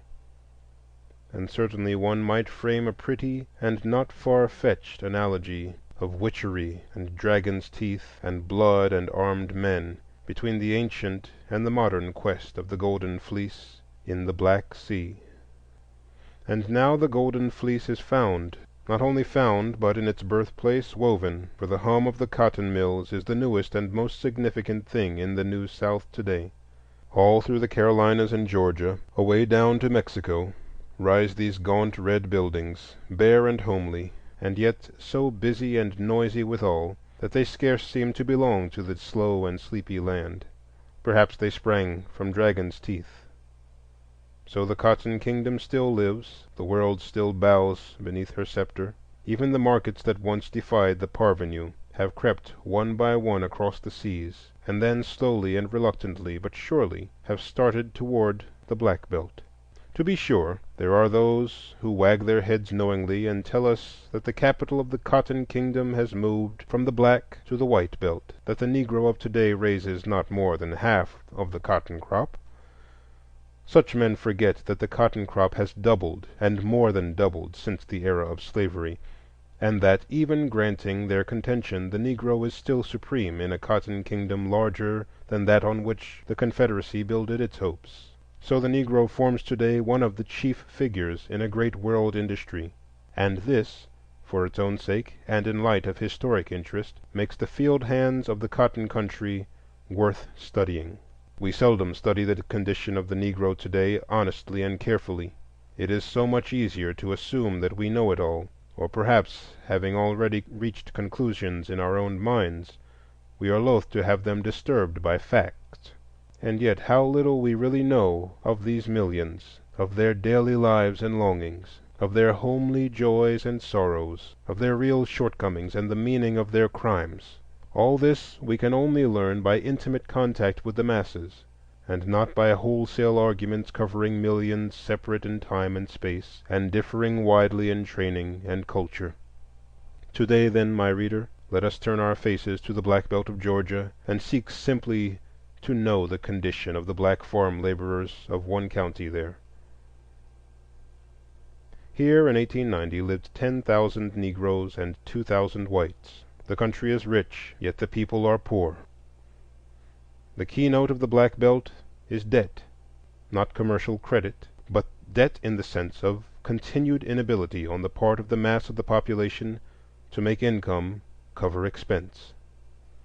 This is the direct heritage of the South from the wasteful economies of the slave regime, but it was emphasized and brought to a crisis by the emancipation of the slaves. In 1860, Dougherty County had 6,000 slaves, worth at least $2.5 millions. Its farms were estimated at 3 millions, making $5.5 millions of property, the value of which depended largely on the slave system and on the speculative demand for land, once marvelously rich, but already partially devitalized by careless and exhaustive culture. The war, then, meant a financial crash. In place of the $5.5 millions of 1860, there remained in 1870 only farms valued at less than 2 millions. With this came increased competition in cotton culture from the rich lands of Texas. A steady fall in the normal price of cotton followed, from about 14 cents a pound in 1860 until it reached 4 cents in 1898. Such a financial revolution was it that involved the owners of the cotton belt in debt. And if things went ill with the master, how fared it with the man? The plantations of Dougherty County in slavery days were not as imposing and aristocratic as those of Virginia. The big house was smaller and usually one-storied, and sat very near the slave cabins. Sometimes these cabins stretched off on either side like wings, sometimes only on one side, forming a double row, or edging the road that turned into the plantation from the main thoroughfare. The form and disposition of the laborers' cabins throughout the Black Belt is today the same as in slavery days. Some live in the self-same cabins, others in cabins rebuilt on the sites of the old. All are sprinkled in little groups over the face of the land, centering about some dilapidated big house where the head tenant or agent lives. The general character and arrangement of these dwellings remains on the whole unaltered. There were in the county outside the corporate town of Albany about 1,500 Negro families in 1898. Out of these, only a single family occupied a house with 7 rooms. Only 14 have 5 rooms or more. The mass, live in 1- and 2-room homes.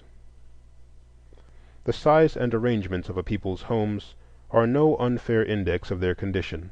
If then we inquire more carefully into these Negroes' homes, we find much that is unsatisfactory.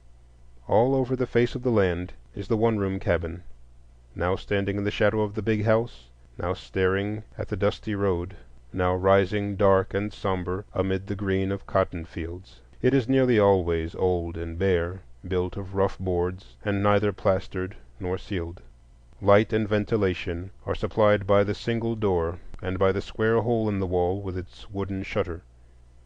There is no glass, porch, or ornamentation without.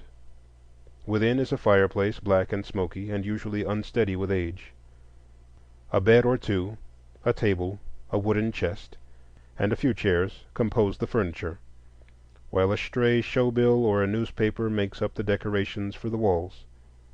Now and then one may find such a cabin kept scrupulously neat, with merry steaming fireplaces and hospitable door, but the majority are dirty and dilapidated, smelling of eating and sleeping, poorly ventilated, and anything but homes.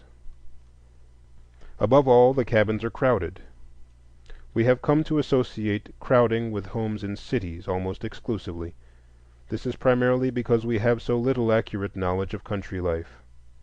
Here in Dougherty County, one may find families of 8 and 10 occupying 1 or 2 rooms, and for every 10 rooms of house accommodation for the Negroes, there are 25 persons.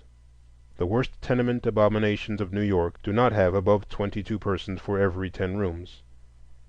Of course, one small, close room in a city without a yard is in many respects worse than the larger, single country room. In other respects it is better. It has glass windows, a decent chimney, and a trustworthy floor. The single great advantage of the Negro peasant is that he may spend most of his life outside his hovel in the open fields. There are 4 chief causes of these wretched homes. First, long custom born of slavery has assigned such homes to Negroes. White laborers would be offered better accommodations, and might for that and similar reasons give better work. Second, the Negroes, used to such accommodations, do not as a rule demand better.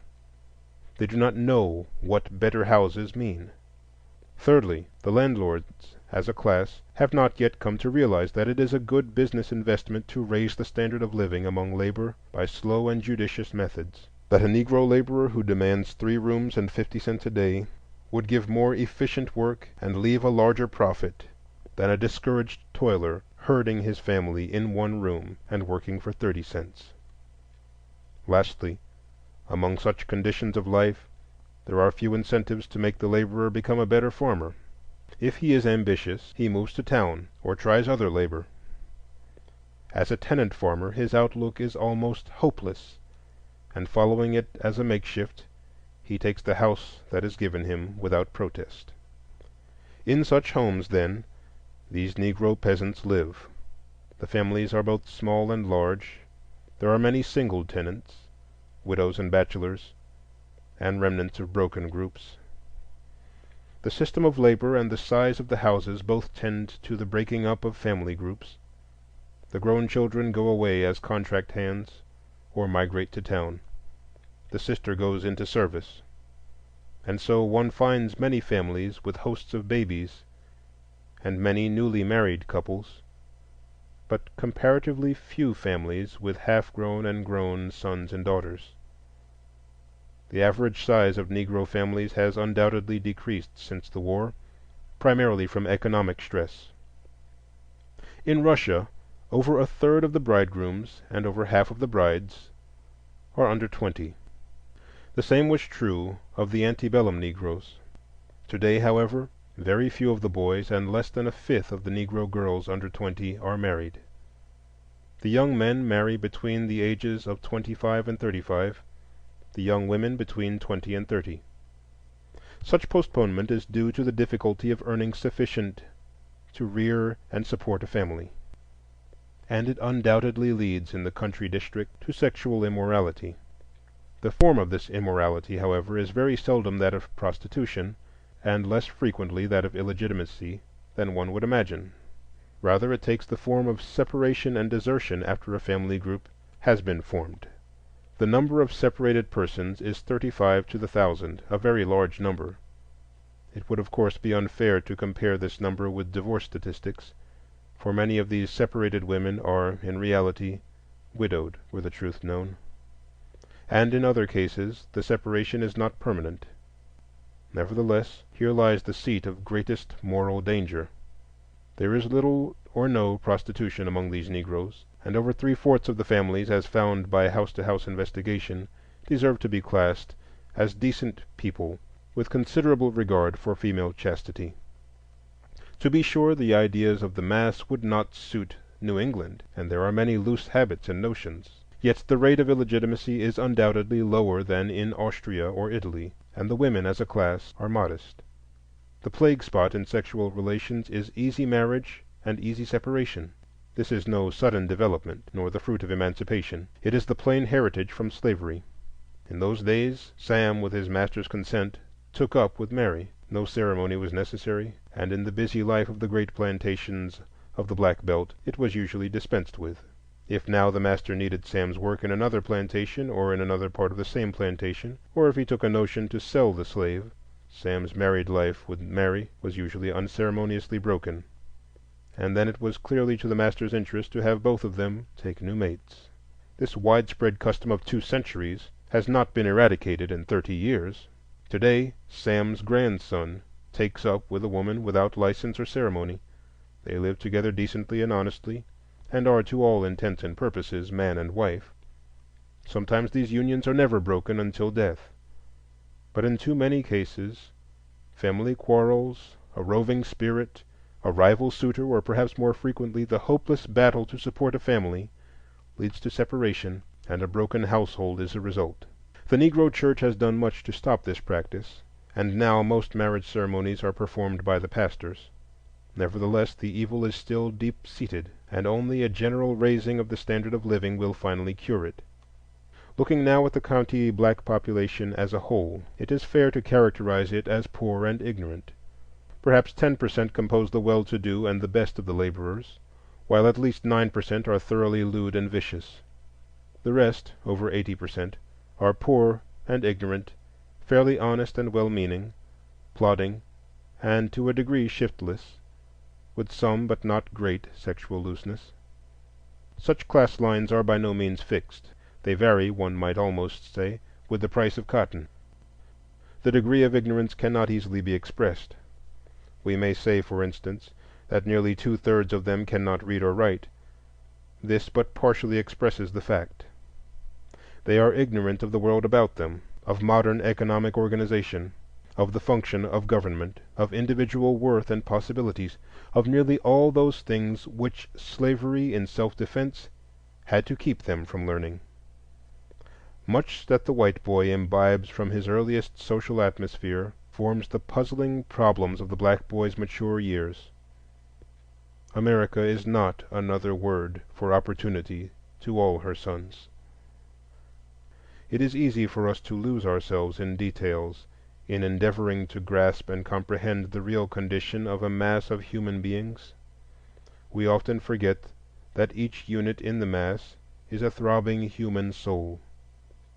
Ignorant it may be, and poverty-stricken, black and curious in limb and ways and thoughts, and yet it loves and hates, it toils and tires, it laughs and weeps its bitter tears, and looks in vague and awful longing at the grim horizon of its life. All this even as you and I. These black thousands are not in reality lazy. They are improvident and careless. They insist on breaking the monotony of toil with a glimpse at the great town world on Saturday. They have their loafers and their rascals, but the great mass of them work continuously and faithfully for a return, and under circumstances that would call forth equal voluntary effort from few, if any, other modern laboring class. Over 80% of them, men, women, and children, are farmers. Indeed, this is almost the only industry.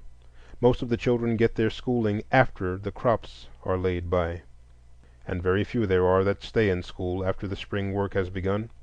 Child labor is to be found here in some of its worst phases, as fostering ignorance and stunting physical development. With the grown men of the county, there is little variety in work. 1,300 are farmers, and 200 are laborers, teamsters, etc., including 24 artisans, 10 merchants, 21 preachers, and 4 teachers. This narrowness of life reaches its maximum among the women. 1,350 of these are farm laborers, 100 are servants and washerwomen, leaving 65 housewives, 8 teachers, and 6 seamstresses. Among this people there is no leisure class. We often forget that in the United States over half the youth and adults are not in the world earning incomes, but are making homes, learning of the world, or resting after the heat of strife. But here 96% are toiling, no one with leisure to turn the bare and cheerless cabin into a home, no old folks to sit beside the fire and hand down traditions of the past, little of careless, happy childhood and dreaming youth. The dull monotony of daily toil is broken only by the gaiety of the thoughtless and the Saturday trip to town. The toil, like all farm toil, is monotonous, and here there are little machinery and few tools to relieve its burdensome drudgery. But with all this, it is work in the pure open air, and this is something in a day when fresh air is scarce. The land on the whole is still fertile, despite long abuse. For 9 or 10 months in succession the crops will come, if asked: garden vegetables in April, grain in May, melons in June and July, hay in August, sweet potatoes in September, and cotton from then to Christmas. And yet on 2/3 of the land there is but one crop, and that leaves the toilers in debt. Why is this? Away down the Basin Road, where the broad flat fields are flanked by great oak forests, is a plantation. Many thousands of acres it used to run, here and there, and beyond the great wood. 1,300 human beings here obeyed the call of one, were his, in body and largely in soul. One of them lives there yet, a short, stocky man, his dull brown face seamed and drawn, and his tightly curled hair gray-white. The crops? Just tolerable, he said, just tolerable. Getting on? No. He wasn't getting on at all. Smith of Albany furnishes him, and his rent is 800 pounds of cotton. Can't make anything at that. Why didn't he buy land? Humph! Takes money to buy land, and he turns away. Free! The most piteous thing amid all the black ruin of wartime, amid the broken fortunes of the masters, the blighted hopes of mothers and maidens, and the fall of an empire, the most piteous thing amid all this was the black freedman who threw down his hoe because the world called him free. What did such a mockery of freedom mean? Not a cent of money, not an inch of land, not a mouthful of victuals, not even ownership of the rags on his back. Free! On Saturday, once or twice a month, the old master before the war used to dole out bacon and meal to his Negroes, and after the first flush of freedom wore off, and his true helplessness dawned on the freedman, he came back and picked up his hoe, and old master still doled out his bacon and meal. The legal form of service was theoretically far different. In practice, task work, or cropping, was substituted for daily toil in gangs, and the slave gradually became a métayer, or tenant on shares, in name, but a laborer with indeterminate wages in fact. Still the price of cotton fell, and gradually the landlords deserted their plantations, and the reign of the merchant began. The merchant of the Black Belt is a curious institution, part banker, part landlord, part banker, and part despot. His store, which used most frequently to stand at the crossroads and became the center of a weekly village, has now moved to town, and thither the Negro tenant follows him. The merchant keeps everything: clothes and shoes, coffee and sugar, pork and meal, canned and dry goods, wagons and plows, seed and fertilizer. And what he has not in stock he can give you an order for at the store across the way. Here then comes the tenant, Sam Scott, after he has contracted with some absent landlord's agent for hiring 40 acres of land. He fingers his hat nervously until the merchant finishes his morning chat with Colonel Saunders and calls out, "Well, Sam, what do you want?" Sam wants him to furnish him, i.e., to advance him food and clothing for the year, and perhaps seed and tools, until his crop is raised and sold. If Sam seems a favorable subject, he and the merchant go to a lawyer, and Sam executes a chattel mortgage on his mule and wagon in return for seed and a week's rations. As soon as the green cotton leaves appear above the ground, another mortgage is given on the crop. Every Saturday, or at longer intervals, Sam calls upon the merchant for his rations. A family of 5 usually gets about 30 pounds of fat side pork and a couple of bushels of cornmeal a month. Besides this, clothing and shoes must be furnished. If Sam or his family is sick, there are orders on the druggist and doctor. If the mule wants shoeing, an order on the blacksmith, etc. If Sam is a hard worker and crops promise well, he is often encouraged to buy more—sugar, extra clothes, perhaps a buggy. But he is seldom encouraged to save. When cotton rose to 10 cents last fall, the shrewd merchants of Dougherty County sold 1,000 buggies in one season, mostly to black men.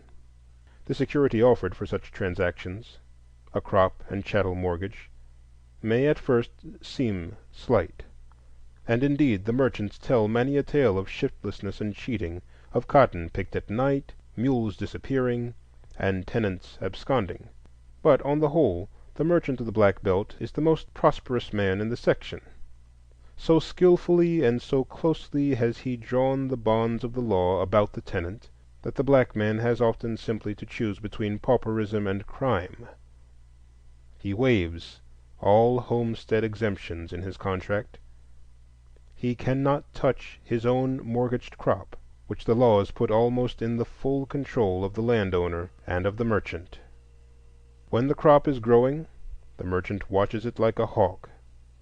As soon as it is ready for market, he takes possession of it, sells it, pays the landowner his rent, subtracts his bill for supplies, and if, as sometimes happens, there is anything left, he hands it over to the black serf for his Christmas celebration.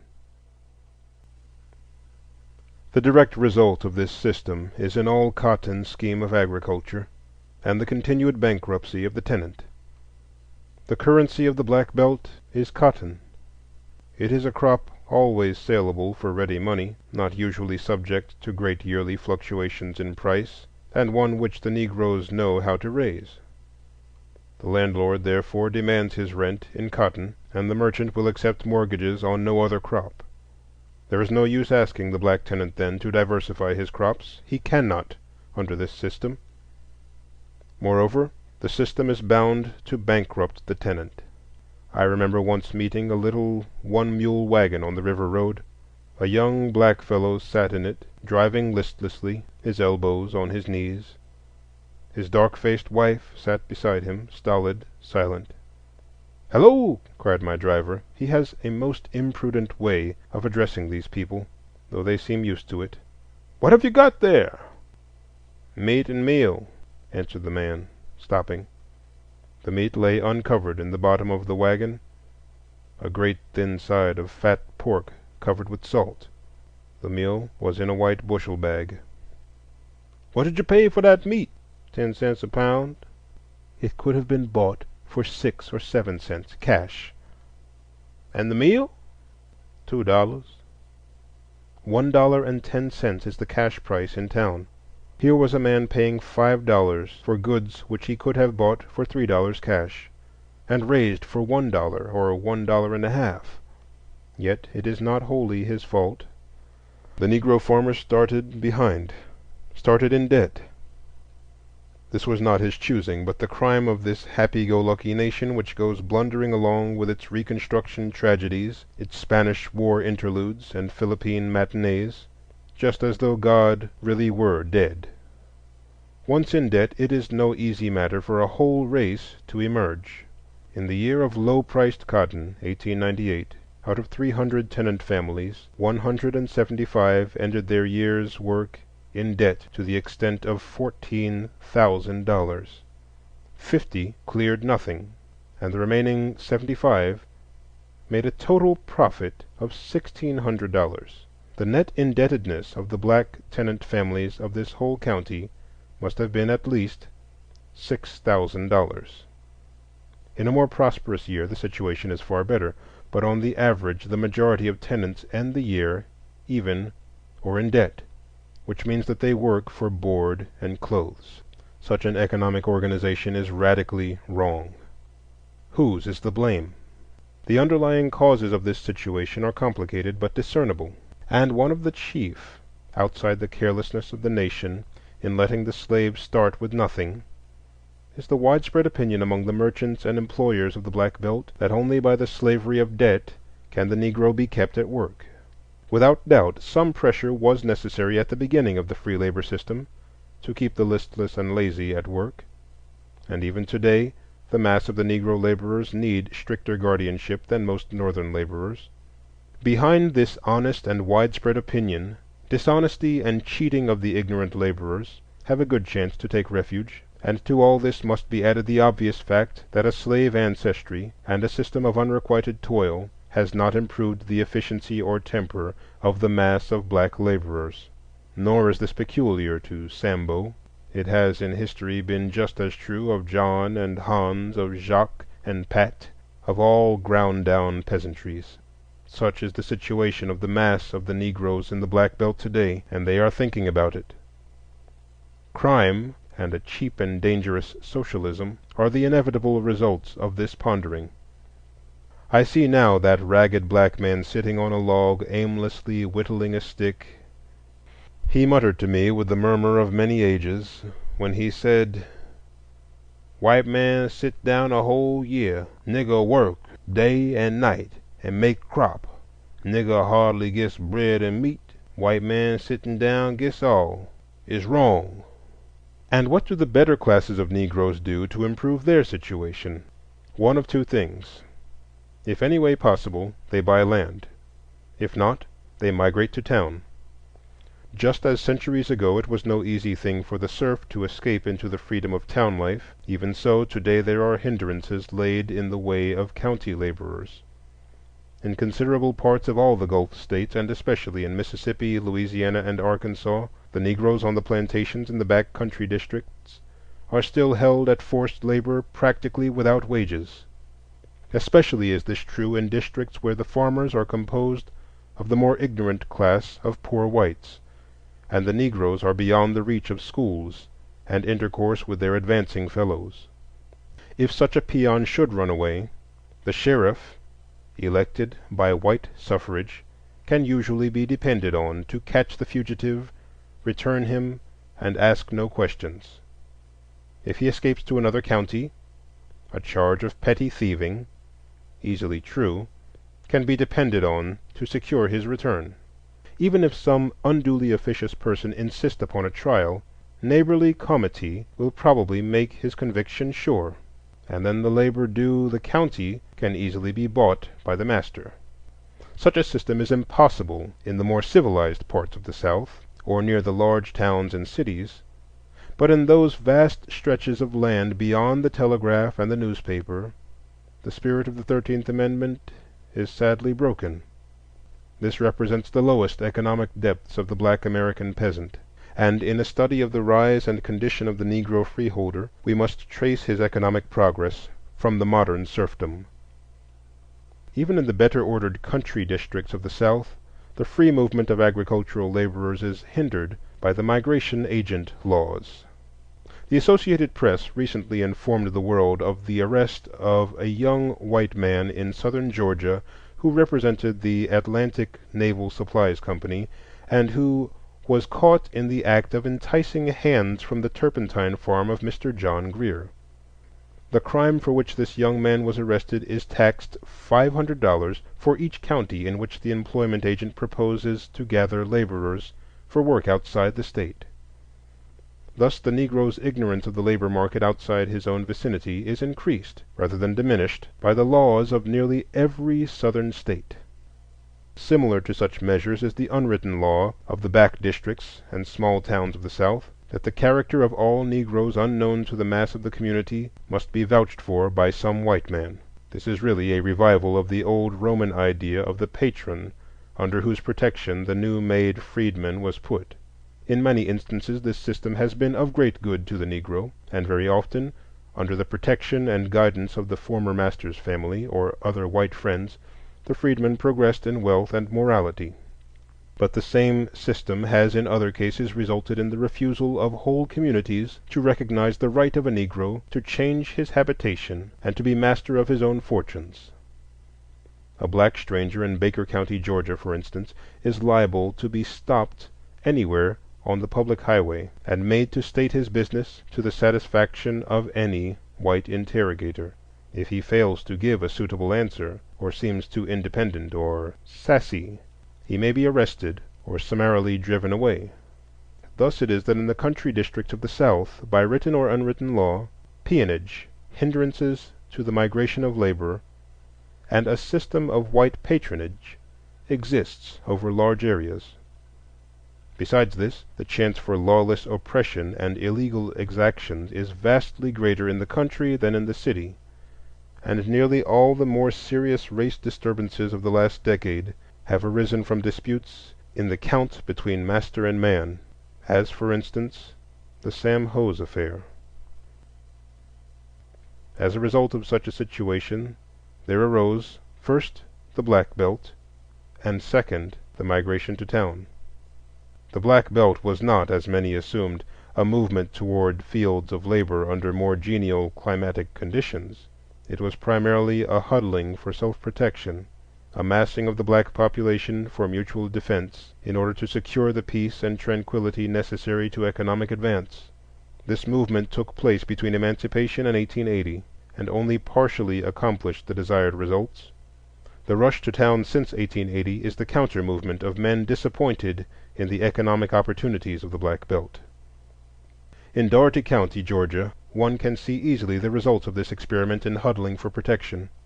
Only 10% of the adult population was born in the county, and yet the blacks outnumber the whites 4 or 5 to 1.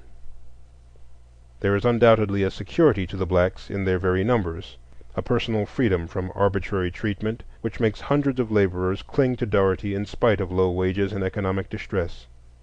But a change is coming, and slowly but surely, even here the agricultural laborers are drifting to town and leaving the broad acres behind.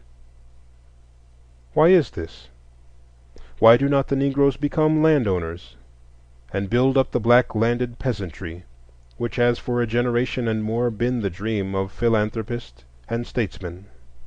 To the car window sociologist, to the man who seeks to understand and know the South by devoting the few leisure hours of a holiday trip to unraveling the snarl of centuries, to such men, very often the whole trouble with the black field hand may be summed up by Aunt Ophelia's word: shiftless. They have noted repeatedly scenes like one I saw last summer. We were riding along the highway to town at the close of a long hot day. A couple of young black fellows passed us in a mule team, with several bushels of loose corn in the ear. One was driving, listlessly bent forward, his elbows on his knees, a happy-go-lucky, careless picture of irresponsibility.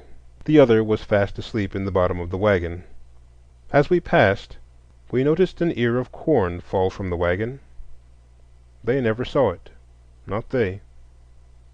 A rod farther on we noted another ear on the ground, and between that creeping mule and town we counted 26 ears of corn. Shiftless? Yes, the personification of shiftlessness. And yet, follow those boys. They are not lazy. Tomorrow morning they'll be up with the sun. They work hard when they do work, and they work willingly. They have no sordid, selfish, money-getting ways, but rather a fine disdain for mere cash. They'll loaf before your face and work behind your back with good-natured honesty. They'll steal a watermelon and hand you back your lost purse intact. Their great defect as laborers lies in their lack of incentive beyond the mere pleasure of physical exertion. They are careless because they have not found that it pays to be careful. They are improvident because the improvident ones of their acquaintance get on about as well as the provident. Above all, they cannot see why they should take unusual pains to make the white man's land better, or to fatten his mule, or save his corn. On the other hand, the white landowner argues that any attempt to improve these laborers by increased responsibility, or higher wages, or better homes, or land of their own, would be sure to result in failure. He shows his northern visitor the scarred and wretched land, the ruined mansions, the worn-out soil and mortgaged acres, and says, "This is Negro freedom." Now, it happens that both master and man have just enough argument on their respective sides to make it difficult for them to understand each other. The Negro dimly personifies in the white man all his ills and misfortunes. If he is poor, it is because the white man seizes the fruit of his toil. If he is ignorant, it is because the white man gives him neither time nor facilities to learn. And indeed, if any misfortune happens to him, it is because of some hidden machinations of white folks. On the other hand, the masters and the masters' sons have never been able to see why the Negro, instead of settling down to be day laborers for bread and clothes, are infected with a silly desire to rise in the world, and why they are sulky, dissatisfied, and careless, where their fathers were happy and dumb and faithful. "Why, you niggers have an easier time than I do," said a puzzled Albany merchant to his black customer. "Yes," he replied, "and so does your hogs."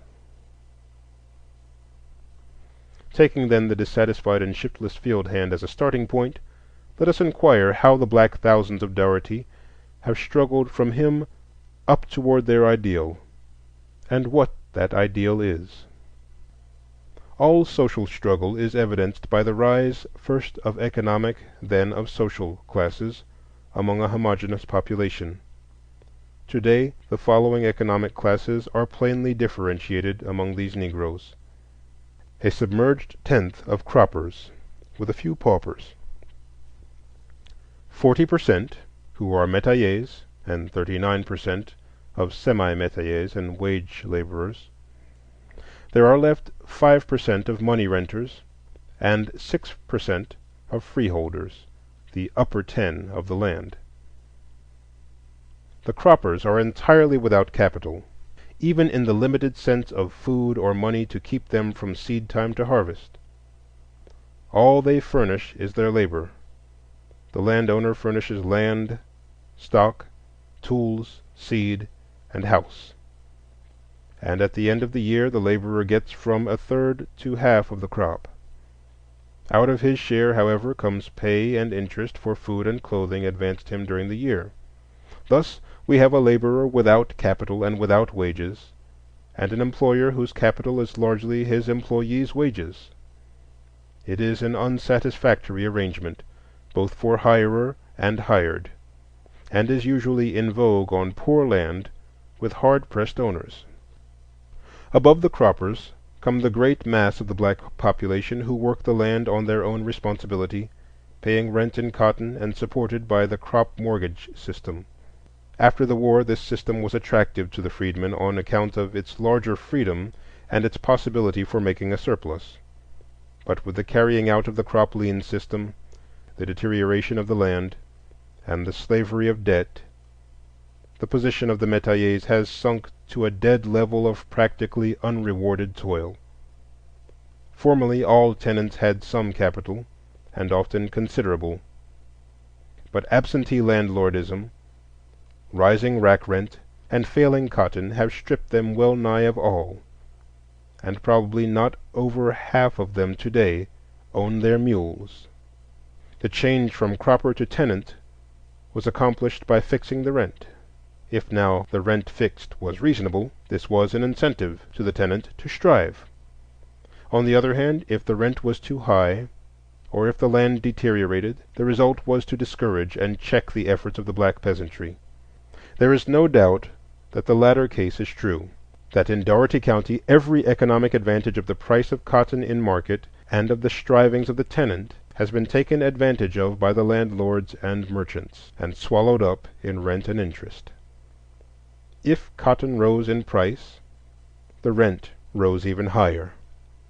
If cotton fell, the rent remained or followed reluctantly. If the tenant worked hard and raised a large crop, his rent was raised the next year. If that year the crop failed, his corn was confiscated and his mule sold for debt. There were, of course, exceptions to this, cases of personal kindness and forbearance. But in the vast majority of cases the rule was to extract the uttermost farthing from the mass of the black farm laborers. The average métayer pays from 20 to 30% of his crop in rent. The result of such rack rent can only be evil: abuse and neglect of the soil, deterioration in the character of the laborers, and a widespread sense of injustice. "Wherever the country is poor," cried Arthur Young, "it is in the hands of métayers, and their condition is more wretched than that of day laborers." He was talking of Italy a century ago, but he might have been talking of Dougherty County today.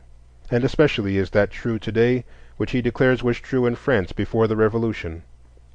The métayers are considered as little better than menial servants, removable at pleasure, and obliged to conform in all things to the will of the landlords. On this low plane, half the black population of Dougherty County, perhaps more than half the black millions of this land, are today struggling. A degree above these we may place those laborers who receive money wages for their work. Some receive a house with perhaps a garden spot, then supplies of food and clothing are advanced, and certain fixed wages are given at the end of the year, varying from $30 to $60, out of which the supplies must be paid for with interest. About 18% of the population belong to this class of semi-métayers, while 22% are laborers paid by the month or year, and are either furnished by their own savings, or perhaps more usually by some merchant who takes his chances of payment. Such laborers receive from 35 to 50 cents a day during the working season. They are usually young unmarried persons, some being women, and when they marry they sink to the class of métayers, or more seldom become renters.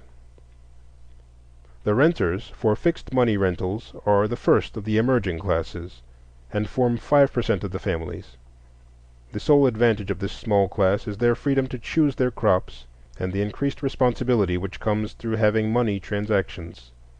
While some of the renters differ little in condition from the métayers, yet on the whole they are more intelligent and responsible persons, and are the ones who eventually become landowners. Their better character and greater shrewdness enable them to gain, perhaps to demand, better terms in rents. Rented farms, varying from 40 to 100 acres, bear an average rental of about $54 a year. The men who conduct such farms do not long remain renters. Either they sink to métayers, or with a successful series of harvests rise to be landowners. In 1870, the tax books of Dougherty report no Negroes as landholders. If there were any such at the time, and there may have been a few, their land was probably held in the name of some white patron, a method not uncommon during slavery. In 1875, ownership of land had begun with 750 acres. 10 years later, this had increased to over 6,500 acres, to 9,000 acres in 1890, and 10,000 in 1900. The total assessed property has, in this same period, risen from $80,000 in 1875 to $240,000 in 1900. Two circumstances complicate this development and make it in some respects difficult to be sure of the real tendencies. They are the Panic of 1893 and the low price of cotton in 1898. Besides this, The system of assessing property in the country districts of Georgia is somewhat antiquated and of uncertain statistical value. There are no assessors, and each man makes a sworn return to a tax receiver. Thus, public opinion plays a large part, and the returns vary strangely from year to year. Certainly these figures show the small amount of accumulated capital among the Negroes, and the consequent large dependence of their property on temporary prosperity. They have little to tide over a few years of economic depression, and are at the mercy of the cotton market far more than the whites. And thus the landowners, despite their marvelous efforts, are really a transient class, continually being depleted by those who fall back into the class of renters or metayers, and augmented by newcomers from the masses. Of 100 landowners in 1898, half had bought their land since 1893, a fourth between 1890 and 1893, a fifth between 1884 and 1890, and the rest between 1870 and 1884. In all, 185 Negroes have owned land in this county since 1875. If all the black landowners who had ever held land here had kept it, or left it in the hands of black men, the Negroes would have owned nearer 30,000 acres than the 15,000 they now hold. And yet these 15,000 acres are a creditable showing, a proof of no little weight of the worth and ability of the Negro people. If they had been given an economic start at emancipation, if they had been in an enlightened and rich community which really desired their best good, then we might perhaps call such a result small or even insignificant. But for a few thousand poor, ignorant field hands, in the face of poverty, a falling market, and social stress, to save and capitalize $200,000 in a generation has meant a tremendous effort. The rise of a nation, the pressing forward of a social class, means a bitter struggle, a hard and soul-sickening battle with the world such as few of the more favored classes know or appreciate. Out of the hard economic conditions of this portion of the Black Belt, only 6% of the population have succeeded in emerging into peasant proprietorship, and these are not all firmly fixed, but grow and shrink in number with the wavering of the cotton market. Fully 94% have struggled for land and failed, and half of them sit in hopeless serfdom. For these, there is one other avenue of escape toward which they have turned in increasing numbers, namely, migration to town. A glance at the distribution of land among the black owners curiously reveals this fact. In 1898, the holdings were as follows: under 40 acres, 49 families; 40 to 250 acres, 17 families; 250 to 1,000 acres, 13 families; 1,000 or more acres, 2 families. Now, in 1890 there were 42 holdings, but only 9 of these were under 40 acres. The great increase of holdings, then, has come in the buying of small homesteads near town, where their owners really share in the town life. This is a part of the rush to town, and for every landowner who has thus hurried away from the narrow and hard conditions of country life, how many field hands, how many tenants, how many ruined renters have joined that long procession? Is it not strange compensation? The sin of the country district is visited on the town, and the social sores of city life today may, here in Dougherty County, and perhaps in many places near and far, look for their final healing without the city walls. Chapter 9. Of the Sons of Master and Man. Life treads on life, and heart on heart. We press too close in church and mart to keep a dream or grave apart. Mrs. Browning.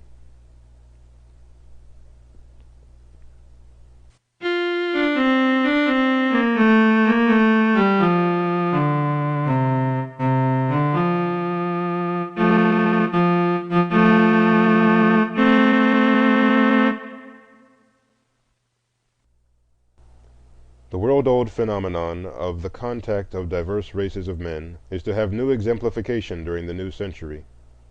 Indeed, the characteristic of our age is the contact of European civilization with the world's undeveloped peoples. Whatever we may say of the results of such contact in the past, it certainly forms a chapter in human action not pleasant to look back upon. War, murder, slavery, extermination, and debauchery—this has again and again been the result of carrying civilization and the blessed gospel to the isles of the sea and the heathen without the law. Nor does it altogether satisfy the conscience of the modern world to be told complacently that all this has been right and proper, the fated triumph of strength over weakness, of righteousness over evil, of superiors over inferiors. It would certainly be soothing if one could readily believe all this, and yet there are too many ugly facts for everything to be thus easily explained away. We feel and know that there are many delicate differences in race psychology, numberless changes that our crude social measurements are not yet able to follow minutely, which explain much of history and social development. At the same time, too, we know that these considerations have never adequately explained or excused the triumph of brute force and cunning over weakness and innocence. It is then the strife of all honorable men of the 20th century to see that in the future competition of the races, the survival of the fittest shall mean the triumph of the good, the beautiful, and the true, that we may be able to preserve for future civilization all that is really fine and noble and strong, and not continue to put a premium on greed and impudence and cruelty. To bring this hope to fruition, we are compelled daily to turn more and more to a conscientious study of the phenomena of race contact, to a study frank and fair, and not falsified and colored by our wishes or our fears. And we have in the South as fine a field for such a study as the world affords, a field, to be sure, which the average American scientist deems somewhat beneath his dignity, and which the average man who is not a scientist knows all about, but nevertheless a line of study which, by reason of the enormous race complications with which God seems about to punish this nation, must increasingly claim our sober attention, study, and thought. We must ask, what are the actual relations of whites and blacks in the South? And we must be answered not by apology or fault-finding, but by a plain, unvarnished tale. In the civilized life of today, the contact of men and their relations to each other fall in a few main lines of action and communication. There is first the physical proximity of home and dwelling places, the way in which neighborhoods group themselves, and the contiguity of neighborhoods. Secondly, and in our age chiefest, there are the economic relations, the methods by which individuals cooperate for earning a living, for the mutual satisfaction of wants, for the production of wealth. Next, there are the political relations, the cooperation in social control, in group government, in laying and paying the burden of taxation. In the fourth place, there are the less tangible but highly important forms of intellectual contact and commerce, the interchange of ideas through conversation and conference, through periodicals and libraries, and above all, the gradual formation for each community of that curious tertium quid which we call public opinion. Closely allied with this come the various forms of social contact in everyday life, in travel, in theaters, in house gatherings, in marrying and giving in marriage. Finally, there are the varying forms of religious enterprise, of moral teaching and benevolent endeavor. These are the principal ways in which men living in the same communities are brought into contact with each other. It is my present task, therefore, to indicate from my point of view how the black race in the South meet and mingle with the whites in these matters of everyday life. First, as to physical dwelling. It is usually possible to draw in nearly every Southern community a physical color line on the map, on the one side of which whites dwell, and on the other Negroes. The winding and intricacy of the geographical color line varies, of course, in different communities. I know of some towns where a straight line drawn through the middle of the main street separates 9/10 of the whites from 9/10 of the blacks.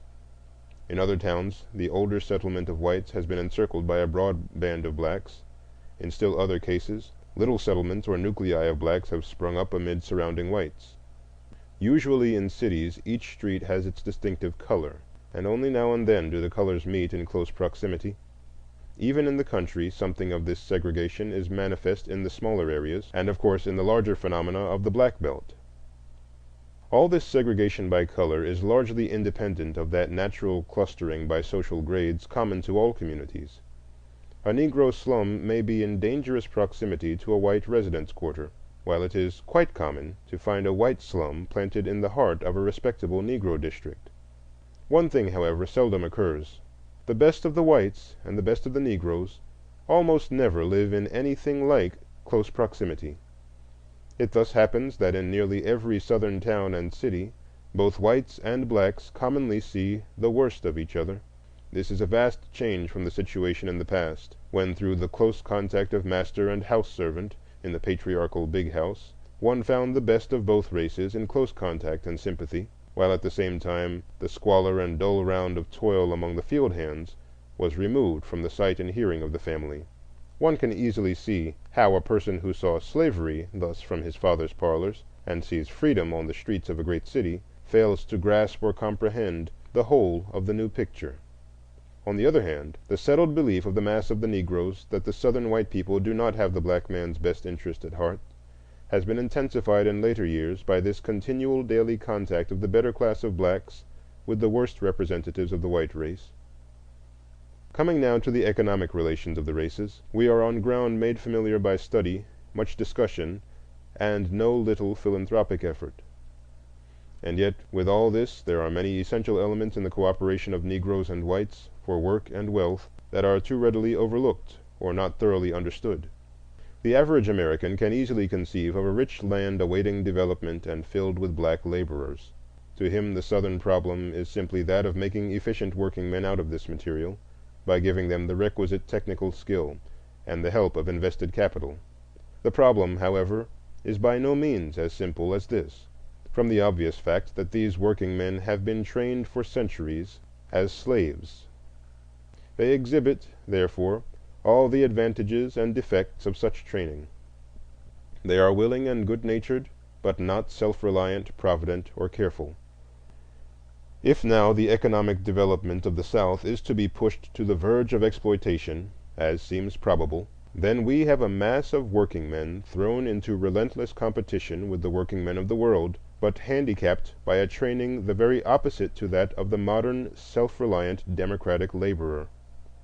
What the black laborer needs is careful personal guidance, group leadership of men with hearts in their bosoms, to train them to foresight, carefulness, and honesty. Nor does it require any fine-spun theories of racial differences to prove the necessity of such group training after the brains of the race have been knocked out by 250 years of assiduous education in submission, carelessness, and stealing. After emancipation, it was the plain duty of someone to assume this group leadership and training of the Negro laborer.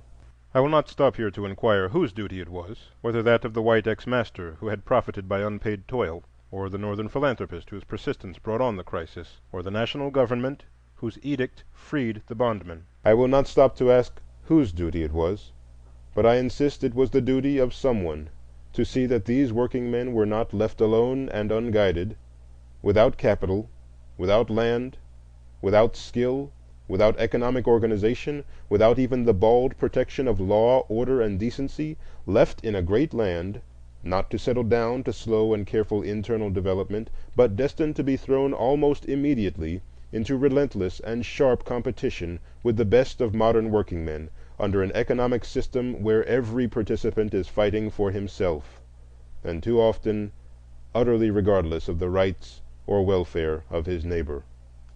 For we must never forget that the economic system of the South today, which has succeeded the old regime, is not the same system as that of the old industrial North, of England, or of France, with their trade unions, their restrictive laws, their written and unwritten commercial customs, and their long experience. It is rather a copy of that England of the early 19th century, before the Factory Acts, the England that wrung pity from thinkers and fired the wrath of Carlyle. The rod of empire that passed from the hands of Southern gentlemen in 1865, partly by force, partly by their own petulance, has never returned to them. Rather, it has passed to those men who have come to take charge of the industrial exploitation of the New South, the sons of poor whites fired with a new thirst for wealth and power, thrifty and avaricious Yankees, and unscrupulous immigrants. Into the hands of these men the Southern laborers, white and black, have fallen, and this is to their sorrow. For the laborers as such, there is in these new captains of industry neither love nor hate, neither sympathy nor romance. It is a cold question of dollars and dividends. Under such a system, all labor is bound to suffer. Even the white laborers are not yet intelligent, thrifty, and well-trained enough to maintain themselves against the powerful inroads of organized capital. The results among them, even, are long hours of toil, low wages, child labor, and lack of protection against usury and cheating. But among the black laborers, all this is aggravated first by a race prejudice which varies from a doubt and distrust among the best element of whites to a frenzied hatred among the worst. And secondly, it is aggravated, as I have said before, by the wretched economic heritage of the freedmen from slavery.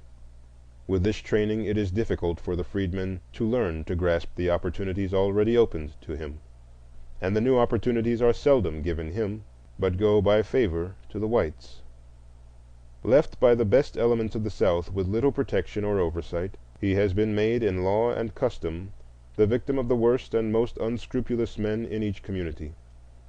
The crop lien system, which is depopulating the fields of the South, is not simply the result of shiftlessness on the part of Negroes, but is also the result of cunningly devised laws as to mortgages, liens, and misdemeanors, which can be made by conscienceless men to entrap and ensnare the unwary until escape is impossible, further toil a farce, and protest a crime.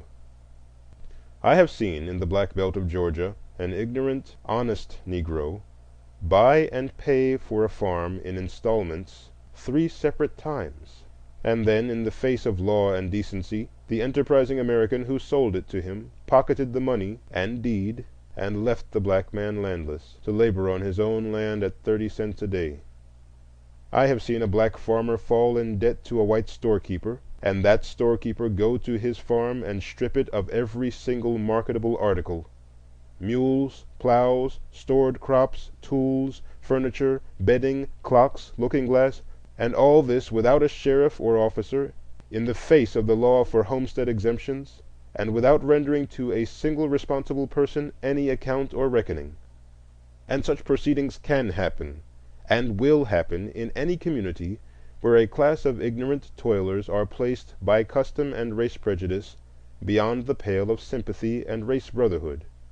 So long as the best elements of a community do not feel in duty bound to protect and train and care for the weaker members of their group, they leave them to be preyed upon by these swindlers and rascals. This unfortunate economic situation does not mean the hindrance of all advance in the black South, or the absence of a class of black landlords and mechanics who, in spite of disadvantages, are accumulating property and making good citizens. But it does mean that this class is not nearly so large as a fairer economic system might easily make it, that those who survive in the competition are handicapped so as to accomplish much less than they deserve to, and that, above all, the personnel of the successful class is left to chance and accident, and not to any intelligent culling or reasonable methods of selection. As a remedy for this, there is but one possible procedure. We must accept some of the race prejudice in the South as a fact, deplorable in its intensity, unfortunate in its results, and dangerous for the future, but nevertheless a hard fact which only time can efface. We cannot hope then in this generation, or for several generations, that the mass of the whites can be brought to assume that close, sympathetic, and self-sacrificing leadership of the blacks which their present situation so eloquently demands. Such leadership, from social teaching and example, must come from the blacks themselves. For some time men doubted as to whether the Negro could develop such leaders, but today no one seriously disputes the capacity of individual Negroes to assimilate the culture and common sense of modern civilization, and to pass it on, to some extent at least, to their fellows. If this is true, then here is the path out of the economic situation, And here is the imperative demand for trained Negro leaders of character and intelligence, men of skill, men of light and leading, college-bred men, black captains of industry, and missionaries of culture, men who thoroughly comprehend and know modern civilization, and can take hold of Negro communities and raise and train them by force of precept and example, deep sympathy, and inspiration of common blood and ideals. But if such men are to be effective, they must have some power. They must be backed by the best public opinion of these communities, and able to wield for their objects and aims such weapons as the experience of the world has taught are indispensable to human progress. Of such weapons, the greatest perhaps in the modern world is the power of the ballot, and this brings me to a consideration of the third form of contact between whites and blacks in the South, political activity. In the attitude of the American mind toward Negro suffrage can be traced with unusual accuracy the prevalent conceptions of government. In the 50s we were near enough the echoes of the French Revolution to believe pretty thoroughly in universal suffrage. We argued, as we thought then rather logically, that no social class was so good, so true, and so disinterested as to be trusted wholly with the political destiny of its neighbors; that in every state the best arbiters of their own welfare are the persons directly affected; consequently, that it is only by arming every hand with a ballot, with the right to have a voice in the policy of the state, that the greatest good to the greatest number could be attained. To be sure, there were objections to these arguments, but we thought we had answered them tersely and convincingly. If someone complained of the ignorance of the voters, we answered, "Educate them." If another complained of their venality, we replied, "Disfranchise them or put them in jail." And finally, to the men who feared demagogues and the natural perversity of some human beings, we insisted that time and bitter experience would teach the most hard-headed. It was at this time that the question of Negro suffrage in the South was raised. Here was a defenseless people suddenly made free. How were they to be protected from those who did not believe in their freedom and were determined to thwart it? Not by force, said the North; not by government guardianship, said the South. Then by the ballot, the sole and legitimate defense of a free people, said the common sense of the nation. No one thought at that time that the ex-slaves could use the ballot intelligently or very effectively, but they did think that the possession of so great power by a great class in the nation would compel their fellows to educate this class to its intelligent use. Meantime, new thoughts came to the nation. The inevitable period of moral retrogression and political trickery that ever follows in the wake of war overtook us. So flagrant became the political scandals that reputable men began to leave politics alone, and politics consequently became disreputable. Men began to pride themselves on having nothing to do with their own government, and to agree tacitly with those who regarded public office as a private perquisite. In this state of mind it became easy to wink at the suppression of the Negro vote in the South, and to advise self-respecting Negroes to leave politics entirely alone. The decent and reputable citizens of the North, who neglected their own civic duties, grew hilarious over the exaggerated importance with which the Negro regarded the franchise. Thus it easily happened that more and more the better class of Negroes followed the advice from abroad and the pressure from home, and took no further interest in politics, leaving to the careless and the venal of their race the exercise of their rights as voters.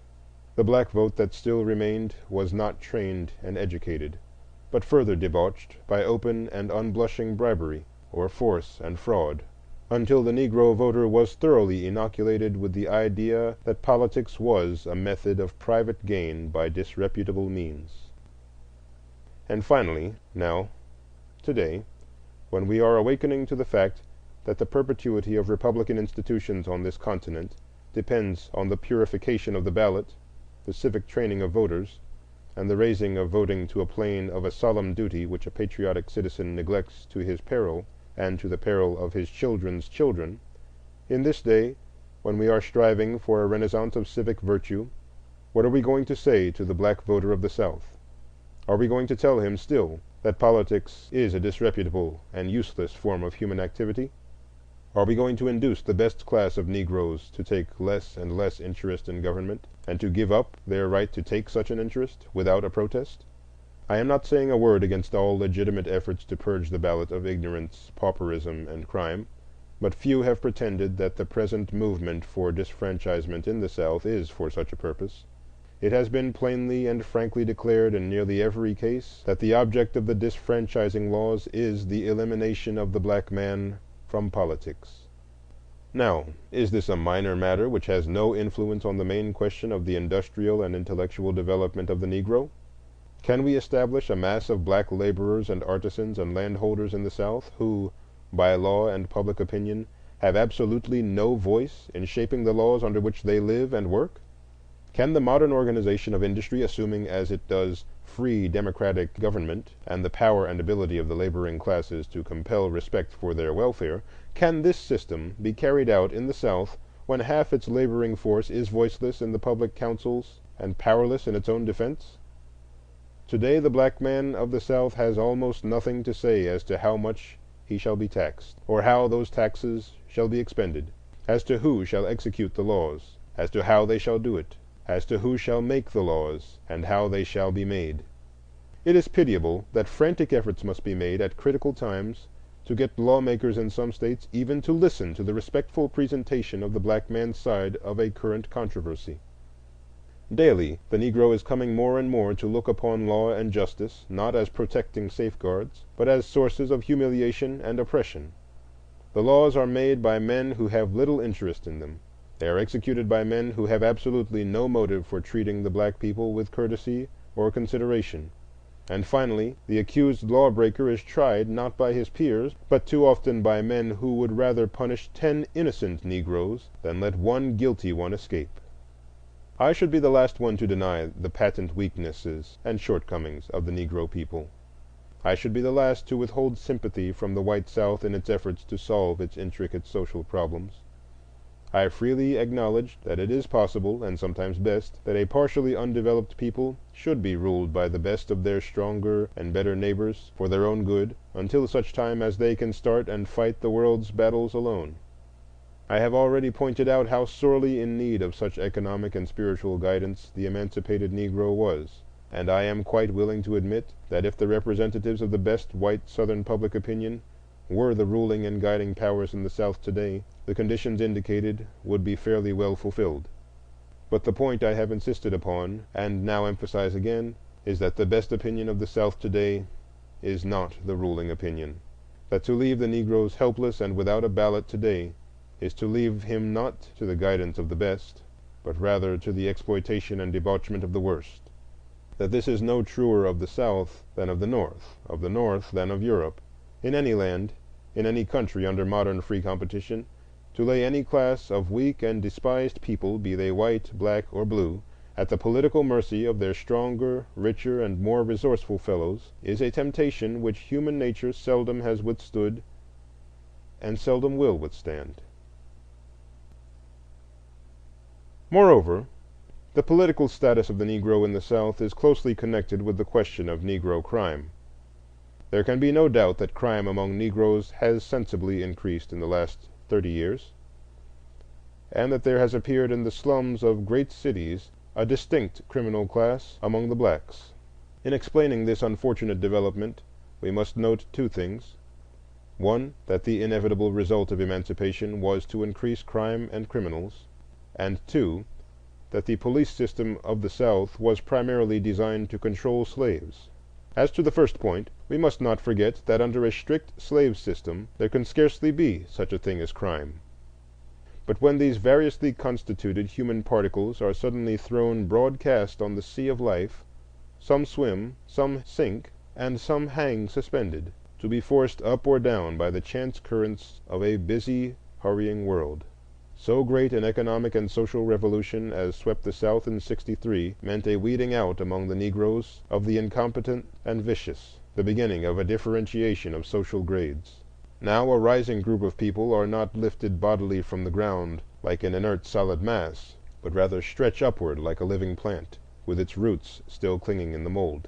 The appearance, therefore, of the Negro criminal was a phenomenon to be awaited, and while it causes anxiety, it should not occasion surprise. Here again, the hope for the future depended peculiarly on careful and delicate dealing with these criminals.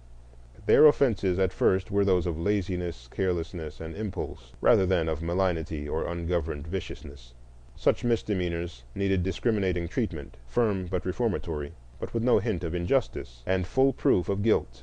For such dealing with criminals, white or black, the South had no machinery, no adequate jails or reformatories.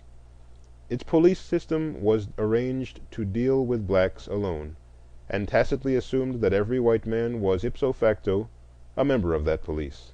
Thus grew up a double system of justice, which erred on the white side by undue leniency and the practical immunity of red-handed criminals, and erred on the black side by undue severity, injustice, and lack of discrimination.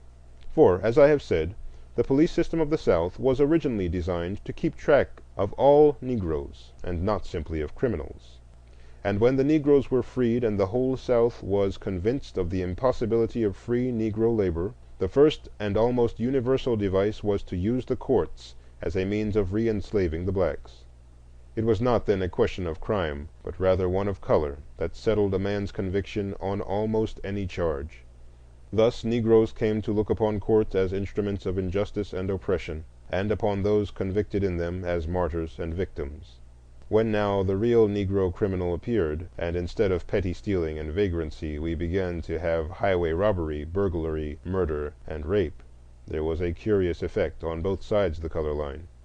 The Negroes refused to believe the evidence of white witnesses or the fairness of white juries, so that the greatest deterrent to crime, the public opinion of one's own social caste, was lost, and the criminal was looked upon as crucified rather than hanged. On the other hand, the whites, used to being careless as to the guilt or innocence of accused Negroes, were swept in moments of passion beyond law, reason, and decency. Such a situation is bound to increase crime, and has increased it. To natural viciousness and vagrancy are being daily added motives of revolt and revenge, which stir up the latent savagery of both races and make peaceful attention to economic development often impossible. But the chief problem in any community cursed with crime is not the punishment of the criminals, but the preventing of the young from being trained to crime. And here again the peculiar conditions of the South have prevented proper precautions. I have seen 12-year-old boys working in chains on the public streets of Atlanta, directly in front of the schools, in company with old and hardened criminals. And this indiscriminate mingling of men and women and children makes the chain gangs perfect schools of crime and debauchery. The struggle for reformatories, which has gone on in Virginia, Georgia, and other states, is one encouraging sign of the awakening of some communities to the suicidal results of this policy. It is the public schools, however, which can be made outside the homes the greatest means of training decent, self-respecting citizens. We have been so hotly engaged recently in discussing trade schools and the higher education that the pitiable plight of the public school system in the South has almost dropped from view. Of every $5 spent for public education in the state of Georgia, the white schools get $4 and the Negro $1. And even then the white public school system, save in the cities, is bad and cries for reform. If this is true of the whites, what of the blacks? I am becoming more and more convinced as I look upon the system of common school training in the South that the national government must soon step in and aid popular education in some way. Today it has been only by the most strenuous efforts on the part of the thinking men of the South that the Negro's share of the school fund has not been cut down to a pittance in some half-dozen states, and that movement not only is not dead, but in many communities is gaining strength. What, in the name of reason, does this nation expect of a people poorly trained and hard-pressed in severe economic competition, without political rights, and with ludicrously inadequate common school facilities? What can it expect but crime and listlessness, offset here and there by the dogged struggles of the fortunate and more determined, who are themselves buoyed by the hope that in due time the country will come to its senses? I have thus far sought to make clear the physical, economic, and political relations of the Negroes and whites in the South, as I have conceived them, including, for the reasons set forth, crime and education. But after all that has been said on these more tangible matters of human contact, there still remains a part essential to a proper description of the South, which it is difficult to describe or fix in terms easily understood by strangers. It is, in fine, the atmosphere of the land, the thought and feeling, the 1,001 little actions which go to make up life. In any community or nation it is these little things which are most elusive to the grasp and yet most essential to any clear conception of the group life taken as a whole. What is thus true of all communities is peculiarly true of the South, where, outside of written history and outside of printed law, there has been going on for a generation as deep a storm and stress of human souls, as intense a ferment of feeling, as intricate a writhing of spirit as ever a people experienced. Within and without the somber veil of color, vast social forces have been at work, efforts for human betterment, movements toward disintegration and despair, tragedies and comedies in social and economic life, and a swaying and lifting and sinking of human hearts which have made this land a land of mingled sorrow and joy, of change and excitement and unrest. The center of this spiritual turmoil has ever been the millions of black freedmen and their sons, whose destiny is so fatefully bound up with that of the nation. And yet the casual observer visiting the South sees, at first, little of this. He notes the growing frequency of dark faces as he rides along, but otherwise the days slip lazily on. The sun shines, and this little world seems as happy and contented as other worlds he has visited. Indeed, on the question of questions, the Negro problem, he hears so little that there almost seems to be a conspiracy of silence. The morning papers seldom mention it, and then usually in a far-fetched academic way. And indeed, almost every one seems to forget and ignore the darker half of the land, until the astonished visitor is inclined to ask if, after all, there is any problem here. But if he lingers long enough, there comes the awakening, perhaps in a sudden whirl of passion which leaves him gasping at its bitter intensity, more likely in a gradually dawning sense of things he had not at first noticed. Slowly but surely his eyes begin to catch the shadows of the color line. Here he meets crowds of Negroes and whites. Then he is suddenly aware that he cannot discover a single dark face. Or again, at the close of a day's wandering, he may find himself in some strange assembly where all faces are tinged brown or black, and where he has the vague, uncomfortable feeling of the stranger. He realizes at last that silently, resistlessly, the world about him flows by in two great streams. They ripple on in the same sunshine. They'll approach and mingle their waters in seeming carelessness. Then they divide and flow wide apart. It is done quietly. No mistakes are made, or if one occurs, the swift arm of the law and of public opinion swings down for a moment, as when the other day a black man and a white woman were arrested for talking together on Whitehall Street in Atlanta. Now, if one notices carefully, one will see that between these two worlds, despite much physical contact and daily intermingling, there is almost no community of intellectual life, or point of transference, where the thoughts and feelings of one race can come into direct contact and sympathy with the thoughts and feelings of the other. Before and directly after the war, when all the best of the Negroes were domestic servants in the best of the white families, there were bonds of intimacy, affection, and sometimes blood relationship between the races. They lived in the same home, shared in the family life, often attended the same church, and talked and conversed with each other. But the increasing civilization of the Negro since then has naturally meant the development of higher classes. There are increasing numbers of ministers, teachers, physicians, merchants, mechanics, and independent farmers, who by nature and training are the aristocracy and leaders of the blacks. Between them, however, and the best element of the whites, there is little or no intellectual commerce. They go to separate churches, they live in separate sections, they are strictly separated in all public gatherings, they travel separately, and they are beginning to read different papers and books. To most libraries, lectures, concerts, and museums, Negroes are either not admitted at all, or on terms peculiarly galling to the pride of the very classes who might otherwise be attracted. The daily paper chronicles the doings of the black world from afar with no great regard for accuracy. And so on. Throughout the category of means for intellectual communication, schools, conferences, efforts for social betterment, and the like, it is usually true that the very representatives of the two races, who for mutual benefit and the welfare of the land ought to be in complete understanding and sympathy, are so far strangers that one side thinks all whites are narrow and prejudiced, and the other thinks educated Negroes dangerous and insolent. Moreover, in a land where the tyranny of public opinion and the intolerance of criticism is for obvious historical reasons so strong as in the South, such a situation is extremely difficult to correct. The white man, as well as the Negro, is bound and barred by the color line, and many a scheme of friendliness and philanthropy, of broad-minded sympathy and generous fellowship between the two, has dropped stillborn, because some busybody has forced the color question to the front and brought the tremendous force of unwritten law against the innovators. It is hardly necessary for me to add very much in regard to the social contact between the races. Nothing has come to replace that finer sympathy and love between some masters and house servants, which the radical and more uncompromising drawing of the color line in recent years has caused almost completely to disappear. In a world where it means so much to take a man by the hand and sit beside him, to look frankly into his eyes and feel his heart beating with red blood, in a world where a social cigar or a cup of tea together means more than legislative halls and magazine articles and speeches, one can imagine the consequences of the almost utter absence of such social amenities between estranged races, whose separation extends even to parks and streetcars.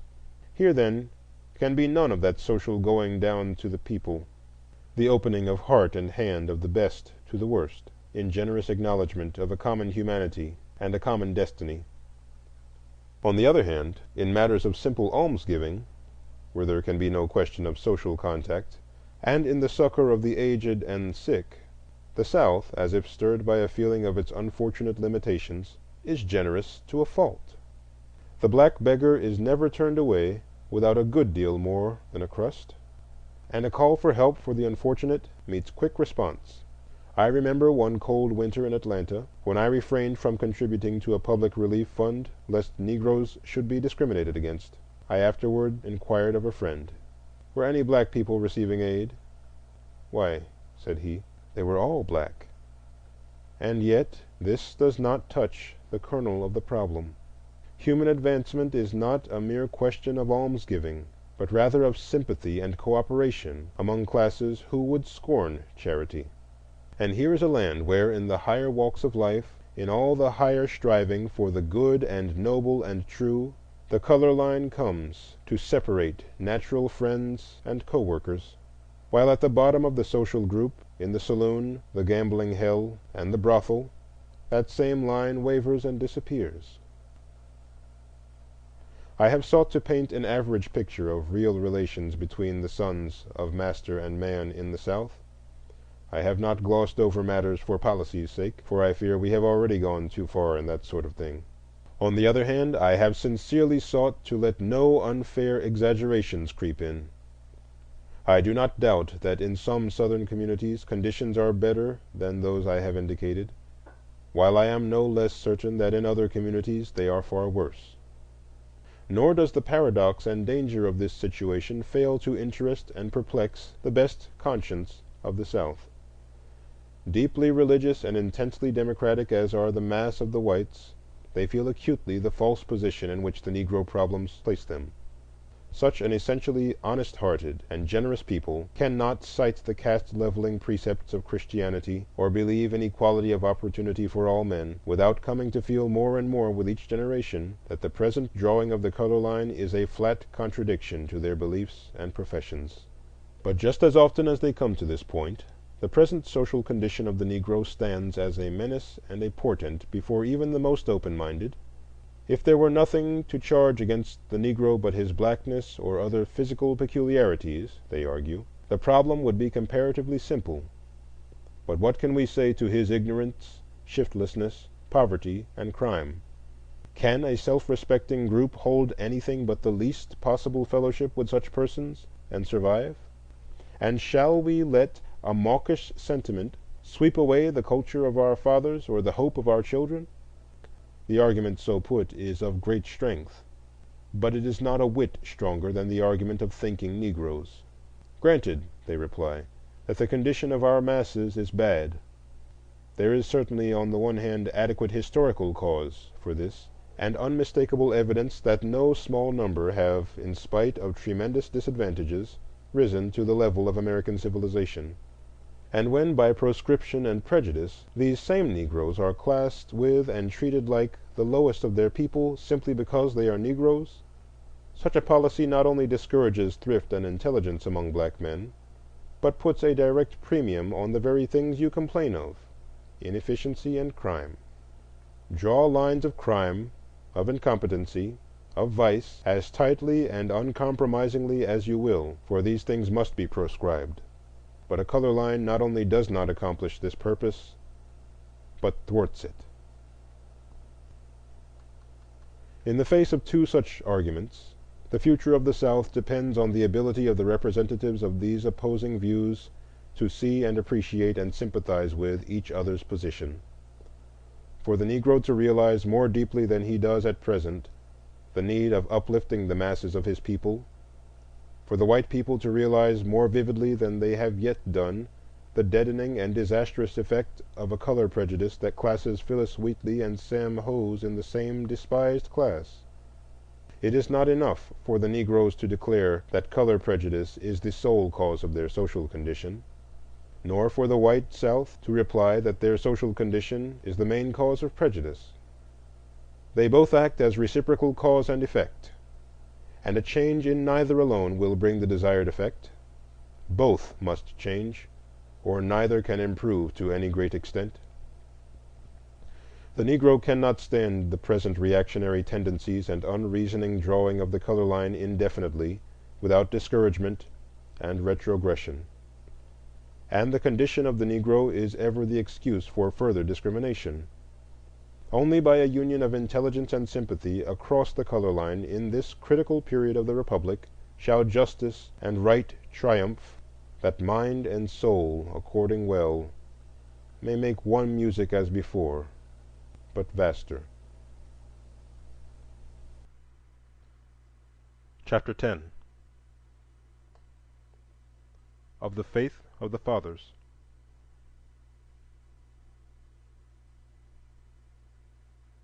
Dim face of beauty, haunting all the world, fair face of beauty, all too fair to see, where the lost stars adown the heavens are hurled, there, there alone for thee may white peace be. Beauty, sad face of beauty, mystery, wonder, what are these dreams to foolish, babbling men, who cry with little noises 'neath the thunder of ages ground to sand, to a little sand?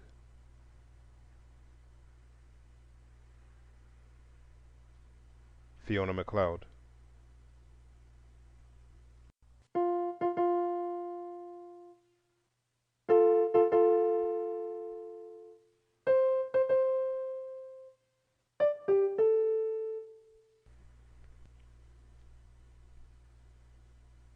It was out in the country, far from home, far from my foster home, on a dark Sunday night. The road wandered from our rambling log house up the stony bed of a creek, past wheat and corn, until we could hear dimly across the fields a rhythmic cadence of song, soft, thrilling, powerful, that swelled and died sorrowfully in our ears. I was a country school teacher then, fresh from the East, and had never seen a Southern Negro revival. To be sure, we in Berkshire were not perhaps as stiff and formal as they in Suffolk of olden time, yet we were very quiet and subdued. And I know not what would have happened those clear Sabbath mornings had someone punctuated the sermon with a wild scream, or interrupted the long prayer with a loud "Amen." And so, most striking to me as I approached the village and the little plain church perched aloft, was the air of intense excitement that possessed that mass of black folk. A sort of suppressed terror hung in the air and seemed to seize us, a Pythian madness, a demoniac possession that lent terrible reality to song and word. The black and massive form of the preacher swayed and quivered as the words crowded to his lips and flew at us in singular eloquence. The people moaned and fluttered, and then the gaunt-cheeked brown woman beside me suddenly leaped straight into the air and shrieked like a lost soul, while round about came wail and groan and outcry and a scene of human passion such as I had never conceived before. Those who have not thus witnessed the frenzy of a Negro revival in the untouched backwoods of the South can but dimly realize the religious feeling of the slave. As described, such scenes appear grotesque and funny, but as seen, they are awful. Three things characterized this religion of the slave: the preacher, the music, and the frenzy. The preacher is the most unique personality developed by the Negro on American soil. A leader, a politician, an orator, a boss, an intriguer, an idealist, all these he is, and ever too, the center of a group of men, now 20, now 1,000 in number. The combination of a certain adroitness with deep-seated earnestness, of tact with consummate ability, gave him his preeminence and helps him maintain it. The type, of course, varies according to time and place, from the West Indies in the 16th century to New England in the 19th, and from the Mississippi bottoms to cities like New Orleans or New York. The music of Negro religion is that plaintive rhythmic melody with its touching minor cadences, which, despite caricature and defilement, still remains the most original and beautiful expression of human life and longing, yet born on American soil. Sprung from the African forests where its counterpart can still be heard, it was adapted, changed, and intensified by the tragic soul life of the slave, until, under the stress of law and whip, it became the one true expression of a people's sorrow, despair, and hope. Finally, the frenzy of shouting, when the Spirit of the Lord passed by, and seizing the devotee made him mad with supernatural joy, was the last essential of Negro religion, and the one more devoutly believed in than all the rest. It varied in expression from the silent, rapt countenance, or the low murmur and moan, to the mad abandon of physical fervor, the stamping, shrieking, and shouting, the rushing to and fro and wild waving of arms, the weeping and laughing, the vision and the trance. All this is nothing new in the world, but old as religion, as Delphi and Endor.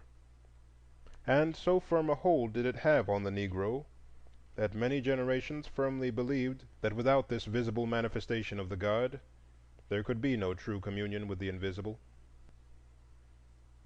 These were the characteristics of Negro religious life as developed up to the time of emancipation. Since, under the peculiar circumstances of the black man's environment, they were the one expression of his higher life, they are of deep interest to the student of his development, both socially and psychologically. Numerous are the attractive lines of inquiry that here group themselves. What did slavery mean to the African savage? What was his attitude toward the world and life? What seemed to him good and evil, God and devil? Whither went his longings and strivings, and wherefore were his heart-burnings and disappointments? Answers to such questions can come only from a study of Negro religion as a development, through its gradual changes, from the heathenism of the Gold Coast to the institutional Negro Church of Chicago. Moreover, the religious growth of millions of men, even though they be slaves, cannot be without potent influence upon their contemporaries. The Methodists and Baptists of America owe much of their condition to the silent but potent influence of their millions of Negro converts. Especially is this noticeable in the South, where theology and religious philosophy are on this account a long way behind the North, and where the religion of the poor whites is a plain copy of Negro thought and methods. The mass of gospel hymns which has swept through American churches and well nigh ruined our sense of song consists largely of debased imitations of Negro melodies made by ears that caught the jingle but not the music, the body but not the soul of the Jubilee songs. It is thus clear that the study of Negro religion is not only a vital part of the history of the Negro in America, but no uninteresting part of American history. The Negro Church of today is the social center of Negro life in the United States, and the most characteristic expression of African character. Take a typical church in a small Virginia town. It is the First Baptist, a roomy brick edifice seating 500 or more persons, tastefully finished in Georgia pine, with a carpet, a small organ, and stained glass windows. Underneath is a large assembly room with benches. This building is the central clubhouse of a community of 1,000 or more Negroes. Various organizations meet here: the church proper, the Sunday school, 2 or 3 insurance societies, women's societies, secret societies, and mass meetings of various kinds. Entertainments, suppers, and lectures are held, beside the 5 or 6 regular weekly religious services. Considerable sums of money are collected and expended here. Employment is found for the idle, strangers are introduced, news is disseminated, and charity distributed. At the same time, this social, intellectual, and economic center is a religious center of great power. Depravity, sin, redemption, heaven, hell, and damnation are preached twice a Sunday after the crops are laid by, and few indeed of the community have the hardihood to withstand conversion. Back of this more formal religion, the church often stands as a real conserver of morals, a strengthener of family life, and the final authority on what is good and right. Thus one can see in the Negro church today, reproduced in microcosm, all the great world from which the Negro is cut off by color prejudice and social condition. In the great city churches the same tendency is noticeable, and in many respects emphasized. A great church, like the Bethel of Philadelphia, has over 1,100 members. An edifice seating 1,500 persons and valued at $100,000, an annual budget of $5,000, and a government consisting of a pastor with several assisting local preachers, an executive and legislative board, financial boards and tax collectors, general church meetings for making laws, subdivided groups led by class leaders, a company of militia, and 24 auxiliary societies. The activity of a church like this is immense and far-reaching, and the bishops who preside over these organizations throughout the land are among the most powerful Negro rulers in the world. Such churches are really governments of men, and consequently a little investigation reveals the curious fact that, in the South at least, practically every American Negro is a church member. Some, to be sure, are not regularly enrolled, and a few do not habitually attend services. But, practically, a proscribed people must have a social center, and that center for this people is the Negro church. The status of 1890 showed nearly 24,000 Negro churches in the country, with a total enrolled membership of over 2.5 millions, or 10 actual church members to every 28 persons, and in some southern states, 1 in every 2 persons. Besides these, there is the large number who, while not enrolled as members, attend and take part in many of the activities of the church. There is an organized Negro church for every 60 black families in the nation, and in some states for every 40 families, owning on an average $1,000 worth of property each, or nearly $26 million in all. Such, then, is the large development of the Negro church since emancipation. The question now is, what have been the successive steps of this social history, and what are the present tendencies? First, we must realize that no such institution as the Negro church could ever rear itself without definite historical foundations. These foundations we can find if we remember that the social history of the Negro did not start in America. He was brought from a definite social environment, the polygamous clan life under the headship of the chief and the potent influence of the priest. His religion was nature worship, with profound belief in invisible surrounding influences, good and bad, and his worship was through incantation and sacrifice. The first rude change in this life was the slave ship and the West Indian sugar fields.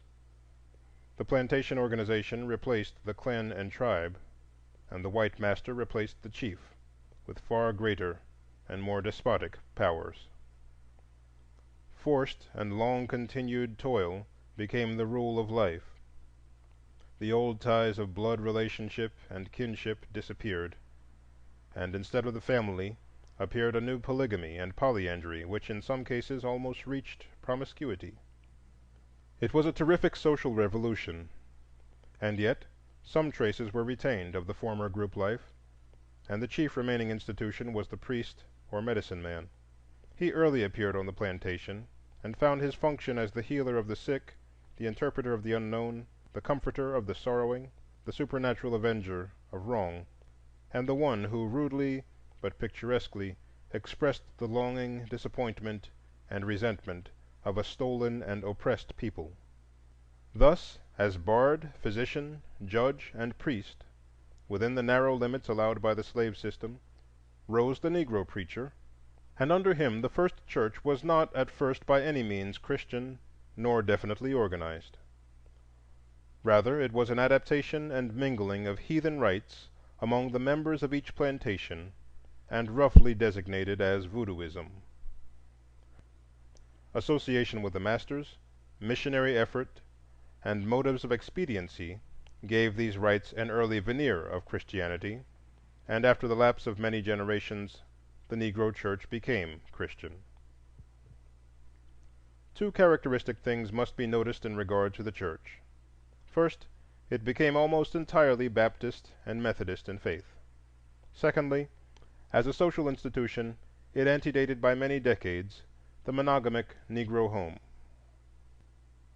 From the very circumstances of its beginning, the church was confined to the plantation, and consisted primarily of a series of disconnected units. Although later on some freedom of movement was allowed, still this geographical limitation was always important, and was one cause of the spread of the decentralized and democratic Baptist faith among the slaves. At the same time, the visible rite of baptism appealed strongly to their mystic temperament. Today, the Baptist Church is still largest in membership among Negroes, and has 1.5 million communicants. Next in popularity came the churches organized in connection with the white neighboring churches, chiefly Baptist and Methodist, with a few Episcopalian and others. The Methodists still form the second greatest denomination, with nearly 1 million members.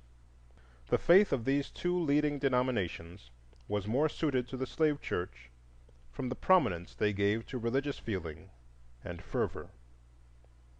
The Negro membership in other denominations has always been small and relatively unimportant, although the Episcopalians and Presbyterians are gaining among the more intelligent classes today, and the Catholic Church is making headway in certain sections.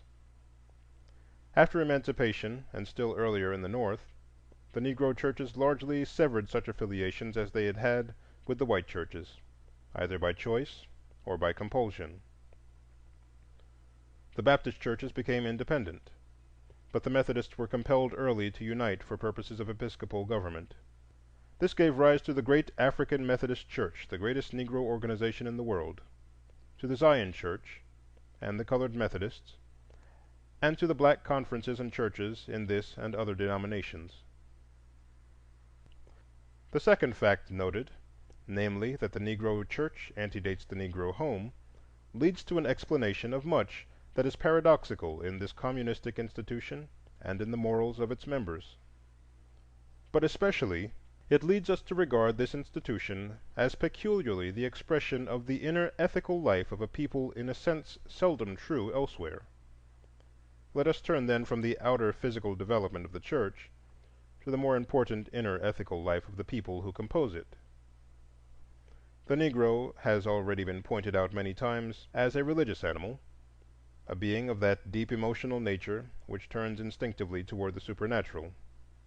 Endowed with a rich tropical imagination and a keen, delicate appreciation of nature, the transplanted African lived in a world animate with gods and devils, elves and witches, full of strange influences, of good to be implored, of evil to be propitiated. Slavery, then, was to him the dark triumph of evil over him. All the hateful powers of the underworld were striving against him, and a spirit of revolt and revenge filled his heart. He called up all the resources of heathenism to aid—exorcism and witchcraft, the mysterious Obi worship with its barbarous rites, spells, and blood sacrifice even, now and then, of human victims. Weird midnight orgies and mystic conjurations were invoked. The witch woman and the voodoo priest became the center of Negro group life, and that vein of vague superstition which characterizes the unlettered Negro even today was deepened and strengthened. In spite, however, of such successes as that of the fierce Maroons, the Danish blacks, and others, the spirit of revolt gradually died away under the untiring energy and superior strength of the slave masters. By the middle of the 18th century, the black slave had sunk, with hushed murmurs, to his place at the bottom of a new economic system, and was unconsciously ripe for a new philosophy of life. Nothing suited his condition then better than the doctrines of passive submission embodied in the newly learned Christianity.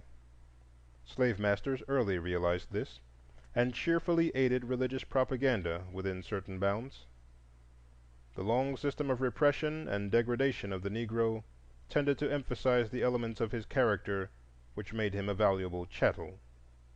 Courtesy became humility, moral strength degenerated into submission, and the exquisite native appreciation of the beautiful became an infinite capacity for dumb suffering.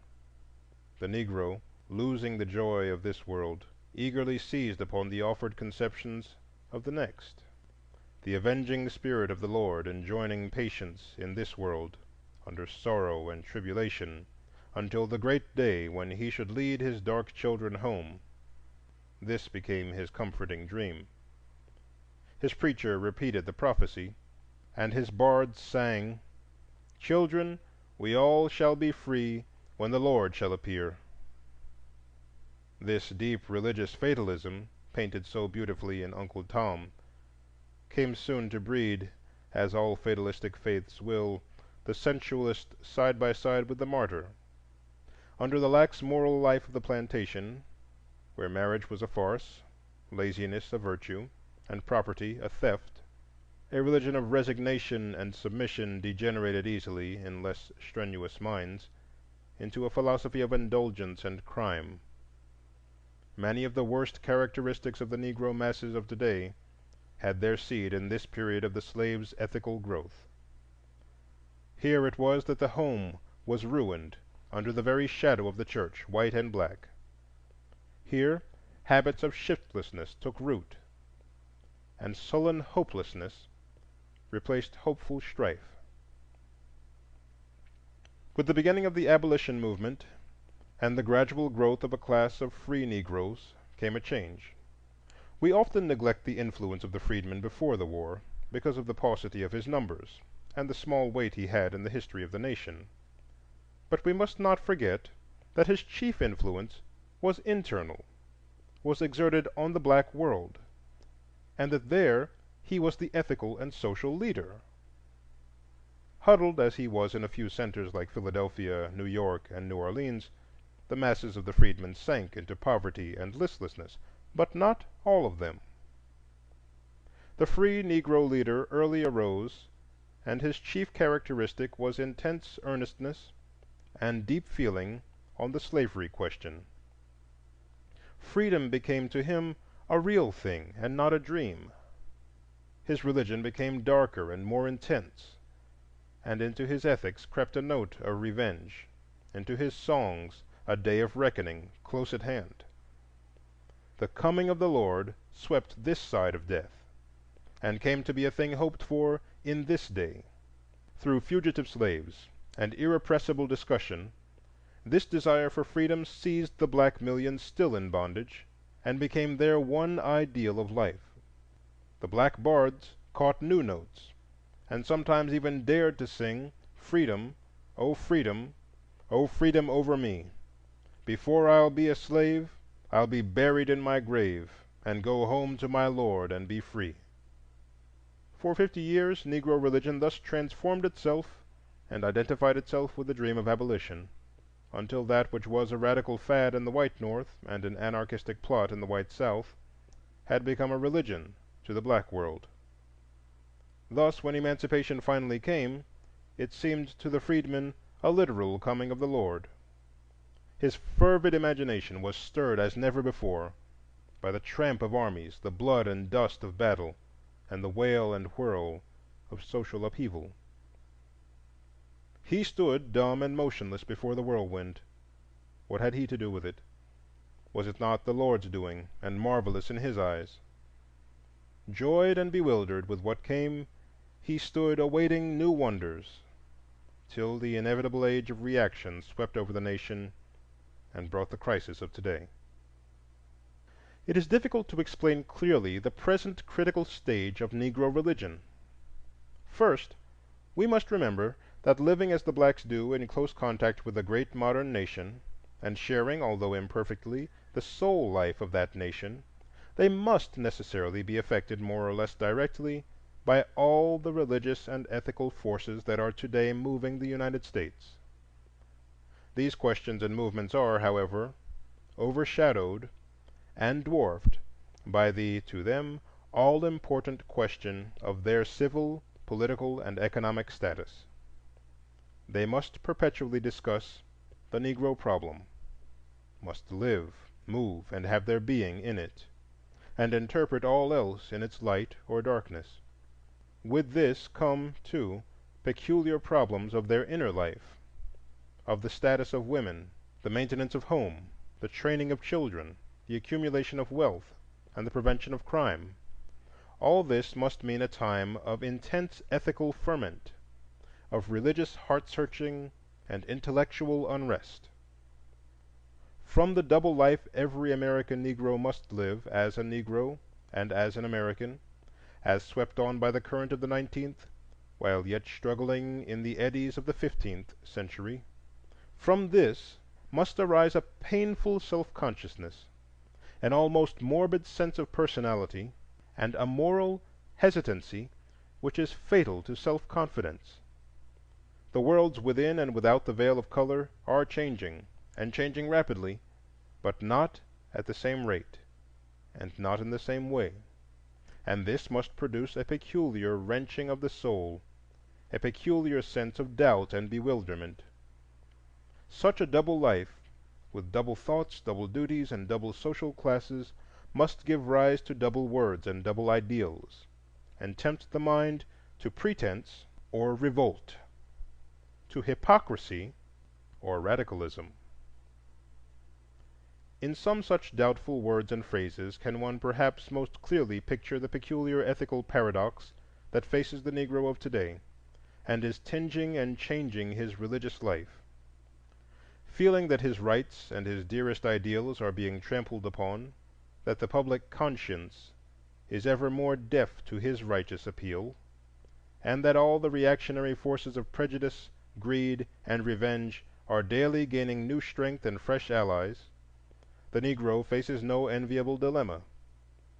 Conscious of his impotence and pessimistic, he often becomes bitter and vindictive, and his religion, instead of a worship, is a complaint and a curse, a wail rather than a hope, a sneer rather than a faith.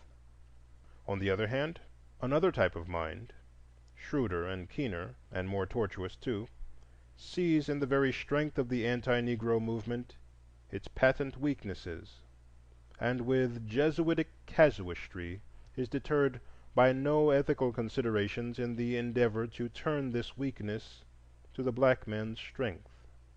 Thus we have two great and hardly reconcilable streams of thought and ethical strivings. The danger of the one lies in anarchy, that of the other in hypocrisy. The one type of Negro stands almost ready to curse God and die, and the other is too often found a traitor to right and a coward before force. The one is wedded to ideals remote, whimsical, perhaps impossible of realization. The other forgets that life is more than meat, and the body more than raiment. But after all, is not this simply the writhing of the age, transformed into black, the triumph of the lie, which today, with its false culture, faces the hideousness of the anarchist assassin? Today the two groups of Negroes, the one in the North, the other in the South, represent these divergent ethical tendencies, the first tending toward radicalism, the other toward hypocritical compromise. It is no idle regret with which the white South mourns the loss of the old-time Negro, the frank, honest, simple old servant who stood for the earlier religious age of submission and humility. With all his laziness and lack of many elements of true manhood, he was at least open-hearted, faithful, and sincere. Today he is gone, but who is to blame for his going? Is it not those very persons who mourn for him? Is it not the tendency, born of Reconstruction and reaction, to found a society on lawlessness and deception, to tamper with the moral fiber of a naturally honest and straightforward people, until the whites threaten to become ungovernable tyrants, and the blacks criminals and hypocrites? Deception is the natural defense of the weak against the strong, and the South used it for many years against its conquerors. Today it must be prepared to see its black proletariat turn that same two-edged weapon against itself. And how natural this is! The death of Denmark Vesey and Nat Turner proved long since to the Negro the present hopelessness of physical defense. Political defense is becoming less and less available, and economic defense is still only partially effective. But there is a patent defense at hand, the defense of deception and flattery, of cajoling and lying. It is the same defense which peasants of the Middle Age used and which left its stamp on their character for centuries. Today the young Negro of the South who would succeed cannot be frank and outspoken, honest and self-assertive, but rather he is daily tempted to be silent and wary, politic and sly. He must flatter and be pleasant, endure petty insults with a smile, shut his eyes to wrong. In too many cases he sees positive personal advantage in deception and lying. His real thoughts, his real aspirations must be guarded in whispers. He must not criticize, he must not complain. Patience, humility, and adroitness must, in these growing black youth, replace impulse, manliness, and courage. With this sacrifice there is an economic opening, and perhaps peace and some prosperity.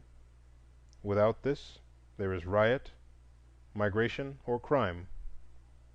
Nor is this situation peculiar to the Southern United States. Is it not rather the only method by which undeveloped races have gained the right to share modern culture? The price of culture is a lie. On the other hand, in the North, the tendency is to emphasize the radicalism of the Negro. Driven from his birthright in the South by a situation at which every fiber of his more outspoken and assertive nature revolts, he finds himself in a land where he can scarcely earn a decent living amid the harsh competition and the color discrimination. At the same time, through schools and periodicals, discussions and lectures, he is intellectually quickened and awakened. The soul, long pent up and dwarfed, suddenly expands in new-found freedom. What wonder that every tendency is to excess? Radical complaint, radical remedies, bitter denunciation, or angry silence. Some sink, some rise. The criminal and the sensualist leave the church for the gambling hell and the brothel, and fill the slums of Chicago and Baltimore. The better classes segregate themselves from the group life of both white and black, and form an aristocracy, cultured but pessimistic, whose bitter criticism stings while it points out no way of escape. They despise the submission and subserviency of the Southern Negroes, but offer no other means by which a poor and oppressed minority can exist side by side with its masters. Feeling deeply and keenly the tendencies and opportunities of the age in which they live, their souls are bitter at the fate which drops the veil between. And the very fact that this bitterness is natural and justifiable only serves to intensify it and make it more maddening. Between the two extreme types of ethical attitude which I have thus sought to make clear wavers the mass of the millions of Negroes, North and South, and their religious life and activity partake of this social conflict within their ranks. Their churches are differentiating, now into groups of cold, fashionable devotees, in no way distinguishable from similar white groups, save in color of skin; now into large social and business institutions, catering to the desire for information and amusement of their members, warily avoiding unpleasant questions both within and without the black world, and preaching in effect, if not word, Dum vivimus vivamus. But back of this still broods silently the deep religious feeling of the real Negro heart, the stirring, unguided might of powerful human souls who have lost the guiding star of the past, and seek in the great night a new religious ideal. Some day the awakening will come, when the pent-up vigor of 10 million souls shall sweep irresistibly toward the goal, out of the valley of the shadow of death, where all that makes life worth living, liberty, justice, and right, is marked for white people only. Chapter 11. Of the Passing of the Firstborn.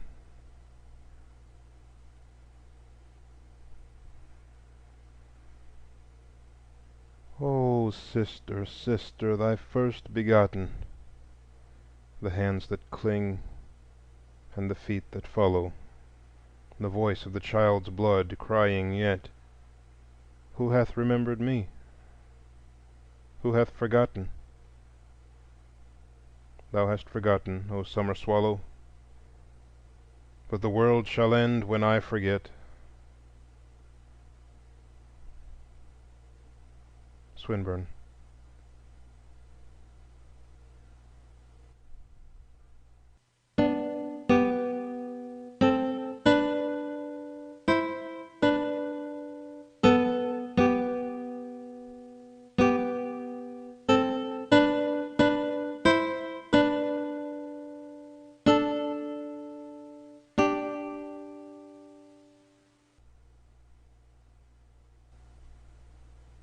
Unto you a child is born, sang the bit of yellow paper that fluttered into my room one brown October morning.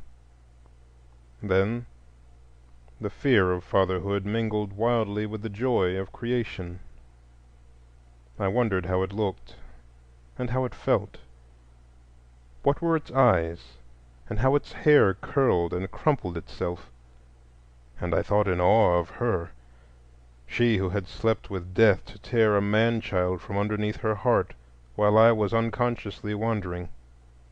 I fled to my wife and child, repeating the while to myself half wonderingly, "Wife and child, wife and child," fled fast and faster than boat and steam car, and yet must ever impatiently await them. Away from the hard-voiced city, away from the flickering sea, into mine own Berkshire hills that sit all sadly guarding the gates of Massachusetts. Up the stairs I ran, to the wan mother and whimpering babe, to the sanctuary on whose altar a life, at my bidding, had offered itself to win a life, and won. What is this tiny, formless thing? This newborn wail from an unknown world, all head and voice. I handle it curiously and watch perplexed its winking, breathing, and sneezing. I did not love it then. It seemed a ludicrous thing to love. But her I loved, my girl mother, she whom now I saw unfolding like the glory of the morning, the transfigured woman. Through her I came to love the wee thing as it grew strong. as its little soul unfolded itself in twitter and cry and half-formed word, and as its eyes caught the gleam and flash of life. How beautiful he was, with his olive-tinted flesh and dark gold ringlets, his eyes of mingled blue and brown, his perfect little limbs, and the soft voluptuous roll which the blood of Africa had molded into his features. I held him in my arms after we had sped away from our southern home, held him and glanced at the hot red soil of Georgia and the breathless city of 100 hills, and felt a vague unrest. Why was his hair tinted with gold? An evil omen was golden hair in my life. Why had not the brown of his eyes crushed out and killed the blue? For brown were his father's eyes and his father's father's. And thus in the land of the color line I saw, as it fell across my baby, the shadow of the veil. Within the veil was he born, said I, and there within shall he live, a Negro and a Negro's son, holding in that little head, bitterly, the unbowed pride of a hunted race, clinging with that tiny dimpled hand, wearily, to a hope, not hopeless but unhopeful, and seeing with those bright wondering eyes that peer into my soul a land whose freedom is to us a mockery and whose liberty a lie. I saw the shadow of the veil as it passed over my baby. I saw the cold city towering above the blood-red land. I held my face beside his little cheek, showed him the star children and the twinkling lights as they began to flash, and stilled with an even song the unvoiced terror of my life. So sturdy and masterful he grew, so filled with bubbling life, so tremulous with the unspoken wisdom of a life but 18 months distant from the all-life. We were not far from worshiping this revelation of the divine, my wife and I. Her own life builded and molded itself upon the child. He tinged her every dream and idealized her every effort. No hands but hers must touch and garnish those little limbs, no dress or frill must touch them that had not wearied her fingers, no voice but hers could coax him off to dreamland. And she and he together spoke some soft and unknown tongue, and in it held communion.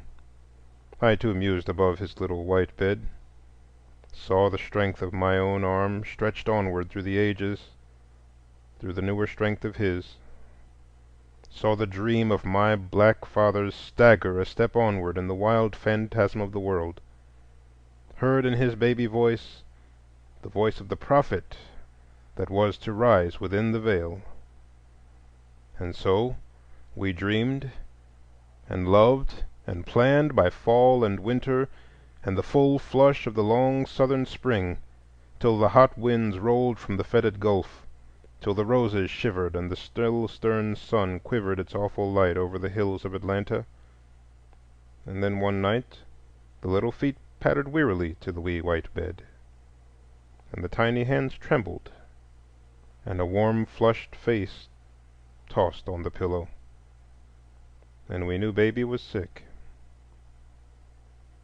10 days he lay there, a swift week, and 3 endless days, wasting away. Cheerily the mother nursed him the first days and laughed into the little eyes that smiled again. Tenderly she hovered round him, till the smile fled away and fear crouched beside the little bed. Then the day ended not, and the night was a dreamless terror, and joy and sleep slipped away. I hear now that voice at midnight calling me from dull and dreamless trance, crying, "The shadow of death, the shadow of death." Out into the starlight I crept to rouse the gray physician. The shadow of death, the shadow of death. The hours trembled on, the night listened, The ghastly dawn glided like a tired thing across the lamplight. Then we two alone looked upon the child as he turned toward us with great eyes and stretched his string-like hands, the shadow of death. And we spoke no word and turned away. He died at eventide, when the sun lay like a brooding sorrow above the western hills, veiling its face, when the winds spoke not, and the trees, the great green trees he loved, stood motionless.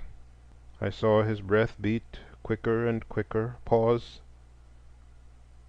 and then his little soul leapt like a star that travels in the night and left a world of darkness in its train. The day changed not. The same tall trees peeped in at the windows, the same green grass glinted in the setting sun. Only in the chamber of death writhed the world's most piteous thing, a childless mother. I shirk not. I long for work. I pant for a life full of striving. I am no coward to shrink before the rugged rush of the storm, nor even quail before the awful shadow of the veil. But hearken, O death, is not this my life hard enough? Is not that dull land that stretches its sneering web about me cold enough? Is not all the world beyond these four little walls pitiless enough, but that thou must needs enter here, thou, O death? About my head the thundering storm beat like a heartless voice, and the crazy forest pulsed with the curses of the weak. But what cared I within my home, beside my wife and baby boy? Wast thou so jealous of one little coin of happiness that thou must needs enter there, thou, O death? A perfect life was his, all joy and love, with tears to make it brighter, sweet as a summer's day beside the Housatonic. The world loved him. The women kissed his curls, the men looked gravely into his wonderful eyes, and the children hovered and fluttered about him. I can see him now changing like the sky from sparkling laughter to darkening frowns, and then to wondering thoughtfulness, as he watched the world. He knew no color line, poor dear, and the veil, though it shadowed him, had not yet darkened half his sun. He loved the white matron, he loved his black nurse, and in his little world walked souls alone, uncolored and unclothed. I, yea, all men, were larger and purer by the infinite breadth of that one little life. She who in simple clearness of vision sees beyond the stars said when he had flown, "He will be happy there. He ever loved beautiful things."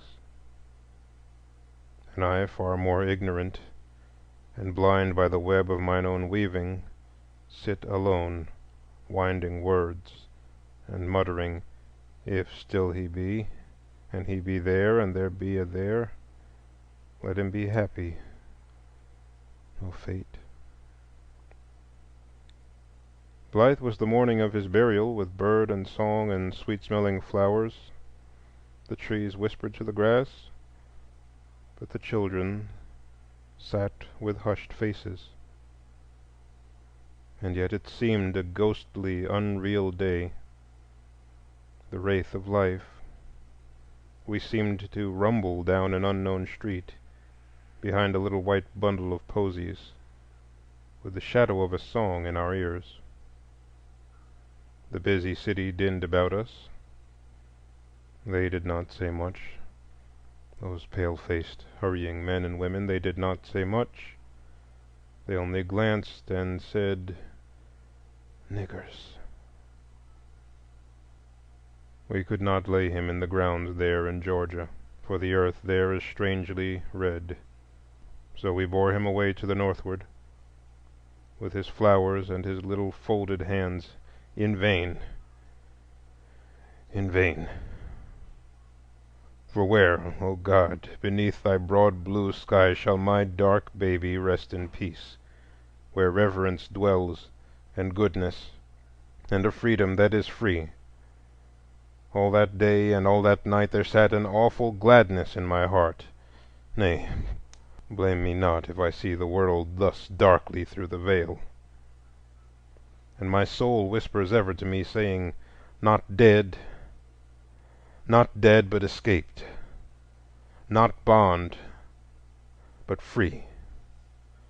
No bitter meanness now shall sicken his baby heart till it die a living death. No taunt shall madden his happy boyhood.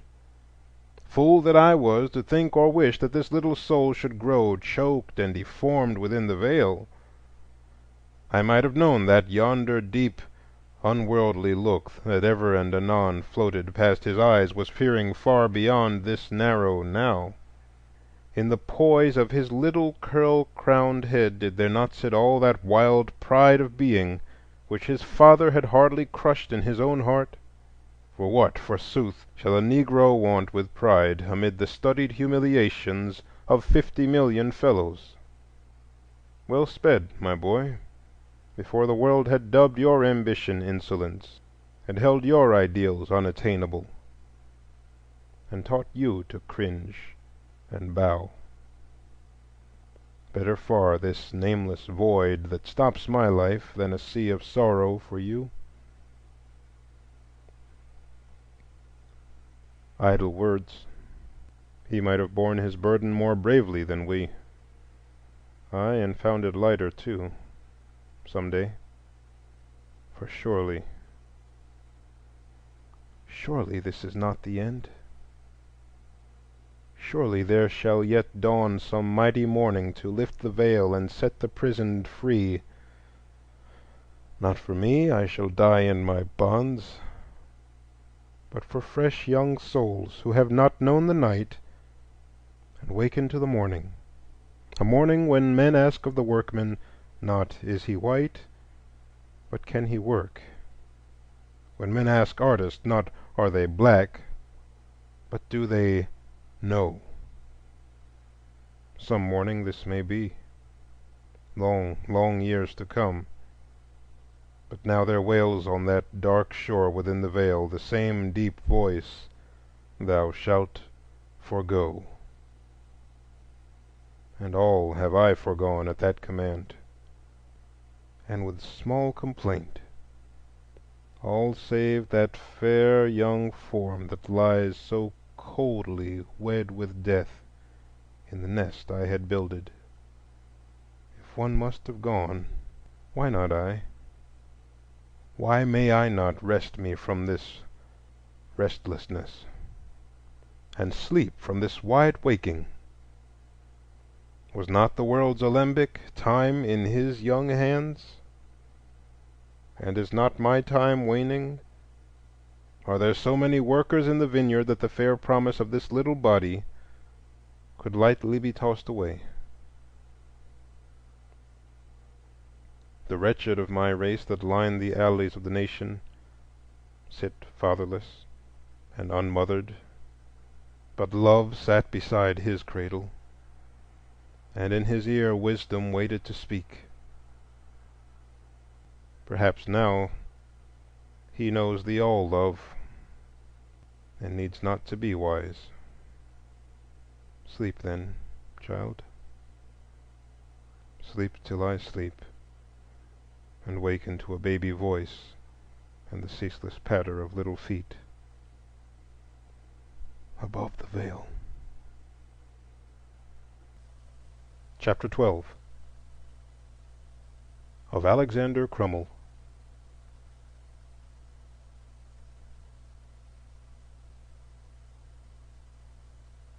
Then from the dawn it seemed there came, but faint, as from beyond the limit of the world, like the last echo born of a great cry, sounds as if some fair city were one voice around a king returning from his wars.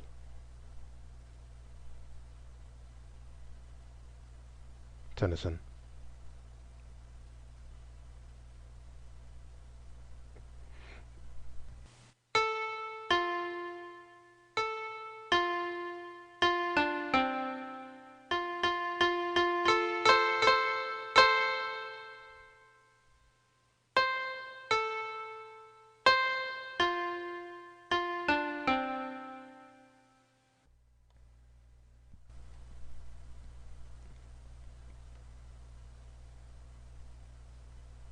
This is the story of a human heart, the tale of a black boy who many long years ago began to struggle with life that he might know the world and know himself.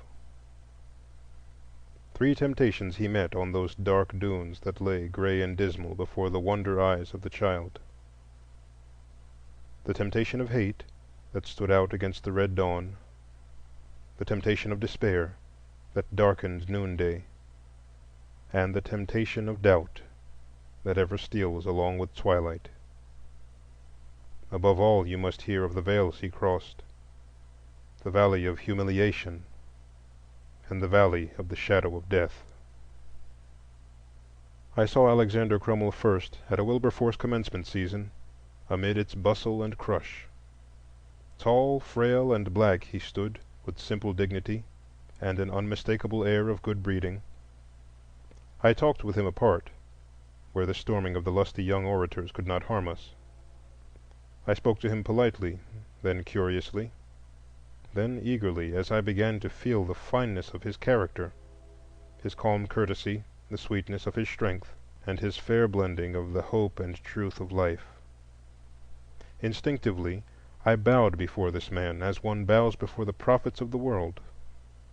Some seer he seemed, that came not from the crimson past or the gray to come, but from the pulsing now, that mocking world which seemed to me at once so light and dark, so splendid and sordid. 80 years had he wandered in this same world of mine within the Veil. He was born with the Missouri Compromise, and lay a-dying amid the echoes of Manila and El Caney, stirring times for living, times dark to look back upon, darker to look forward to. The black-faced lad that paused over his mud and marbles 70 years ago saw puzzling vistas as he looked down the world. The slave ships still groaned across the Atlantic. Faint cries burdened the southern breeze, and the great black father whispered mad tales of cruelty into those young ears. From the low doorway the mother silently watched her boy at play, and at nightfall sought him eagerly, lest the shadows should bear him away to the land of slaves. So his young mind worked and winced and shaped curiously a vision of life, and in the midst of that vision ever stood one dark figure alone, ever with the hard, thick countenance of that bitter father, and a form that fell in vast and shapeless folds.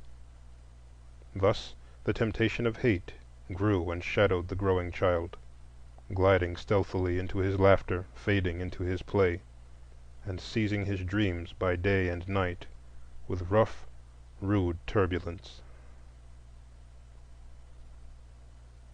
So the black boy asked of sky and sun and flower the never-answered "Why?" and loved, as he grew, neither the world nor the world's rough ways. Strange temptation for a child, you may think. And yet in this wide land today 1,000,000 dark children brood before this same temptation, and feel its cold and shuddering arms.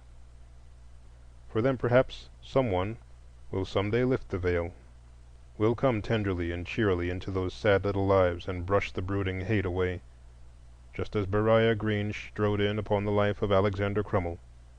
And before the bluff, kind-hearted man, the shadow seemed less dark.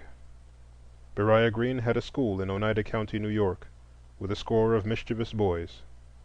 "I'm going to bring a black boy here to educate," said Beriah Green, as only a crank and an abolitionist would have dared to say. "Ho ho!" laughed the boys. "Yes," said his wife, and Alexander came. Once before the black boy had sought a school, had traveled cold and hungry 400 miles up into free New Hampshire, to Canaan. But the godly farmers hitched 90 yoke of oxen to the abolition schoolhouse and dragged it into the middle of the swamp. The black boy trudged away. The 19th was the first century of human sympathy, the age when half-wonderingly we began to descry in others that transfigured spark of divinity which we call myself. when clodhoppers and peasants and tramps and thieves and millionaires and sometimes Negroes became throbbing souls whose warm pulsing life touched us so nearly that we half gasped with surprise, crying, "Thou too? Hast thou seen sorrow and the dull waters of hopelessness? Hast thou known life?" And then all helplessly we peered into those other worlds and wailed, "O world of worlds, how shall man make you one?" So in that little Oneida school there came to those schoolboys a revelation of thought and longing beneath one black skin, of which they had not dreamed before. And to the lonely boy came a new dawn of sympathy and inspiration. The shadowy, formless thing, the temptation of hate that hovered between him and the world, grew fainter and less sinister. It did not wholly fade away, but diffused itself and lingered thick at the edges. Through it the child now first saw the blue and gold of life, the sun-swept road that ran twixt the heaven and earth until, in one far-off, wan, wavering line, they met and kissed. A vision of life came to the growing boy, mystic, wonderful. He raised his head, stretched himself, breathed deep of the fresh new air. Yonder, behind the forests, he heard strange sounds. Then, glinting through the trees, he saw far, far away the bronzed hosts of a nation calling, calling faintly, calling loudly. He heard the hateful clank of their chains.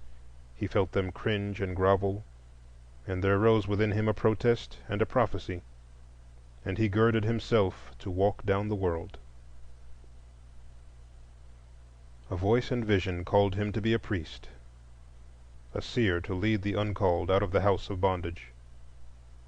He saw the headless host turn toward him like the whirling of mad waters. He stretched forth his hands eagerly, and then, even as he stretched them, suddenly there swept across the vision the temptation of despair. They were not wicked men. The problem of life is not the problem of the wicked. They were calm, good men, bishops of the Apostolic Church of God, and strove toward righteousness. They said slowly, "It is all very natural, it is even commendable, but the General Theological Seminary of the Episcopal Church cannot admit a Negro." And when that thin, half-grotesque figure still haunted their doors, they put their hands kindly, half sorrowfully, on his shoulders, and said, "Now, of course, we know how you feel about it, but you see it is impossible. That is, well, it is premature. Sometime we trust, sincerely trust, all such distinctions will fade away, but now the world is as it is." This was the temptation of despair, and the young man fought it doggedly. Like some grave shadow he flitted by those halls, pleading, arguing, half angrily demanding admittance, until there came the final "no," until men hustled the disturber away, marked him as foolish, unreasonable, and injudicious, a vain rebel against God's law. And then from that vision splendid, all the glory slowly faded away, and left an earth gray and stern, rolling on beneath a dark despair. Even the kind hands that stretched themselves toward him from out the depths of that dull morning seemed but parts of the purple shadows. He saw them coldly, and asked, "Why should I strive by special grace when the way of the world is closed to me?"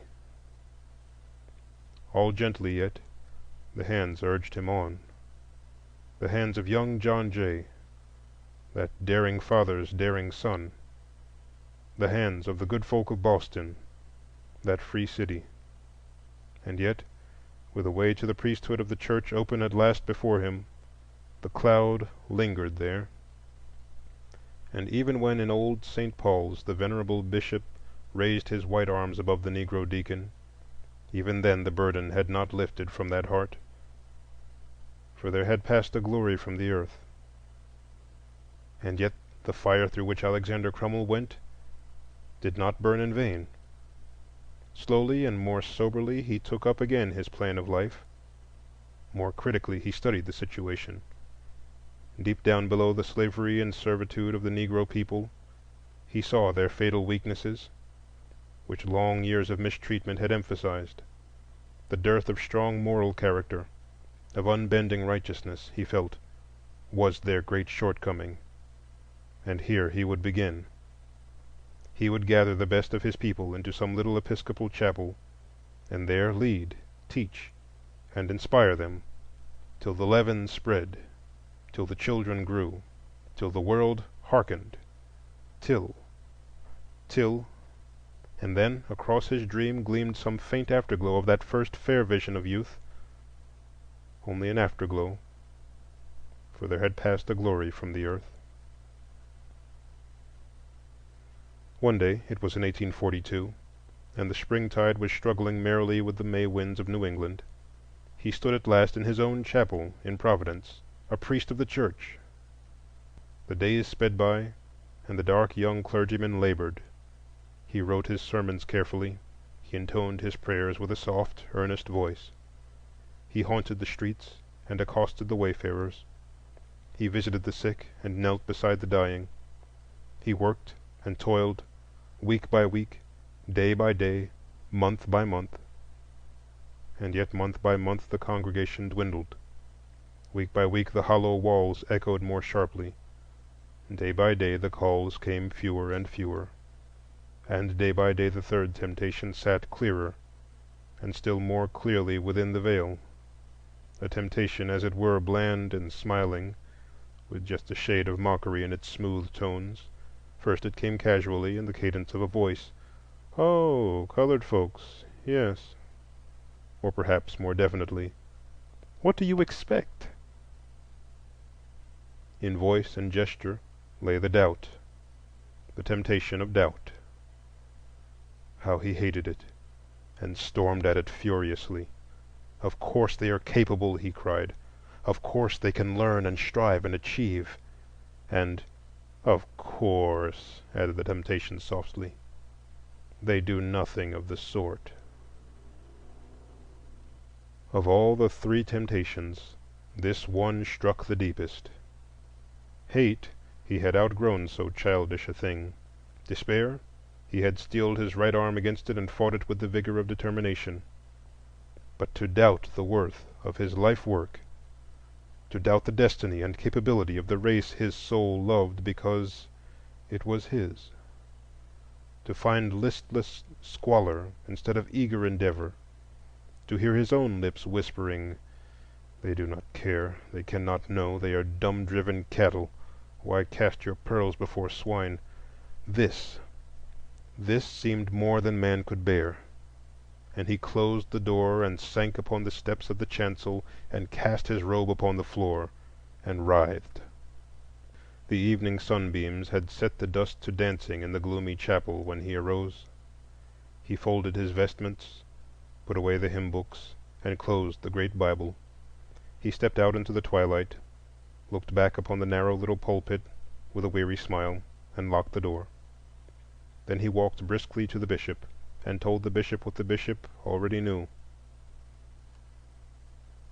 "I have failed," he said simply. And gaining courage by the confession, he added, "What I need is a larger constituency. There are comparatively few Negroes here, and perhaps they are not of the best. I must go where the field is wider and try again." So the bishop sent him to Philadelphia with a letter to Bishop Onderdonk. Bishop Onderdonk lived at the head of 6 white steps, corpulent, red-faced, and the author of several thrilling tracts on apostolic succession. It was after dinner, and the bishop had settled himself for a pleasant season of contemplation, when the bell must needs ring, and there must burst in upon the bishop a letter and a thin, ungainly Negro. Bishop Onderdonk read the letter hastily and frowned. Fortunately, his mind was already clear on this point, and he cleared his brow and looked at Crummell. Then he said slowly and impressively, "I will receive you into this diocese on one condition: no Negro priest can sit in my church convention, and no Negro church must ask for a representation there." I sometimes fancy that I can see that tableau: the frail black figure nervously twitching his hat before the massive abdomen of Bishop Onderdonk, his threadbare coat thrown against the dark woodwork of the bookcases, where Fox's Lives of the Martyrs nestled happily beside The Whole Duty of Man. I seemed to see the wide eyes of the Negro wander past the bishop's broadcloth to where the swinging glass doors of the cabinet glow in the sunlight. A little blue fly is trying to cross the yawning keyhole. He marches briskly up to it, peers into the chasm in a surprised sort of way, and rubs his feelers reflectively. Then he essays its depths, and finding it bottomless, draws back again. The dark-faced priest finds himself wondering if the fly, too, has faced its valley of humiliation, and if it will plunge into it, when lo, it spreads its tiny wings and buzzes merrily across, leaving the watcher wingless and alone. Then the full weight of his burden fell upon him. The rich walls wheeled away, and before him lay the cold, rough moor winding on through life, cut in twain by one thick granite ridge. Here the valley of humiliation, yonder the valley of the shadow of death. And I know not which be darker, no, not I. But this I know: in yonder vale of the humble stand today 1,000,000 swarthy men, who willingly would bear the whips and scorns of time, the oppressor's wrong, the proud man's contumely, the pangs of despised love, the law's delay, the insolence of office, and the spurns that patient merit of the worthy takes. All this and more would they bear, did they but know that this were sacrifice, and not a meaner thing. So surged the thought within that lone black breast. The bishop cleared his throat suggestively, then, recollecting that there was really nothing to say, considerately said nothing, only sat tapping his foot impatiently. But Alexander Crummell said, slowly and heavily, "I will never enter your diocese on such terms." And saying this, he turned and passed into the valley of the shadow of death. You might have noted only the physical dying, the shattered frame and hacking cough, but in that soul lay deeper death than that. He found a chapel in New York, the church of his father. He labored for it in poverty and starvation, scorned by his fellow priests. Half in despair, he wandered across the sea, a beggar with outstretched hands. Englishmen clasped them, Wilberforce and Stanley, Thirlwell and Inglis, even Froude and Macaulay. Sir Benjamin Brodie bade him rest a while at Queen's College in Cambridge, and there he lingered, struggling for health of body and mind until he took his degree in '53. Restless still and unsatisfied, he turned toward Africa, and for long years, amid the spawn of the slave smugglers, sought a new heaven and a new earth. So the man groped for light. All this was not life; it was the world-wandering of a soul in search of itself, the striving of one who vainly sought his place in the world, ever haunted by the shadow of a death that is more than death, the passing of a soul that has missed its duty. 20 years he wandered, 20 years and more, and yet the hard rasping question kept gnawing within him, "What in God's name am I on earth for?" In the narrow New York parish his soul seemed cramped and smothered. In the fine old air of the English University he heard the millions wailing over the sea. In the wild fever-cursed swamps of West Africa he stood helpless and alone. You will not wonder at his weird pilgrimage, you who in the swift whirl of living, amid its cold paradox and marvelous vision, have fronted life and asked its riddle face to face. And if you find that riddle hard to read, remember that yonder black boy finds it just a little harder. If it is difficult for you to find and face your duty, it is a shade more difficult for him. If your heart sickens in the blood and dust of battle, remember that to him the dust is thicker and the battle fiercer. No wonder the wanderers fall. No wonder we point to thief and murderer and haunting prostitute and the never-ending throng of unhearsed dead, the valley of the shadow of death gives few of its pilgrims back to the world. But Alexander Crummell it gave back. Out of the temptation of hate, and burned by the fire of despair, triumphant over doubt, and steeled by sacrifice against humiliation, he turned at last home across the waters, humble and strong, gentle and determined. He bent to all the jibes and prejudices, to all hatred and discrimination, with that rare courtesy which is the armor of pure souls. He fought among his own, the low, the grasping, and the wicked, with that unbending righteousness which is the sword of the just. He never faltered. He seldom complained. He simply worked, inspiring the young, rebuking the old, helping the weak, guiding the strong. So he grew, and brought within his wide influence all that was best of those who walk within the Veil. They who live without knew not nor dreamed of that full power within, that mighty inspiration which the dull gauze of caste decreed that most men should not know. And now that he is gone, I sweep the veil away and cry, Lo, the soul to whose dear memory I bring this little tribute. I can see his face still, dark and heavy-lined beneath his snowy hair, lighting and shading, now with inspiration for the future, now in innocent pain at some human wickedness, now with sorrow at some hard memory from the past. The more I met Alexander Crummell, the more I felt how much that world was losing which knew so little of him. In another age he might have sat among the elders of the land in purple-bordered toga. In another country mothers might have sung him to the cradles. He did his work, he did it nobly and well, and yet I sorrow that here he worked alone with so little human sympathy. His name today in this broad land means little, and comes to 50 million ears laden with no incense of memory or emulation. And herein lies the tragedy of the age.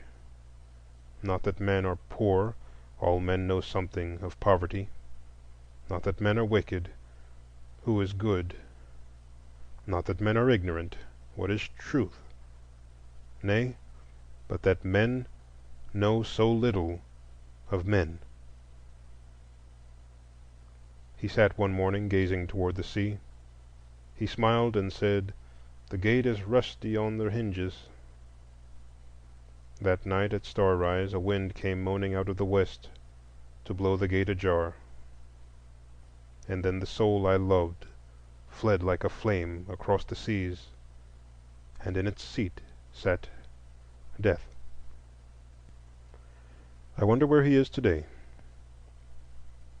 I wonder if in that dim world beyond, as he came gliding in, there rose on some wan throne a king, a dark and pierced Jew, who knows the writhings of the earthly damned, saying, as he laid those heart-wrung talents down, "Well done,"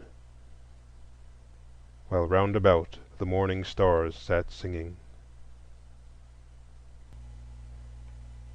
Chapter 13. Of the Coming of John.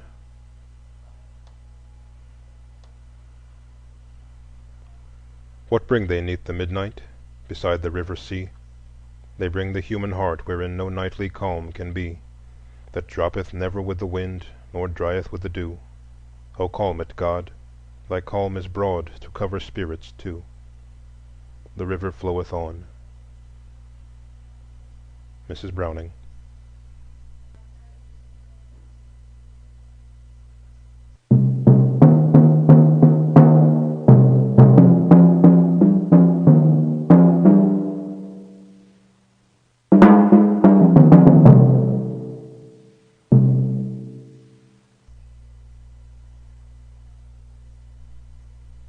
Carlisle Street runs westward from the center of Johnstown, across a great black bridge, down a hill and up again, by little shops and meat markets, past single-storied homes, until suddenly it stops against a wide green lawn. It is a broad, restful place, with two large buildings outlined against the west. When at evening the winds come swelling from the east, and the great pall of the city's smoke hangs wearily above the valley, then the red west glows like a dreamland down Carlisle Street, and at the tolling of the supper bell throws the passing forms of students in dark silhouette against the sky. Tall and black, they move slowly by, and seem in the sinister light to flit before the city like dim warning ghosts. Perhaps they are, for this is Wells Institute, and these black students have few dealings with the white city below.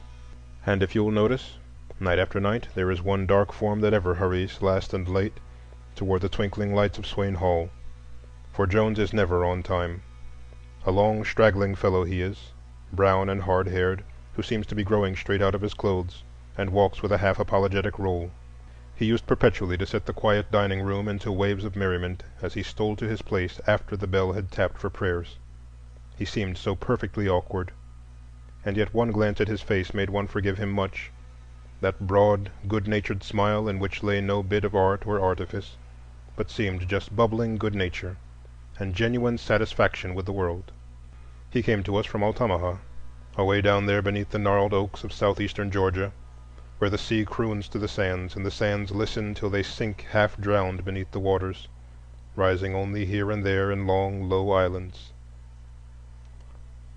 The white folk of Altamaha voted John a good boy, fine plow hand, good in the rice fields, handy everywhere, and always good-natured and respectful.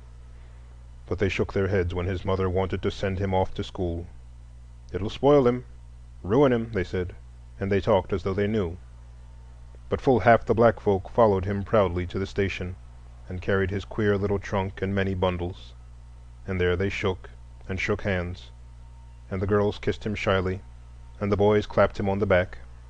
So the train came, and he pinched his little sister lovingly and put his great arms about his mother's neck, and then was away with a puff and a roar into the great yellow world that flamed and flared about the doubtful pilgrim. Up the coast they hurried, past the squares and palmettos of Savannah, through the cotton fields and through the weary night to Millville, and came with the morning to the noise and bustle of Johnstown. And they that stood behind that morning in Altamaha and watched the train as it noisily bore playmate and brother and son away to the world, had thereafter one ever-recurring word: "When John comes." Then what parties were to be, and what speakings in the churches, and what new furniture in the front room, perhaps even a new front room. And there would be a new schoolhouse, with John as teacher, and then perhaps a big wedding. All this and more, when John comes. But the white people shook their heads. At first he was coming at Christmas time, but the vacation proved too short. And then the next summer, but times were hard and schooling costly, and so instead he worked in Johnstown. And so it drifted to the next summer, and the next, till playmates scattered, and mother grew gray, and sister went up to the judge's kitchen to work. And still the legend lingered, "When John comes." Up at the judge's they rather liked this refrain, for they too had a John, a fair-haired, smooth-faced boy who had played many a long summer's day to its close with his darker namesake. "Yes, sir, John is at Princeton, sir," said the broad-shouldered, gray-haired judge every morning as he marched down to the post office. "Showing the Yankees what a Southern gentleman can do," he added, and strode home again with his letters and his papers. Up at the great pillared house they lingered long over the Princeton letter, the judge and his frail wife, his sister and growing daughters. "It'll make a man of him," said the judge. "College is the place." And then he asked the shy little waitress, "Well, Jenny, how's your John?" and added reflectively, too bad your mother sent him off. It'll spoil him." And the waitress wondered. Thus in the faraway southern village the world lay waiting, half-consciously, the coming of two young men, and dreamed in an inarticulate way of things that would be done and new thoughts that all would think. And yet it was singular that few thought of two Johns, for the black folk thought of one John, and he was black, and the white folk thought of another John, and he was white, and neither world thought the other world's thought, save with a vague unrest. Up in Johnstown at the Institute, we were long puzzled at the case of John Jones. For a long time the clay seemed unfit for any sort of molding. He was loud and boisterous, always laughing and singing, and never able to work consecutively at anything. He did not know how to study. He had no idea of thoroughness, and with his tardiness, carelessness, and appalling good humor, we were sore perplexed. One night we sat in faculty meeting, worried and serious, for Jones was in trouble again. This last escapade was too much, and so we solemnly voted that Jones, on account of repeated disorder and inattention to work, be suspended for the rest of the term. It seemed to us that the first time life ever struck Jones as a really serious thing was when the dean told him he must leave school. He stared at the gray-haired man blankly, with great eyes. Why?" he faltered. "But I haven't graduated." Then the dean slowly and clearly explained, reminding him of the tardiness and the carelessness, of the poor lessons and neglected work, of the noise and disorder, until the fellow hung his head in confusion. Then he said quickly, "But you won't tell Mammy and sister? You won't write Mammy now, will you? For if you won't, I'll go out into the city and work, and come back next term and show you something." So the dean promised faithfully, and John shouldered his little trunk, giving neither word nor look to the giggling boys, and walked down Carlisle Street to the great city, with sober eyes and a set and serious face. Perhaps we imagined it, but some way it seemed to us that the serious look that crept over his boyish face that afternoon never left it again. When he came back to us, he went to work with all his rugged strength. It was a hard struggle, for things did not come easily to him. Few crowding memories of early life and teaching came to help him on his new way.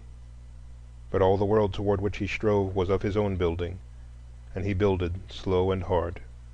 As the light dawned lingeringly on his new creations, he sat rapt and silent before the vision, or wandered alone over the green campus, peering through and beyond the world of men into a world of thought. And the thoughts at times puzzled him sorely. He could not see just why the circle was not square, and carried it out 56 decimal places one midnight. Would have gone further, indeed, had not the matron rapped for lights out. He caught terrible colds lying on his back in the meadows of nights, trying to think out the solar system. He had grave doubts as to the ethics of the fall of Rome, and strongly suspected the Germans of being thieves and rascals, despite his textbooks. He pondered long over every new Greek word, and wondered why this meant that, and why it couldn't mean something else, and how it must have felt to think all things in Greek. So he thought and puzzled along for himself, pausing perplexed where others skipped merrily, and walking steadily through the difficulties where the rest stopped and surrendered. Thus he grew in body and soul, and with him his clothes seemed to grow and arrange themselves. Coat sleeves got longer, cuffs appeared, and collars got less soiled. Now and then his boots shone, and a new dignity crept into his walk. And we who saw daily a new thoughtfulness growing in his eyes began to expect something of this plodding boy. Thus he passed out of the preparatory school into college, and we who watched him felt 4 more years of change, which almost transformed the tall, grave man who bowed to us commencement morning. He had left his queer thought world and come back to a world of motion and of men. He looked now for the first time sharply about him, and wondered he had seen so little before. He grew slowly to feel almost for the first time the veil that lay between him and the white world. He first noticed now the oppression that had not seemed oppression before, differences that erstwhile seemed natural, restraints and slights that in his boyhood days had gone unnoticed or been greeted with a laugh. He felt angry now when men did not call him Mister. He clenched his hands at the Jim Crow cars, and chafed at the color line that hemmed in him and his. A tinge of sarcasm crept into his speech, and a vague bitterness into his life, and he sat long hours wondering and planning a way around these crooked things. Daily he found himself shrinking from the choked and narrow life of his native town, and yet he always planned to go back to Altamaha. He always planned to work there. Still more and more as the day approached he hesitated with a nameless dread, and even the day after graduation he seized with eagerness the offer of the dean to send him north with a quartet during the summer vacation to sing for the Institute. A breath of air before the plunge, he said to himself in half apology. It was a bright September afternoon, and the streets of New York were brilliant with moving men.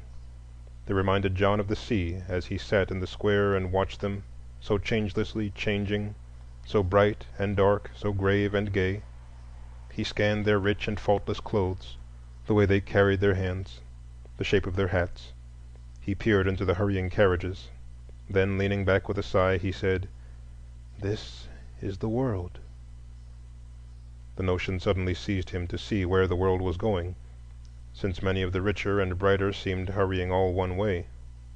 So when a tall, light-haired young man and a little talkative lady came by, he rose half hesitatingly and followed them. Up the street they went, past stores and gay shops, across a broad square, until with 100 others they entered the high portal of a great building. He was pushed toward the ticket office with the others, and felt in his pocket for the new $5 bill he had hoarded. There seemed really no time for hesitation, so he drew it bravely out, passed it to the busy clerk, and received simply a ticket, but no change. When at last he realized that he had paid $5 to enter he knew not what, he stood stock-still amazed. "Be careful," said a low voice behind him. "You must not lynch the colored gentleman simply because he's in your way." And a girl looked up roguishly into the eyes of her fair-haired escort. A shade of annoyance passed over the escort's face. "You will not understand us at the South," he said half impatiently, as if continuing with an argument. "With all your professions, one never sees in the North so cordial and intimate relations between white and black as are everyday occurrences with us. Why, I remember my closest playfellow in boyhood was a little Negro named after me, and surely no two—" "Well—" The man stopped short and flushed to the roots of his hair, for there, directly beside his reserved orchestra chairs, sat the Negro he had stumbled over in the hallway. He hesitated and grew pale with anger, called the usher, and gave him his card with a few peremptory words, and slowly sat down. The lady deftly changed the subject. All this John did not see, for he sat in a half-daze minding the scene about him. The delicate beauty of the hall, the faint perfume, the moving myriad of men, the rich clothing and low hum of talking seemed all a part of a world so different from his, so strangely more beautiful than anything he had known, that he sat in dreamland, and started when, after a hush, rose high and clear the music of Lohengrin's Swan. The infinite beauty of the wail lingered and swept through every muscle of his frame and put it all atune. He closed his eyes and grasped the elbows of the chair, touching unwittingly the lady's arm, and the lady drew away. A deep longing swelled in all his heart to rise with that clear music out of the dirt and dust of that low life that held him prisoned and befouled. If he could only live up in the free air where the birds sang and the setting suns had no touch of blood. Who had called him to be the slave and butt of all? And if he had called, what right had he to call when a world like this lay open before men? Then the movement changed. A fuller, mightier harmony swelled away. He looked thoughtfully across the hall and wondered why the beautiful gray-haired woman looked so listless, and what the little man could be whispering about. He would not be listless and idle, he thought, for he felt with the music the movement of power within him. If he but had some master work, some life service, hard, aye, bitter hard, but without the cringing and sickening servility, without the cruel hurt that hardened his heart and soul. When at last a soft sorrow swept across the violins, there came to him the vision of a far-off home, the great eyes of his sister, and the dark-drawn face of his mother. And his heart sank below the waters, even as the sea-sand sinks by the shores of Altamaha, only to be lifted aloft again with that last ethereal wail of the swan that quivered and faded away into the sky. It left John sitting so silent and rapt that he did not for some time notice the usher tapping him lightly on the shoulder and saying politely, "Will you step this way, please, sir?" A little surprised, he arose quickly at the last tap, and turning to leave his seat, looked full into the face of the fair-haired young man. For the first time the young man recognized his dark boyhood playmate, and John knew that it was the judge's son. The white John started, lifted his hand, and then froze into his chair. The black John smiled lightly, then grimly, and followed the usher down the aisle.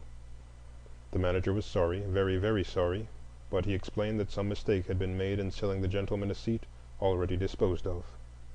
He would refund the money, of course, and indeed felt the matter keenly, and so forth.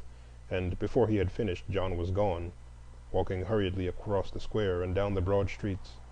And as he passed the park, he buttoned his coat and said, "John Jones, you're a natural-born fool."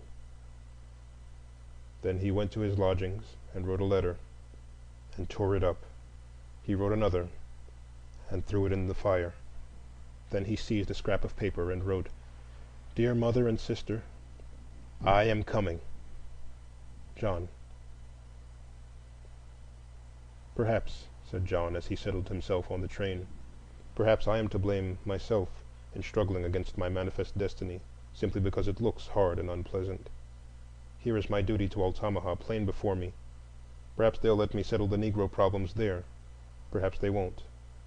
I will go into the king which is not according to the law, and if I perish, I perish." And then he mused and dreamed and planned a life work, and the train flew south. Down in Altamaha, after 7 long years, all the world knew John was coming. The homes were scrubbed and scoured, above all one. The gardens and yards had an unwonted trimness, and Jenny bought a new gingham. With some finesse and negotiation, all the dark Methodists and Presbyterians were induced to join in a monster welcome at the Baptist church. And as the day drew near, warm discussions arose on every corner as to the exact extent and nature of John's accomplishments. It was noontide on a gray and cloudy day when he came. The black town flocked to the depot, with a little of the white at the edges. A happy throng with "good mornings" and "howdies," and laughing and joking and jostling. Mother sat yonder in the window watching, but Sister Jenny stood on the platform, nervously fingering her dress, tall and lithe, with soft brown skin and loving eyes, peering from out a tangled wilderness of hair. John rose gloomily as the train stopped, for he was thinking of the Jim Crow car. He stepped to the platform and paused. A little dingy station, a black crowd, gaudy and dirty, a half-mile of dilapidated shanties along a straggling ditch of mud. An overwhelming sense of the sordidness and narrowness of it all seized him. He looked in vain for his mother, kissed coldly the tall, strange girl who called him brother, spoke a short, dry word here and there, then, lingering neither for handshaking nor gossip, started silently up the street, raising his hat merely to the last eager old auntie, to her open-mouthed astonishment. The people were distinctly bewildered. This silent, cold man, was this John? Where was his smile and hearty hand-grasp? "'Peared kind of down in the mouth," said the Methodist preacher thoughtfully. "Seems monstrous stuck up," complained a Baptist sister. But the white postmaster from the edge of the crowd expressed the opinion of his folks plainly. "That damn nigger," said he, as he shouldered the mail and arranged his tobacco, "has gone north and got plumb full of fool notions, but they won't work in Altamaha." And the crowd melted away. The meeting of welcome at the Baptist church was a failure. Rain spoiled the barbecue, and thunder turned the milk in the ice cream. When the speaking came at night, the house was crowded to overflowing. The 3 preachers had especially prepared themselves, but somehow John's manner seemed to throw a blanket over everything. He seemed so cold and preoccupied, and had so strange an air of restraint, that the Methodist brother could not warm up to his theme, and elicited not a single amen. The Presbyterian prayer was but feebly responded to, and even the Baptist preacher, though he wakened faint enthusiasm, got so mixed up in his favorite sentence that he had to close by stopping fully 15 minutes sooner than he meant. The people moved uneasily in their seats as John rose to reply. He spoke slowly and methodically. The age, he said, demanded new ideas. We were far different from those men of the 17th and 18th centuries, with broader ideas of human brotherhood and destiny. Then he spoke of the rise of charity and popular education, and particularly the spread of wealth and work. The question was then, he added reflectively, looking at the low discolored ceiling, what part the Negroes of this land would take in the striving of the new century. He sketched in vague outline the new industrial school that might rise among these pines. He spoke in detail of the charitable and philanthropic work that might be organized, of money that might be saved for banks and business. Finally, he urged unity, and deprecated especially religious and denominational bickering. "Today," he said, with a smile, "the world cares little whether a man be Baptist or Methodist, or indeed a churchman at all, so long as he is good and true. What difference does it make whether a man be baptized in river or washbowl or not at all? Let's leave all that littleness and look higher." Then, thinking of nothing else, he slowly sat down. A painful hush seized that crowded mass. Little had they understood of what he said, for he spoke an unknown tongue, save the last word about baptism. That they knew. And they sat very still while the clock ticked. Then at last a low suppressed snarl came from the Amen corner, and an old bent man arose, walked over the seats, and climbed straight up into the pulpit. He was wrinkled and black, with scant gray and tufted hair. His voice and hands shook as with palsy, but on his face lay the intense, rapt look of the religious fanatic. He seized the Bible with his rough, huge hands. Twice he raised it, inarticulate, and then fairly burst into words with rude and awful eloquence. He quivered, swayed, and bent, then rose aloft in perfect majesty till the people moaned and wept, wailed and shouted, and a wild shrieking arose from the corners where all the pent-up feeling of the hour gathered itself and rushed into the air. John never knew clearly what the old man said. He only felt himself held up to scorn and scathing denunciation for trampling on the true religion. And he realized with amazement that all unknowingly he had put rough, rude hands on something this little world held sacred. He arose silently and passed out into the night. Down toward the sea he went, in the fitful starlight, half conscious of the girl who followed timidly after him.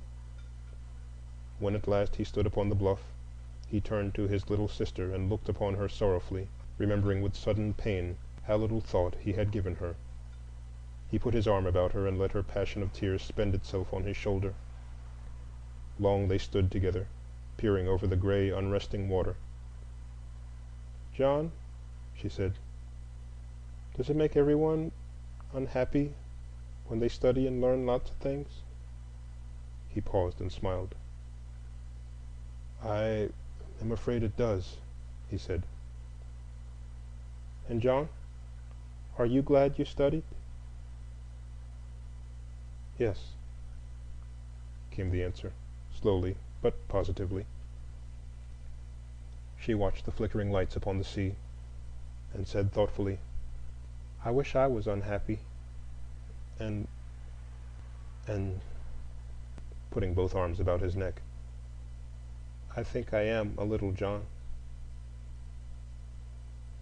It was several days later that John walked up to the judge's house to ask for the privilege of teaching the Negro school.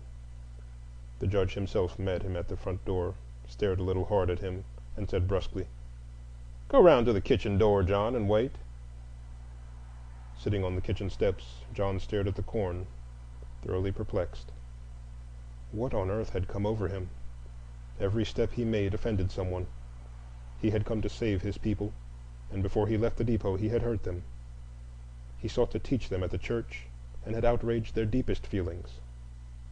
He had schooled himself to be respectful to the judge, and then blundered into his front door. And all the time he had meant right. And yet somehow he found it so hard and strange to fit his old surroundings again, to find his place in the world about him. He could not remember that he used to have any difficulty in the past, when life was glad and gay. The world seemed smooth and easy then. Perhaps. But his sister came to the kitchen door just then and said the judge awaited him. The judge sat in the dining room amid his morning's mail, and he did not ask John to sit down. He plunged squarely into the business. "You've come for the school, I suppose? Well, John, I want to speak to you plainly. You know I'm a friend to your people. I've helped you and your family, and would have done more if you hadn't got the notion of going off. Now, I like the colored people and sympathize with all their reasonable aspirations, but you and I both know, John, that in this country the Negro must remain subordinate and can never expect to be the equal of white men. In their place, your people can be honest and respectful, and God knows I'll do what I can to help them. But when they want to reverse nature and rule white men and marry white women and sit in my parlor, then by God we'll hold them under if we have to lynch every nigger in the land. Now, John, the question is, are you, with your education and northern notions, going to accept the situation and teach the darkies to be faithful servants and laborers as your fathers were? I knew your father, John. He belonged to my brother, and he was a good nigger. Well, are you going to be like him? Or are you going to try to put fool ideas of rising and equality into these folks' head and make them discontented and unhappy? I am going to accept the situation, Judge Henderson, answered John, with a brevity that did not escape the keen old man. He hesitated a moment, and then said shortly, "Very well. We'll try you a while. Good morning." It was a full month after the opening of the Negro school that the other John came home, tall, gay, and headstrong. The mother wept, the sisters sang, the whole white town was glad. A proud man was the judge, and it was a goodly sight to see the two swinging down Main Street together. And yet all did not go smoothly between them, for the younger man could not and did not veil his contempt for the little town, and plainly had his heart set on New York. Now the one cherished ambition of the judge was to see his son mayor of Altamaha, representative to the legislature, and, who could say, governor of Georgia. So the argument often waxed hot between them. "Good heavens, father," the younger man would say after dinner, as he lighted a cigar and stood by the fireplace, "you surely don't expect a young fellow like me to settle down permanently in this God-forsaken town with nothing but mud and Negroes?" "I did," the judge would answer laconically, and on this particular day it seemed from the gathering scowl that he was about to add something more emphatic. But neighbors had already begun to drop in to admire his son, and the conversation drifted. "Hear that John is livening things up at the darky school," volunteered the postmaster after a pause. "What now?" asked the judge sharply. "Oh, nothing in particular. Just his almighty air and uppish ways. Believe I did hear something about his giving talks on the French Revolution, equality, and such like. He's what I call a dangerous nigger. Have you heard him say anything out of the way?" "Why, no. But Sally, our girl, told my wife a lot of rot. Then, too, I don't need to hear. A nigger what won't say sir to a white man, or—" "Who is this John?" interrupted the son. "Why, it's little black John, Peggy's son, your old playfellow." The young man's face flushed angrily, and then he laughed. "Oh," said he, "it's the darky that tried to force himself into a seat beside the lady I was escorting." But Judge Henderson waited to hear no more. He had been nettled all day, and now at this he rose with a half-smothered oath, took his hat and cane, and walked straight to the schoolhouse. For John it had been a long, hard pull to get things started in the rickety old shanty that sheltered his school. The Negroes were rent into factions for and against him. The parents were careless, the children irregular and dirty, and books, pencils, and slates largely missing. Nevertheless, he struggled hopefully on, and seemed to see at last some glimmering of dawn. The attendance was larger, and the children were a shade cleaner this week. Even the booby class in reading showed a little comforting progress. So John settled himself with renewed patience this afternoon. "Now, Mandy," he said cheerfully, "that's better. But you mustn't chop your words up so. If the man goes— Why, your little brother even wouldn't tell a story that way, now would he?" "No, sir, he can't talk." "All right. Now let's try again. If the man— John!"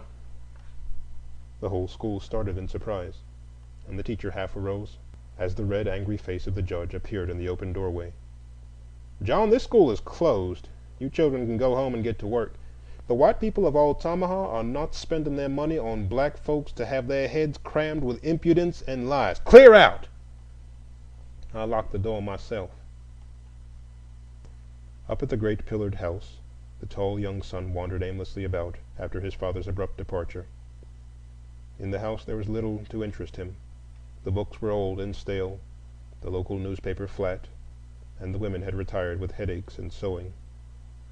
He tried a nap, but it was too warm, so he sauntered out into the fields, complaining disconsolately, "Good Lord, how long will this imprisonment last?"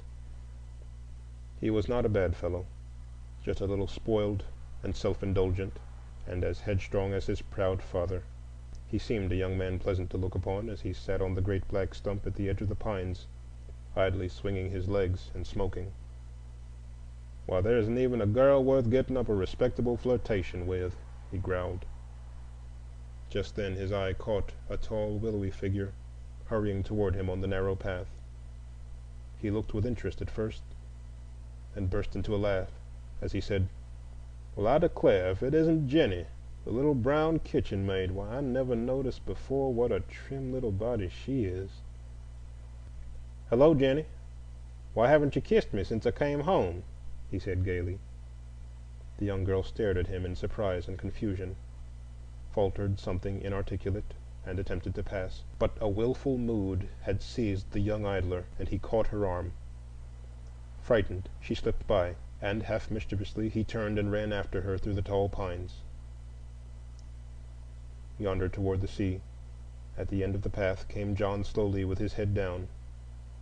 He had turned wearily homeward from the schoolhouse, then, thinking to shield his mother from the blow, started to meet his sister as she came home from work and break the news of his dismissal to her. "I'll go away," he said slowly. "I'll go away and find work and send for them. I cannot live here longer." And then the fierce, buried anger surged up into his throat. He waved his arms and hurried wildly up the path. The great brown sea lay silent. The air scarce breathed. The dying day bathed the twisted oaks and mighty pines in black and gold, and there came from the wind no warning, not a whisper from the cloudless sky.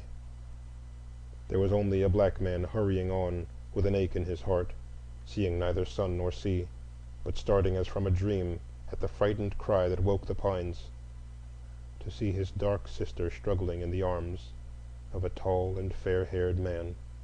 He said not a word, but seizing a fallen limb, struck him with all the pent-up hatred of his great black arm, and the body lay white and still beneath the pines, all bathed in sunshine and in blood.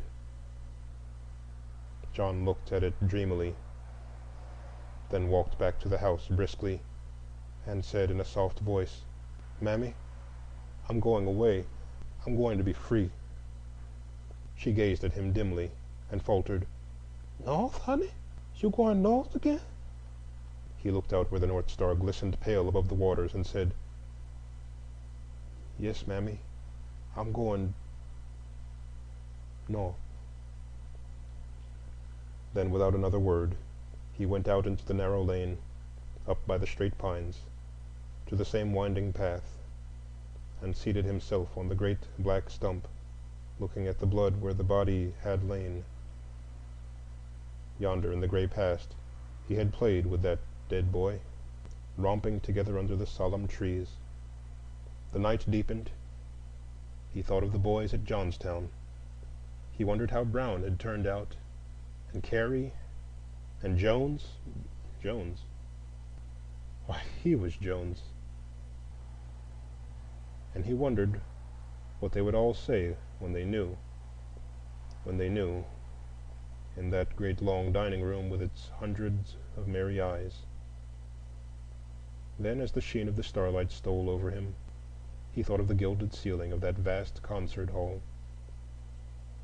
heard stealing toward him the faint, sweet music of the swan. Hark! Was it music, or the hurry and shouting of men? Yes, surely. Clear and high, the faint, sweet melody rose and fluttered like a living thing, so that the very earth trembled as with the tramp of horses and the murmur of angry men. He leaned back and smiled toward the sea, whence rose the strange melody, away from the dark shadows where lay the noise of horses galloping, galloping on. With an effort he roused himself, bent forward, and looked steadily down the pathway, softly humming the song of the bride.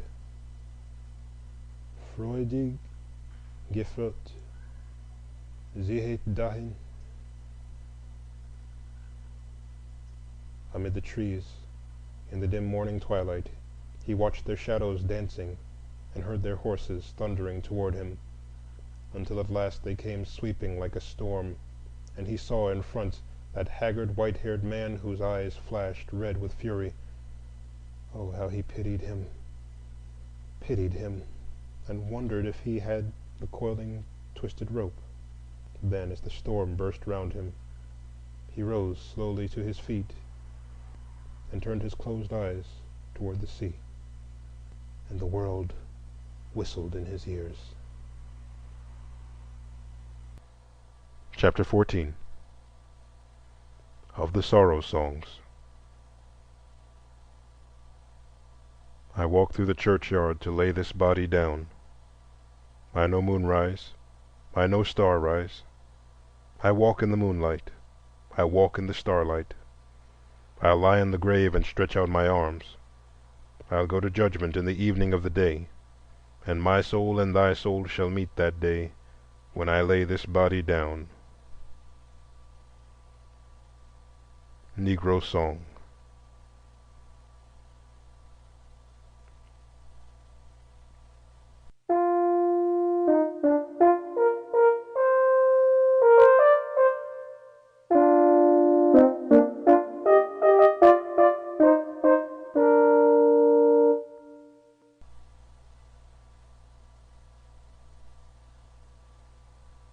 They that walked in darkness sang songs in the olden days, sorrow songs, for they were weary at heart. And so before each thought that I have written in this book, I have set a phrase, a haunting echo of these weird old songs in which the soul of the black slave spoke to men. Ever since I was a child, these songs have stirred me strangely. They came out of the South unknown to me, one by one, and yet at once I knew them as of me and of mine. Then in after years, when I came to Nashville, I saw the great temple builded of these songs towering over the pale city. To me Jubilee Hall seemed ever made of the songs themselves, and its bricks were red with the blood and dust of toil. Out of them rose for me, morning, noon, and night, bursts of wonderful melody, full of the voices of my brothers and sisters, full of the voices of the past. Little of beauty has America given the world, save the rude grandeur God Himself stamped on her bosom. The human spirit in this new world has expressed itself in vigor and ingenuity rather than in beauty, and so by fateful chance the Negro folk song, the rhythmic cry of the slave, stands today not simply as the sole American music, but as the most beautiful expression of human experience born this side the seas. It has been neglected, it has been and is half despised, and above all it has been persistently mistaken and misunderstood. But notwithstanding, it still remains as the singular spiritual heritage of the nation and the greatest gift of the Negro people. Away back in the 30s, the melody of these slave songs stirred the nation, but the songs were soon half forgotten. Some, like Near the Lake Where Drooped the Willow, passed into current airs, and their source was forgotten. Others were caricatured on the minstrel stage, and their memory died away. Then in wartime came the singular Port Royal experiment after the capture of Hilton Head, and perhaps for the first time the North met the Southern slave face to face and heart to heart with no third witness. The sea islands of the Carolinas where they met were filled with a black folk of primitive type, touched and molded less by the world about them than any others outside the Black Belt. Their appearance was uncouth, their language funny, but their hearts were human, and their singing stirred men with a mighty power. Thomas Wentworth Higginson hastened to tell of these songs, and Miss McKim and others urged upon the world their rare beauty. But the world listened only half credulously, until the Fisk Jubilee singers sang the slave songs so deeply into the world's heart that it can never wholly forget them again.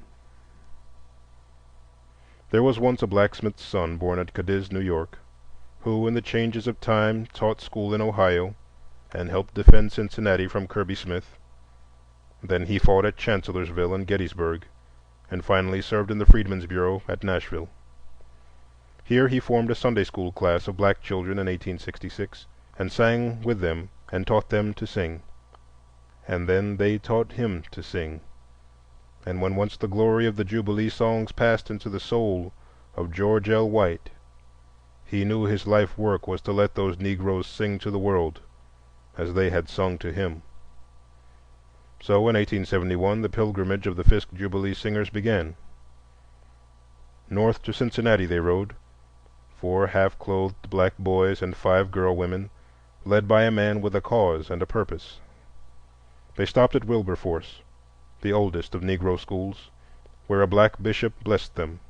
Then they went, fighting cold and starvation, shut out of hotels and cheerfully sneered at, ever northward, and ever the magic of their song kept thrilling hearts, until a burst of applause in the Congregational Council at Oberlin revealed them to the world. They came to New York, and Henry Ward Beecher dared to welcome them, even though the metropolitan dailies sneered at his "nigger minstrels." So their songs conquered, till they sang across the land and across the sea, before Queen and Kaiser, in Scotland and Ireland, Holland and Switzerland. 7 years they sang, and brought back $150,000 to found Fisk University. Since their day they have been imitated, sometimes well by the singers of Hampton and Atlanta, sometimes ill by straggling quartets. Caricature has sought again to spoil the quaint beauty of the music, and has filled the air with many debased melodies, which vulgar ears scarce know from the real. But the true Negro folk song still lives in the hearts of those who have heard them truly sung, and in the hearts of the Negro people.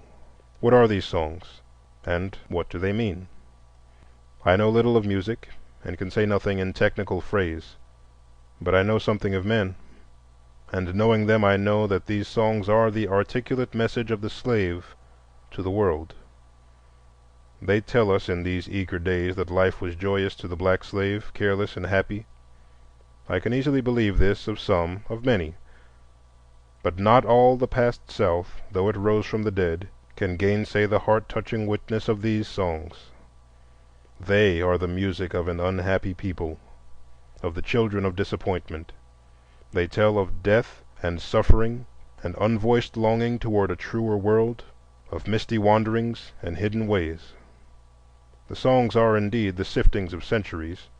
The music is far more ancient than the words, and in it we can trace here and there signs of development. My grandfather's grandmother was seized by an evil Dutch trader 2 centuries ago, and coming to the valleys of the Hudson and the Housatonic, black, little, and lithe, she shivered and shrank in the harsh north winds, looked longingly at the hills, and often crooned a heathen melody to the child between her knees, thus: To bana kuba gene me To bana kuba gene me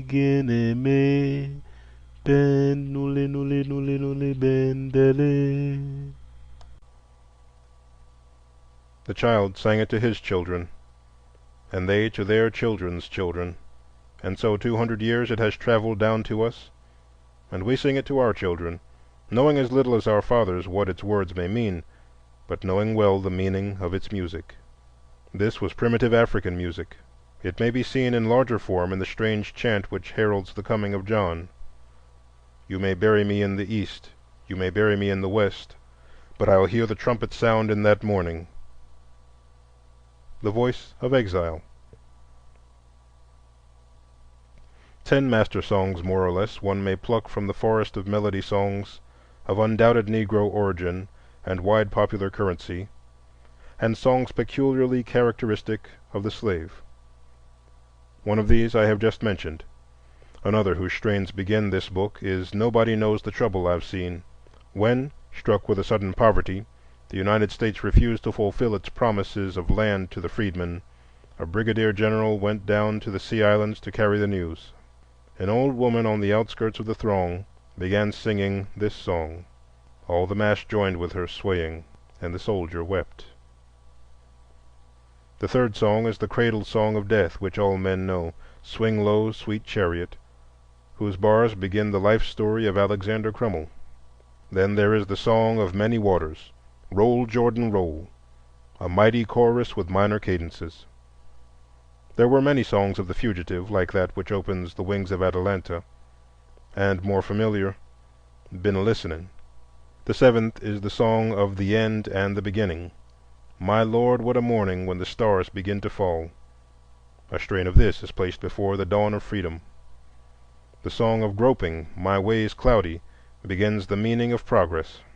The ninth is the song of this chapter, "Wrestlin' Jacob, the day is a breakin'," a paean of hopeful strife. The last master song is the song of songs, "Steal Away," sprung from the faith of the fathers.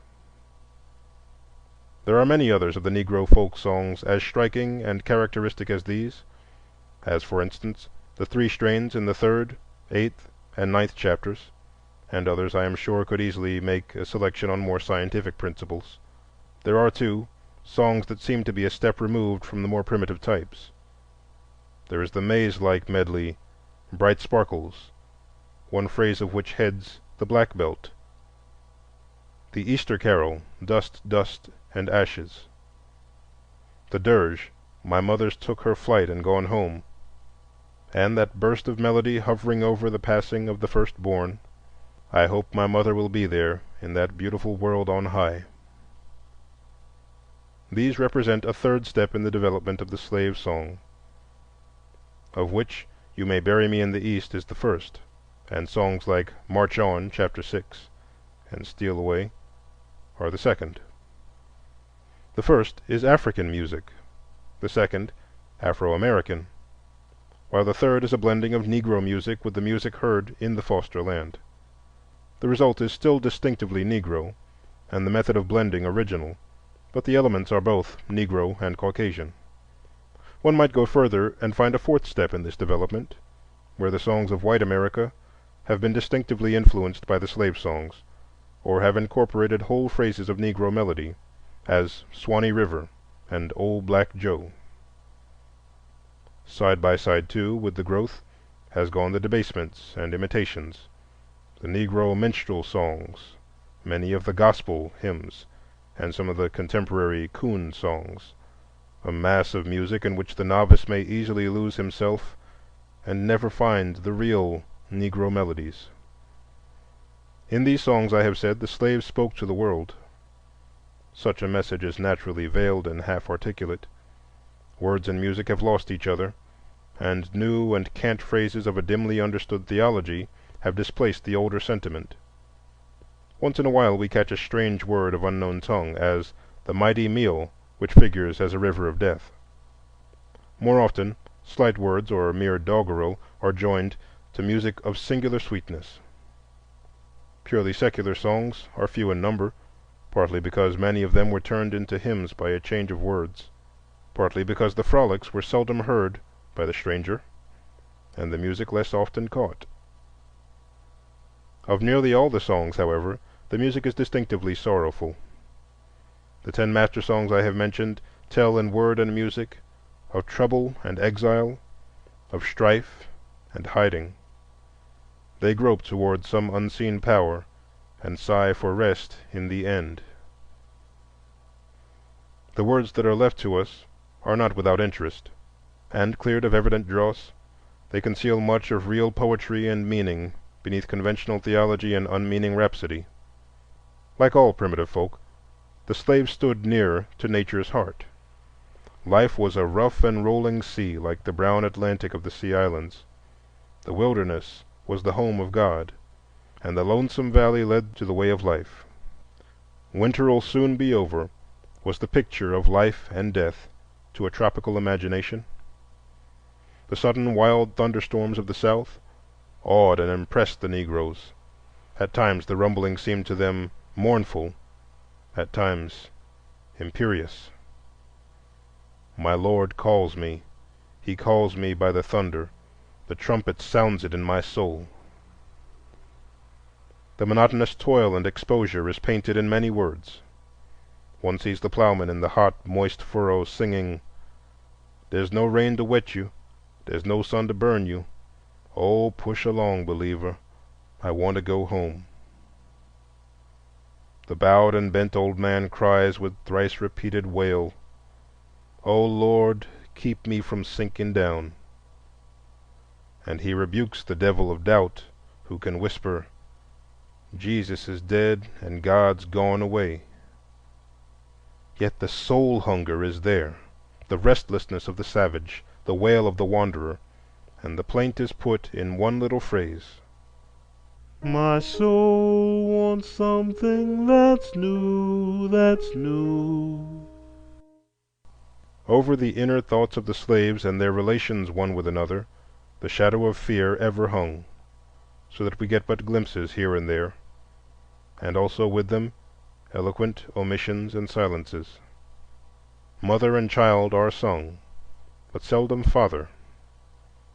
Fugitive and weary wanderer call for pity and affection, but there is little of wooing and wedding. The rocks and the mountains are well known, but home is unknown. Strange blending of love and helplessness sings through the refrain, "Yonder's my old mudder, been waggin' at the hill so long, 'bout time she cross over, get home by and by." Elsewhere comes the cry of the motherless, and the "Farewell, farewell, my only child." Love songs are scarce and fall into two categories: the frivolous and light, and the sad.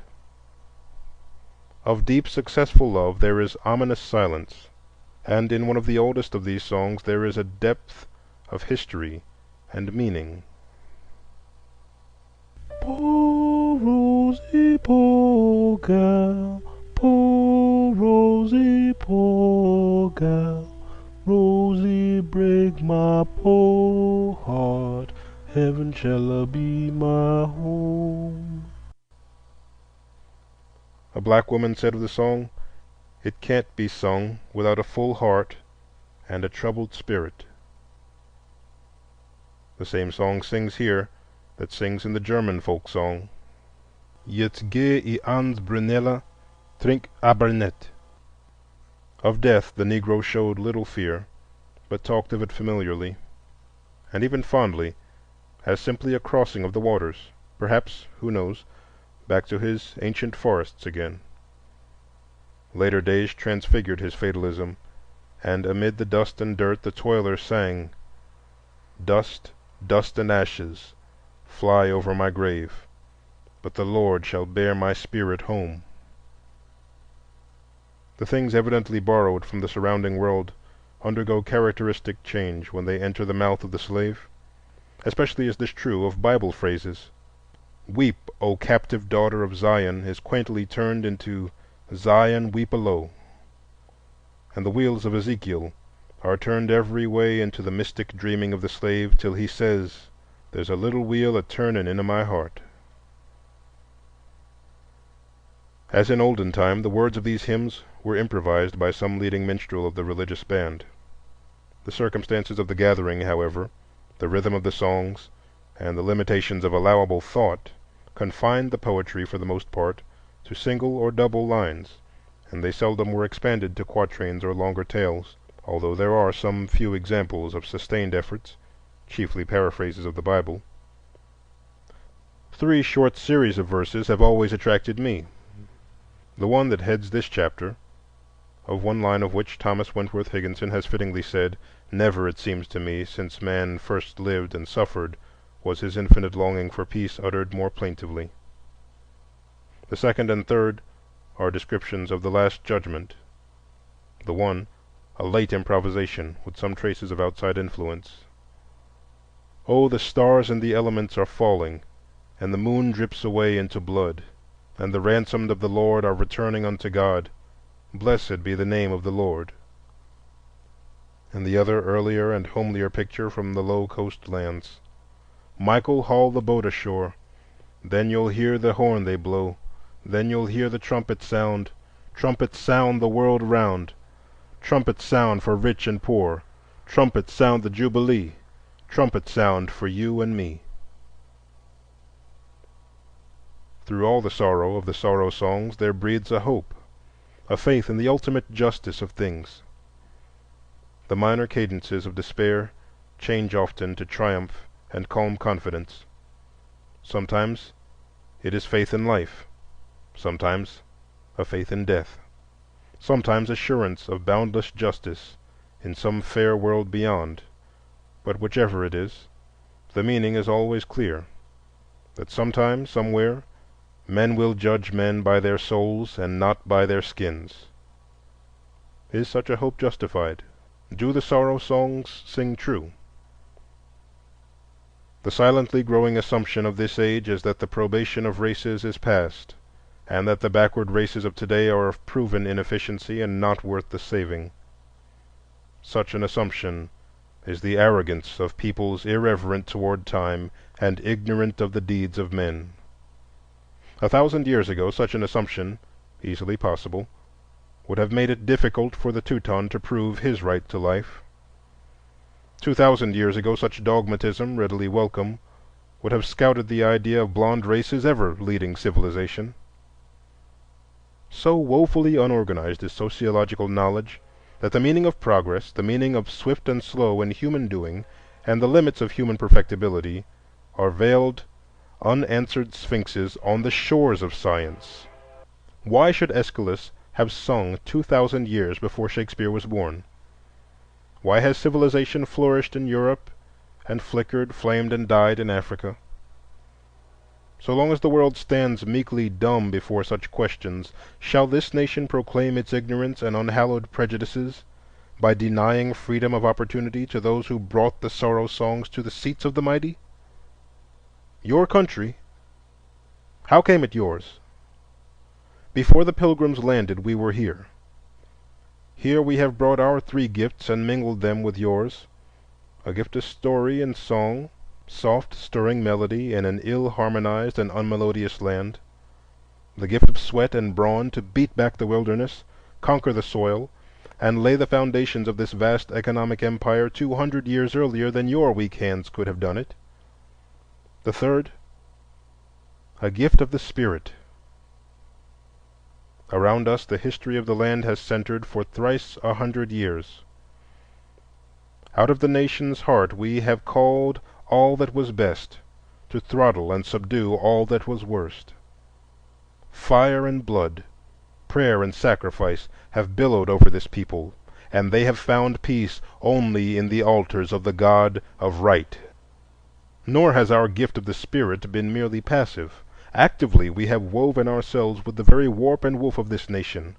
We fought their battles, shared their sorrows, mingled our blood with theirs, and generation after generation have pleaded with a headstrong, careless people to despise not justice, mercy, and truth, lest the nation be smitten with a curse. Our song, our toil, our cheer, and warning have been given to this nation in blood brotherhood. Are not these gifts worth the giving? Is not this work and striving? Would America have been America without her Negro people? Even so is the hope that sang in the songs of my fathers well sung. If somewhere in this whirling chaos of things there dwells eternal good, pitiful yet masterful, then anon in his good time America shall rend the veil, and the prisoned shall go free. Free, free as the sunshine trickling down the morning into these high windows of mine, free as yonder fresh young voices welling up to me from the caverns of brick and mortar below, swelling with song, instinct with life, tremulous treble and darkening bass. My children, my little children, are singing to the sunshine, and thus they sing. Let us cheer the weary traveler, let us cheer the weary traveler, let us cheer the weary traveler along the heavenly way. traveler girds himself and sets his face toward the morning and goes his way. The Afterthought. Hear my cry, O God the Reader. Vouchsafe that this my book fall not stillborn into the world wilderness. Let there spring, gentle one, from out its leaves vigor of thought and thoughtful deed to reap the harvest wonderful. Let the ears of a guilty people tingle with truth, and 70 millions sigh for the righteousness which exalteth nations. In this drear day when human brotherhood is mockery and a snare. Thus, in thy good time, may infinite reason turn the tangle straight, and these crooked marks on a fragile leaf be not indeed the end.